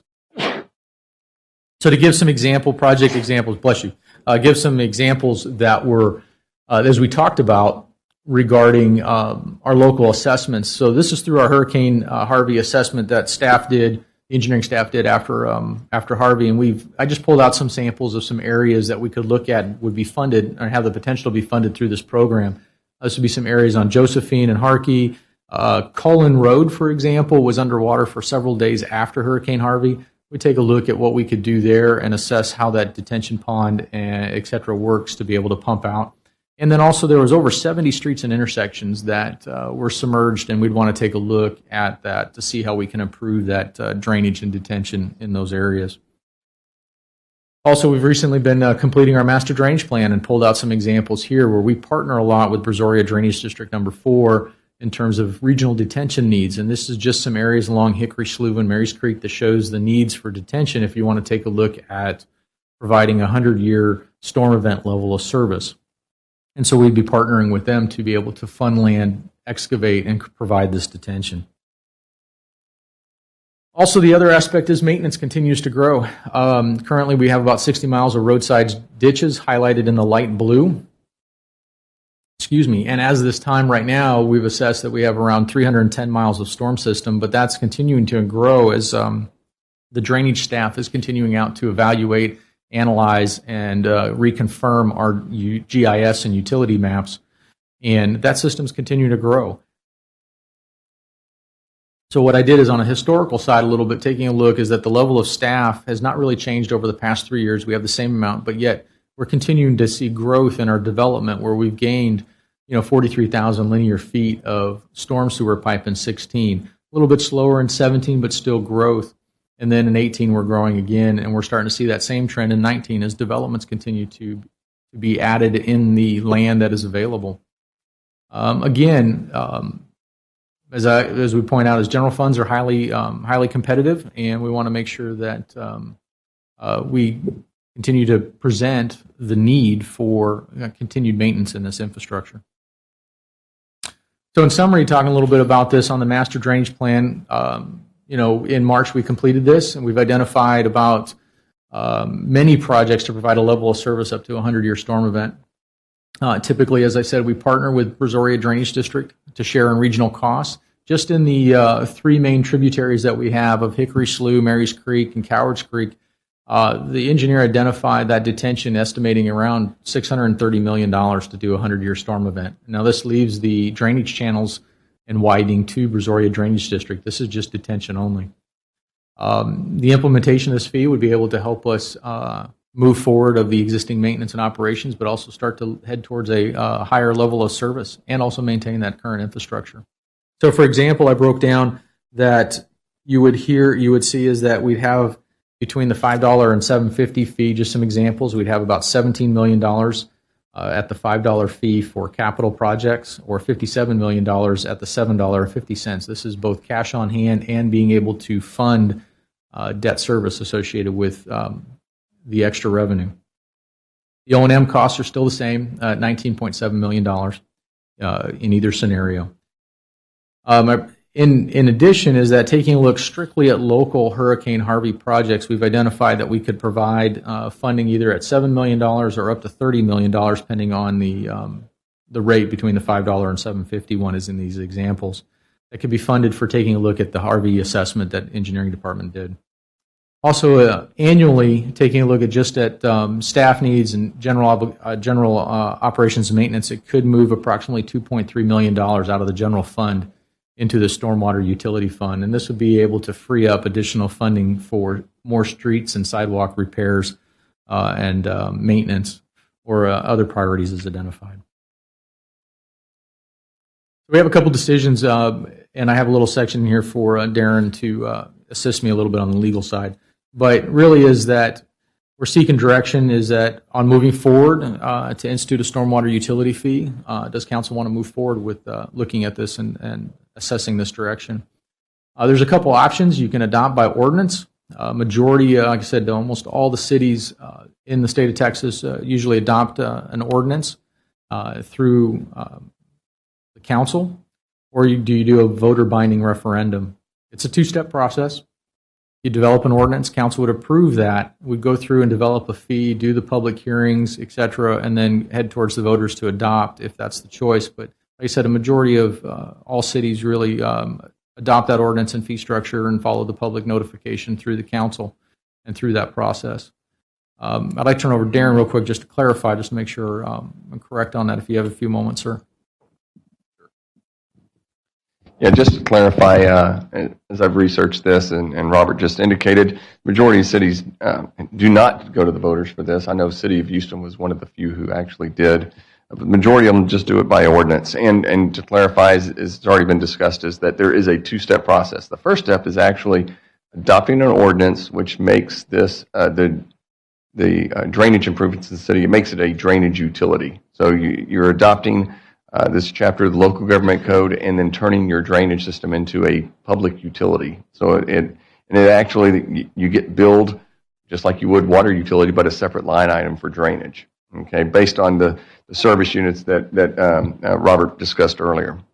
So, but the first step is to adopt that ordinance. That ordinance does not in and of itself assess a fee. There's a second step in that process, and that step is actually levying a fee and then adopting that levy. And that is what would actually then be incorporated into the drainage utility to support the ordinance that was previously adopted. So again, it's a two-step process. So if the council wanted to do that unilaterally, approve an ordinance, you would have the right to do so. And then subsequent to that, then you would adopt a levy to assess the fee. If on the other hand, you didn't want to do it that way, you would still need to go through that same process, but your approval of it would be contingent upon voter approval, and then it would be submitted to the voters for approval. if that's what you opted to do. So hopefully that clarifies it, and if you have further questions, we can discuss it. So City of Houston went to the voters. Did it pass or ultimately? Sorry. Yes, it did. Okay. Thank you. I think, Robert, I think something like, I'm sorry. Oh, no, I'm sorry, Mayor. I just have one last 2 bullet points and then happy to answer. But to answer Councilman Hernandez's questions, it did go to the voters multiple times for the City of Houston. But final would be is an implementation process, depending on the direction is given, is that we would head towards bringing forth a consultant to help us finish the completion of our draft business plan that staff had started working on and got to as far as we can right now. Assist in the needs if necessary with the ordinance development, our financial policy staffing needs, and project costs based on the master drainage plan, our Harvey assessments, educational outreach, et cetera. And then setting forth the schedule for fee implementation dates. Based on that, it'd be looking about 6 to 8 months for us to finally develop all, get everything solidified, and head back from there. So, Robert, I think that if we had adopted something like this several years ago, that during Harvey, I think that the damage and discomfort would have been significantly less, because we would have been starting addressing some of the issues that turned up in Harvey, like the flooding in places that never flooded before. But I think if we don't start working that, I believe that the hurricanes are getting worse. They're a lot juicier than they used to be.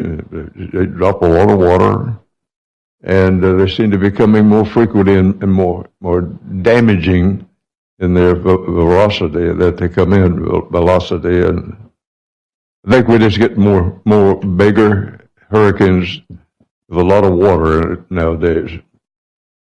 And if we don't start addressing it now, it's only going to, we just can't take care of everything. So we're going to need some help on it. I think $5 a month is not a bad price. I wonder if that's enough to consider. So that's something we may need to look at.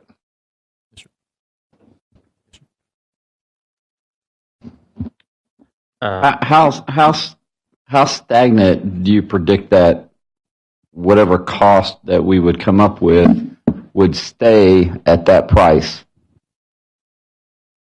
Well, currently, right now, is the budget that I've developed just tentatively based off those. I kept it at a $5 flat rate for the first 5 years. That's as the 5-year plan that I put forth in development was just straight $5. But it's got to come down and take a look with regards to what level of service we want to continue to provide as systems continue to grow, as needs or their maintenance associated with those items, and those would be assessed and taken a look at. But currently, right now, just the information and the examples I provided you kept it flat for 5 years. I'm not saying that's always the right thing or the correct, but that's what I provided you today.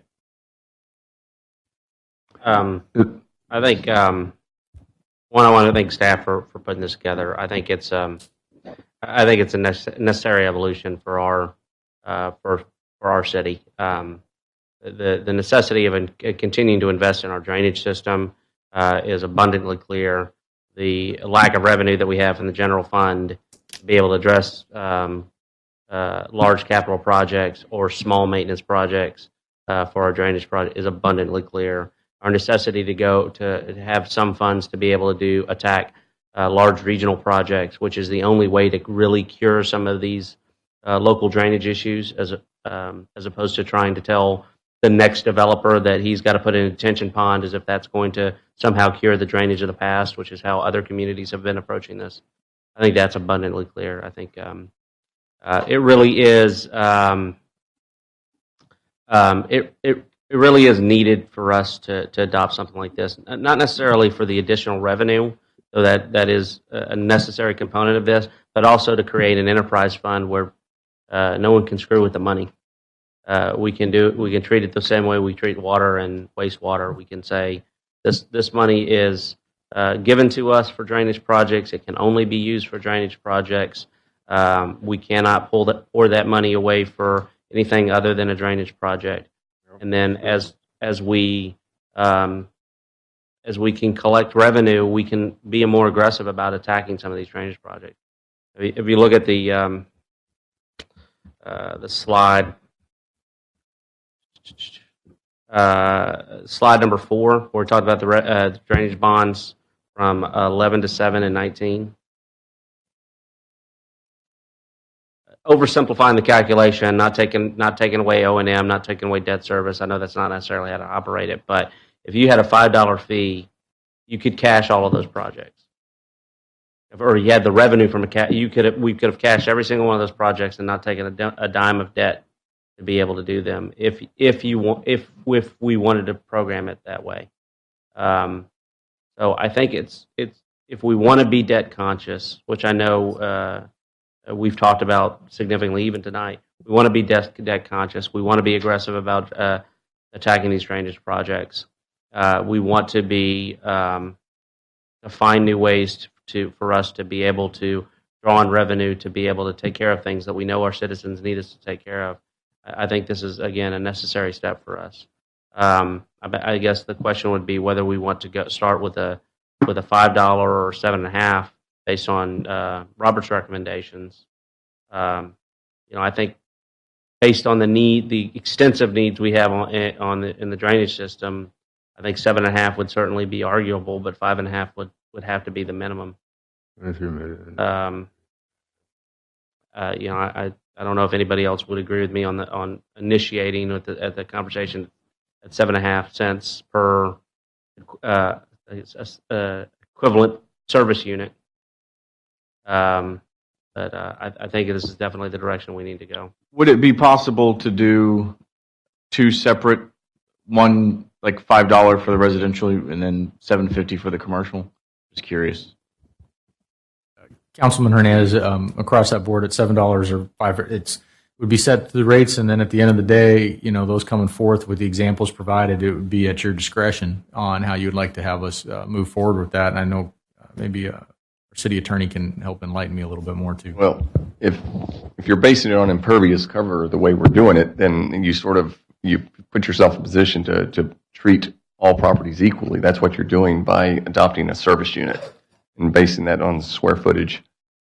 Technically, but I mean, you could say the first service unit for all development is at a $5 rate, and all service units above the first service unit is at a $8 rate or something of that nature. Right. Yeah, as long as there's some rational basis to support it. Yeah. Yeah. So you could, but just want to make sure everyone understands if a small grocery store's got 80,000 square feet, you divide that by 2,800 square feet and multiply that times the $5. And that's what would be their monthly drainage fee. Correct. Yeah. And I was they'll just pay doing the much more calculation. than they'll pay their equivalent share much more than the single family. Yeah, I get that. I'm just thinking I could take. I was thinking about my cafes, for instance. Would I be? And I just did like some real quick calculations, and even at the $7.50, I mean, it wouldn't be like a total put out. But I think the elderly that are seeing that fee on their utility bill, $5 is a lot easier to sell or swallow or whatever you want to, however you want to look at it than $7.50. And I just think that on the residential side, pushing it as a $5, and then if you can have the commercial equivalents above the first unit, that 2,800 be charged at a higher rate. I just think that can be offset by however the business wants to offset that cost. It's easier. Sure. And I think that, that's an option if the council wants to look at that. But, I think in our experience with the water and sewer rates, when we looked at when we changed the rates from being an across-the-board base rate to a meter-sized base rate, and that impacted the businesses much greater than the single-family residential.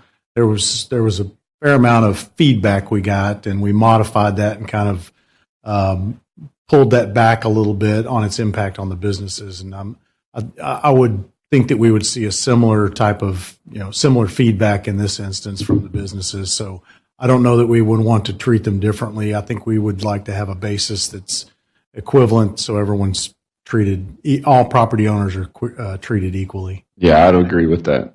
I'd like to add to what Mr. Epperson completed out to is also keeping the formulation simple so that when businesses or developers come in, they can easily calculate what that fee would be, what that stormwater fee would be. It's something simple for them to understand, and it's easily calculated.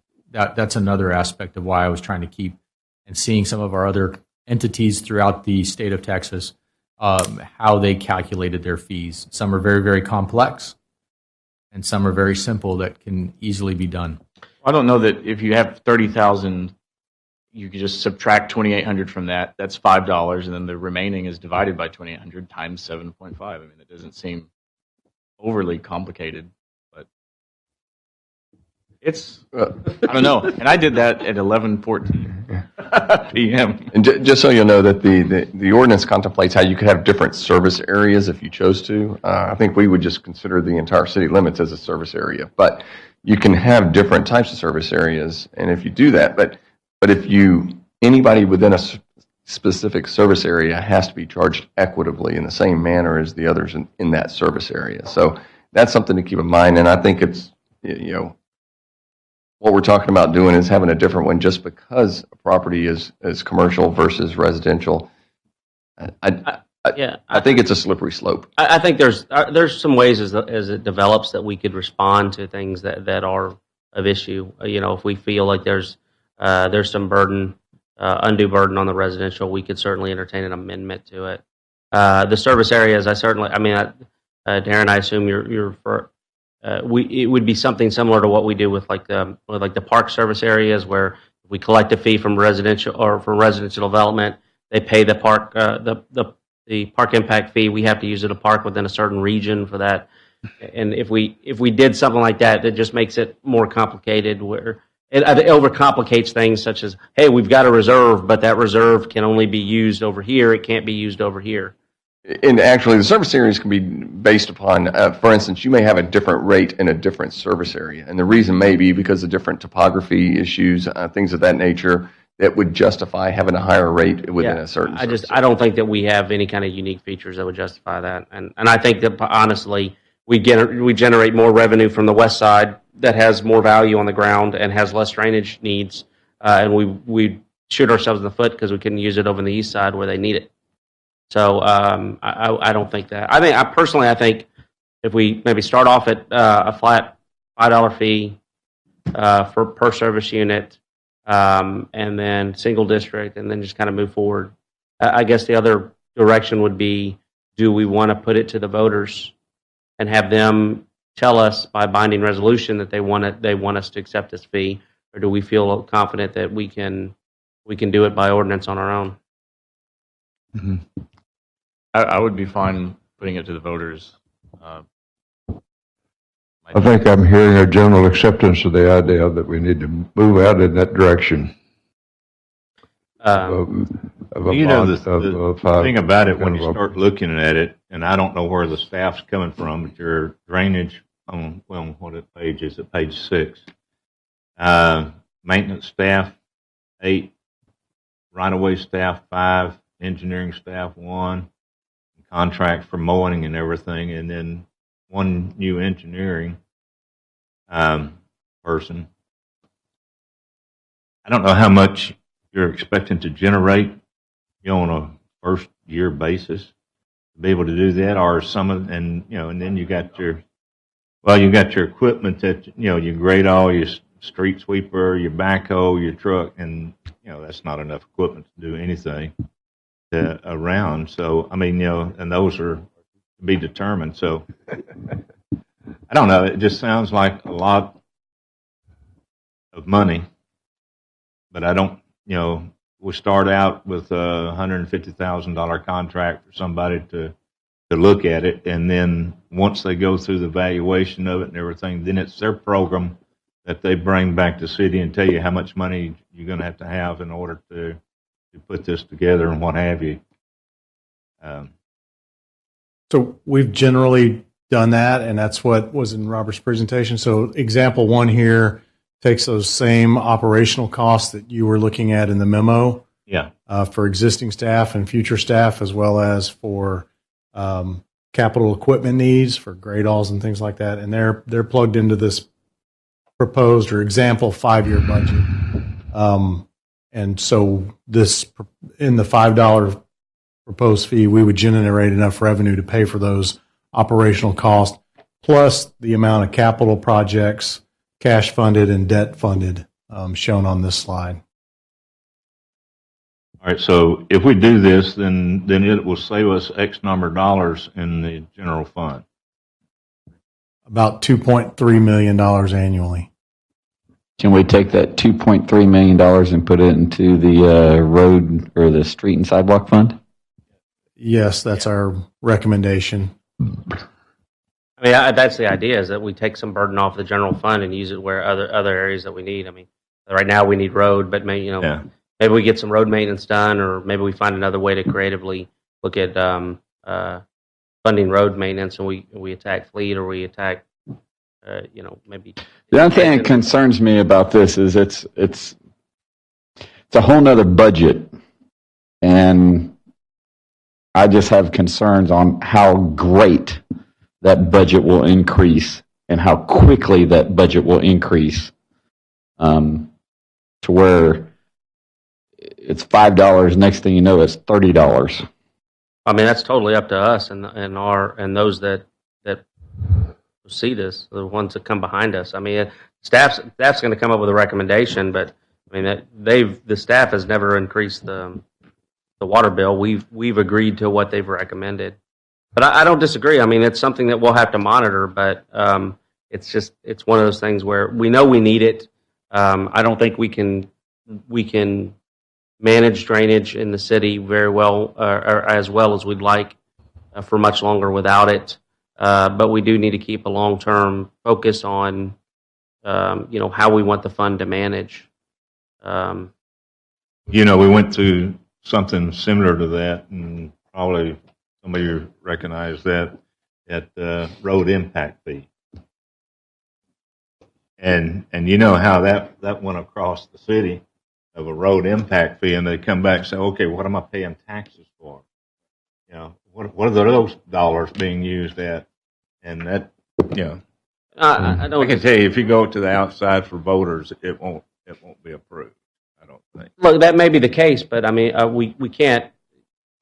Our inability to communicate why a fee is different, or a fee goes to a different fund and utilizes in a different way, as opposed to what they're paying taxes for. I mean, we can tell them you're paying taxes, but you're not paying enough taxes to get all of the maintenance and drainage improvements that you would like, along with all the other services we're providing. That's simplistically the answer. There's just not a way for us to do everything that we need to do with the revenue that we're generating, and with the state, with each subsequent legislative session, finding new ways to add more costs to our expenditures and reduce our ability to gain more revenue. We're going to have to find more creative ways to get revenue into the city in order to be able to do the projects that we know need to be done. Yes, but for $60 a year, $60 a year is maybe a night out for a small family. Again, I don't want to be able to tell a family, hey, when they come and ask me why their house flooded, I don't want to be able to tell them, well, I wanted to save you a little bit of money so you could have one more dinner out this year. And that's why your house flooded, because we just didn't have the revenue to deal with it. Yeah, I don't think that's a proper way to put it. I don't know of a better one. I mean, come on. I mean, if we want to do that, let's go ahead and let's put a road impact fee there. Let's put a sidewalk impact fee there, and we'll just take all these things along as we go through it. As far as I'm concerned, if we want to go for it, let's do it. But let's take it to the people and let them vote on it. I 100% agree. I think it should be up to the voters to decide whether they want this or not. Yes, I agree with that as well. But I think also the other part is that this will not fluctuate as much as the taxes do, because this is subscriber based. So it gives us, I think, a better vision to, it's late. It gives us a better ability to plan with something that's consistent that we can measure. And there's no doubt about it. If the voters approve it, well, then you got a dollar amount to be able to do it. I mean, through that process on that. But I don't think I feel comfortable adding this type of fee without the voters consenting to it. But it's I definitely don't.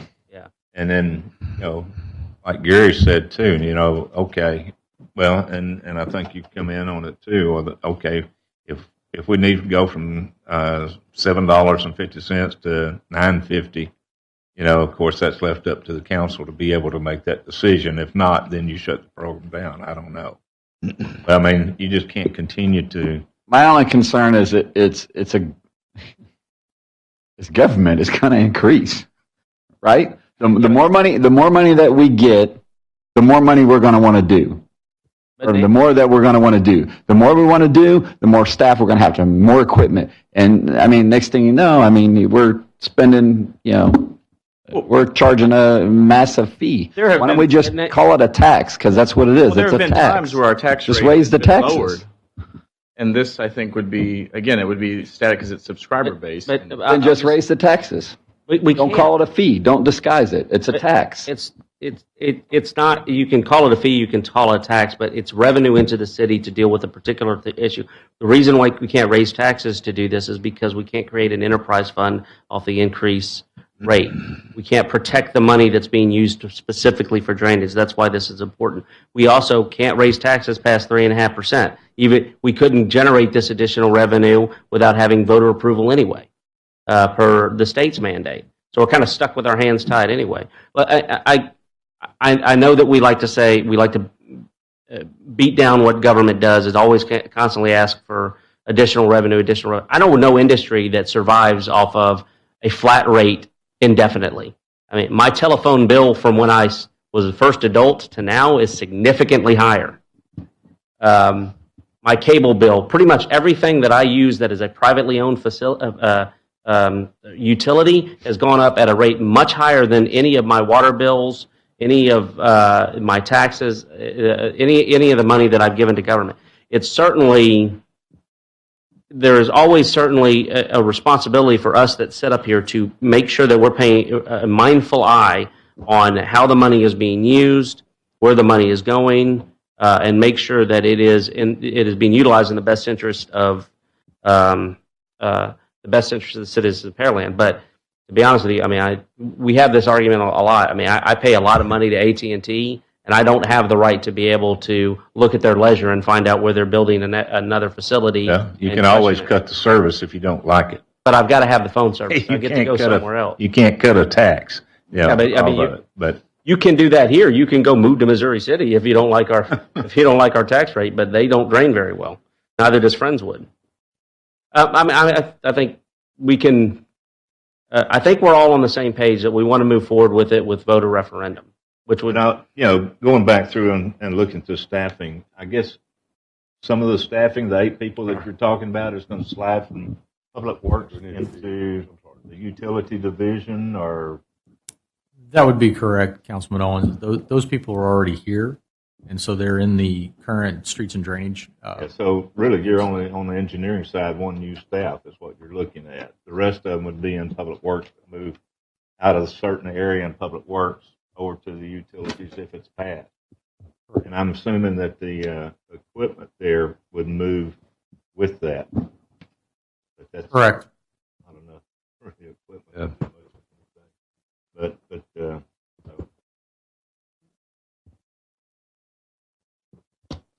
I guess the question remaining is it $5? Is that where we want to start? Clay, I believe we need some kind of a fee of this type. I think we need to sort of, if you pay $150,000, focus our conversation on whether we want to start working it or not. What you need, and then it'll be their deal and not the staff telling us, but we're looking at all kinds of options and the thing. I think we need the fee. I think I think we're sort of looking at all options of things that could possibly happen, and we haven't decided at this point that we just can't keep doing it with just general tax base. We need something focused on a specific problem, and that's what this does. Yeah. Well, I don't think I think that's okay. But the thing about it is that before we ever decide if we're going to do it or not, we're going to have to spend $150,000 to get somebody that understands this program, can put it together and tell us what we're going to need, and that'll come back. So we're $150,000 out to do that before we ever really sit down and make a decision. Where do we want to go from here? Or is that $150,000 spent with the target amount that we have in mind, saying we want $5, and then the $150,000 is spent to build that business plan, draft the ordinances around the. So we're not going to spend the 150 until, if you want to go forward soon, we could put something on, we bring a resolution in August, and we would call to add that on to November to the other things we've got. That's one option. And that ordinance could say, either have a range or a max on the fee. It could say up to $750. So that would get around Member Moore's question, or would cap that out. And then at least we'd have something. And then part of the implementation, if that were to be successful, would be to go through that process. I questioned 150. I think it's just kind of a wag at this point, but somebody'd have to put together some sort of plan, to fine tune and develop this and button it up and make it all legal. But that'd be something after this. That wouldn't be. We don't need more. We need to decide if we want to go forward on this. And it sounds like you want to put it to the voters, and we can do that, and how to structure that. And then once we get that decision, then we can go forward for the next steps to put it together. So this time, we wouldn't be collecting this till this time next year, best case. So it sounds like you have that, and I mean we've got to make August 12th if we want it to go to the voters. So just to clarify on the referendum, one of the things we talked about is, since we're not looking to actually implement the fee until fiscal year 2021, which would be a year from now, basically, that we could look at the May, because we've got such a short time between now and the November. But it would follow the same pattern. Yeah, and the ordinance will actually have to be developed before, because while the election will occur, the actual contents of the ordinance will have to be available to the public. And so that's going to need to be developed still. Well, that's probably on the expenditure of that $150,000. I mean, somebody's coming in that's been involved in one of these, I'm assuming, somewhere with some city or whatever to put one together, then they can tell you that opportunity there. But it's going to be a business plan that they'll put together, and that probably will dictate what you're going to have, whether it's $5 or $7. Can you go to the next steps slide?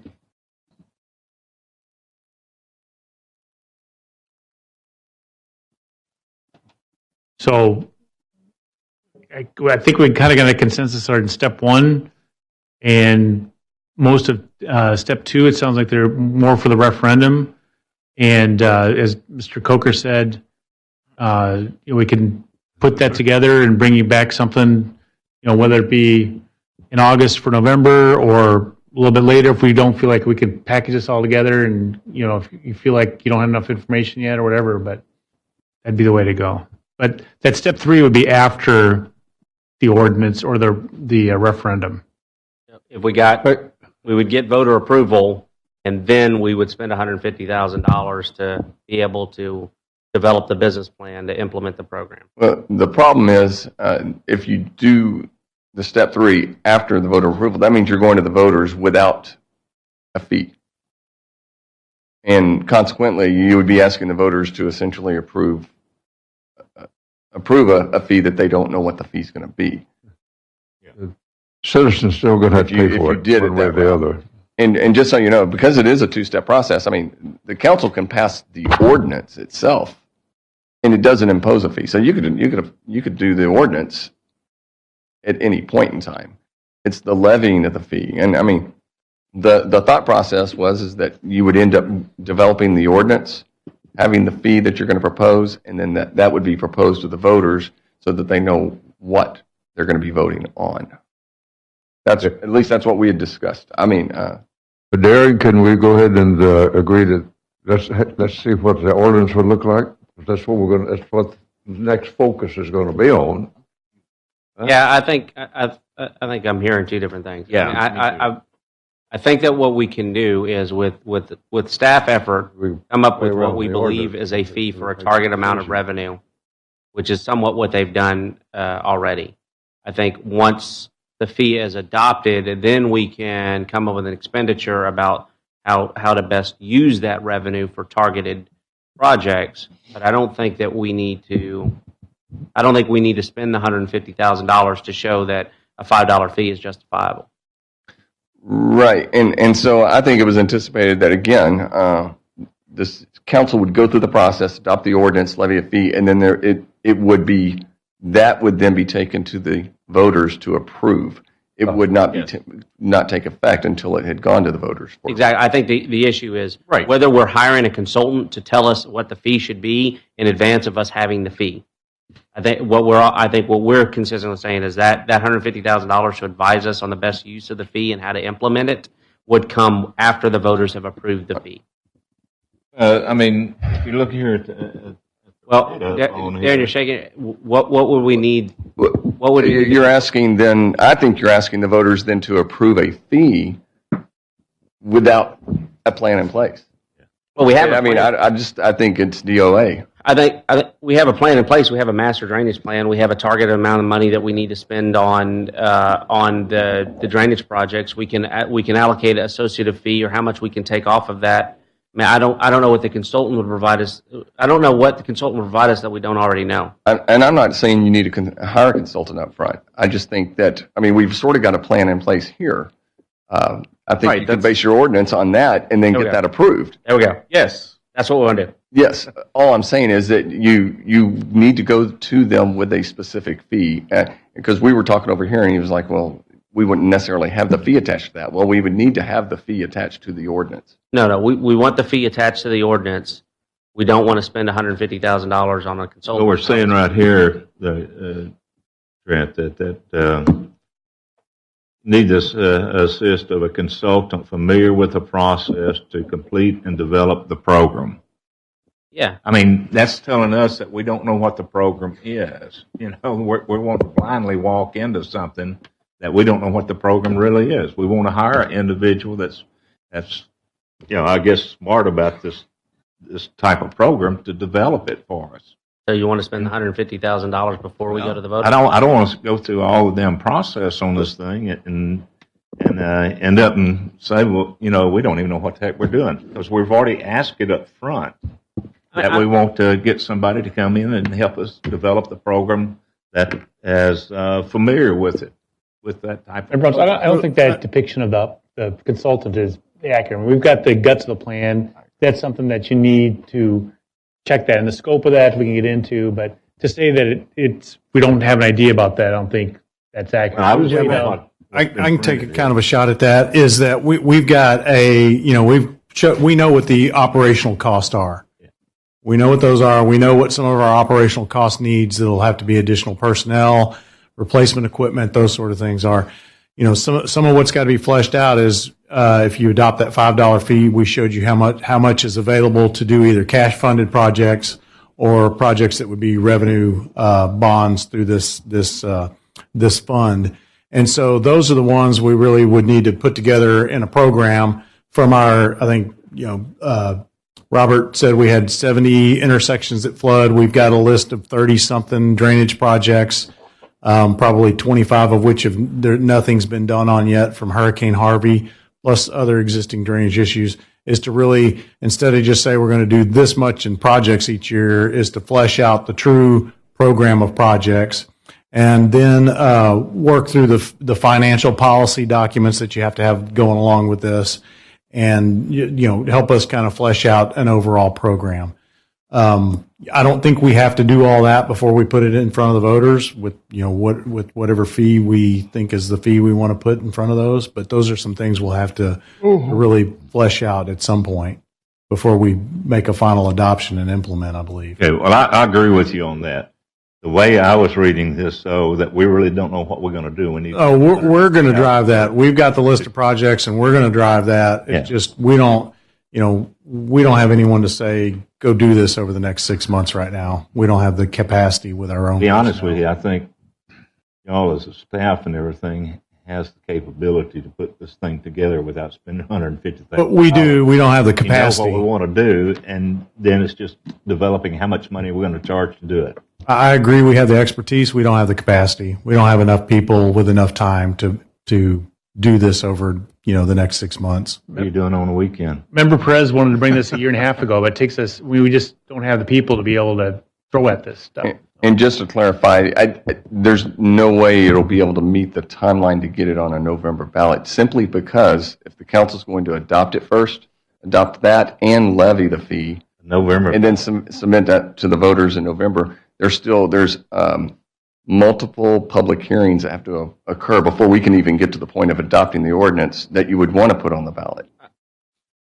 I think May is fine. I don't think there's any reason to. I mean, to be honest with you, barely. There's what 3,000 people that kind of know there's a May election. There might be a third of them that knows there's going to be a November election, and that's just. I'm fine with it being in May. I don't think we need to rush for the sake of rushing. I don't think November is a necessarily deadline, but I do think it's important that we take this step, get the direction. Sounds like we all kind of agree that we're okay with implementing the fee as long as it goes to voter referendum. We can over the course of it, we can decide whether we feel comfortable with 5, 7.5, or we cap at 7.5, or we put other provisions into the referendum to control some of the to cap some of the revenue for a period of time. I think all that stuff we can talk about, but it sounds like we're all kind of in agreement, going in the same direction.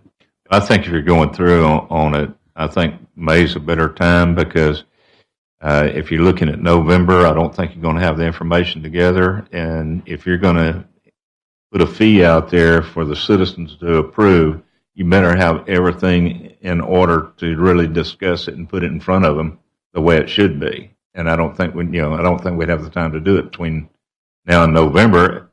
But I'm just saying, if you're going to go out, you're going to ask the people to approve this, you cover all bases before you put it out on the street. I agree. Agreed. So if that's all the case, we can, if we got that kind of breathing room, we'll outline the steps clearer. We've got enough decision points, things that we can eliminate some things and bring you back a plan and talk about that next step. So I think we're in good shape to move forward. Why don't we do that? I like that idea. What we're doing is we move to item 11. So item 11, this is an action. I guess we got to introduce this one. I'm sorry. It's we written need as a motion. Resolution, but I think this ought to be a discussion item anyway. We've talked about this, so it's ready for resolution. If somebody can make the resolution. Consideration possible action resolution number R2019-176. So moved. Second. We got a motion, second, staff report. So we've talked numerous points about the topic of in-city mud rebates. The city historically to start to add rooftops, incentivize development, particularly residential, had offered this rebate. We talk about the property tax rates and for the debt, but 9 cents of that is roughly goes to pay for these in-city mud rebates. So what we advertise as debt service is actually a good chunk of that is for these in-city mud rebates that have grown exponentially over the years. So we can't do anything about the ones already obligated. This is closing the door for future in-city muds that we're not going to continue to offer that big rebate. And so this is the policy that codifies or makes that known. And so future developers know they're all dealing from the same playing field going forward.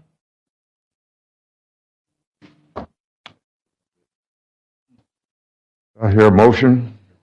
We have a motion and a second on the table, Mayor. We're ready. A second. I think we have a motion second on the floor, ma'am.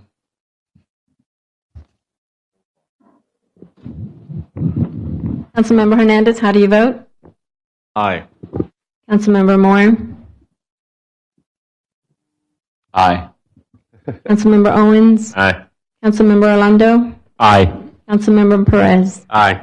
Motion passes 5-0. We got this and got that too. Well, we've done number 11, so we got that out of the way. Mayor, council issues, none. Other business, none. Adjournment at, what was it? 11:47. Now back to the original special council meeting we had. We came out of executive session, and I did adjourn that at 6:35. And we need to move to new business action.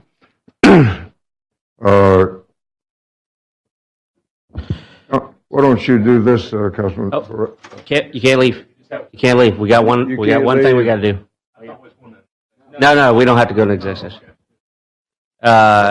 We're going to do it in here. It's a new business item, Councilmember Perez. Mayor, I move that we appoint Andrew Earls to Planning and Zoning Commission. Second. I have a motion and a second. Any discussions? Ready to vote. I think we have a motion here. Madam Secretary. Councilmember Perez, how do you vote? Aye. Councilmember Hernandez? Aye. Councilmember Moore? Aye. Councilmember Owens? Aye. Councilmember Orlando? Aye. Motion passes 5-0.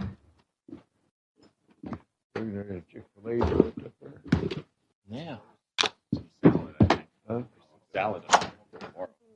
Might look at it. That action closed. We move to adjournment of the special meeting we started back at 4:30. Council is adjourned.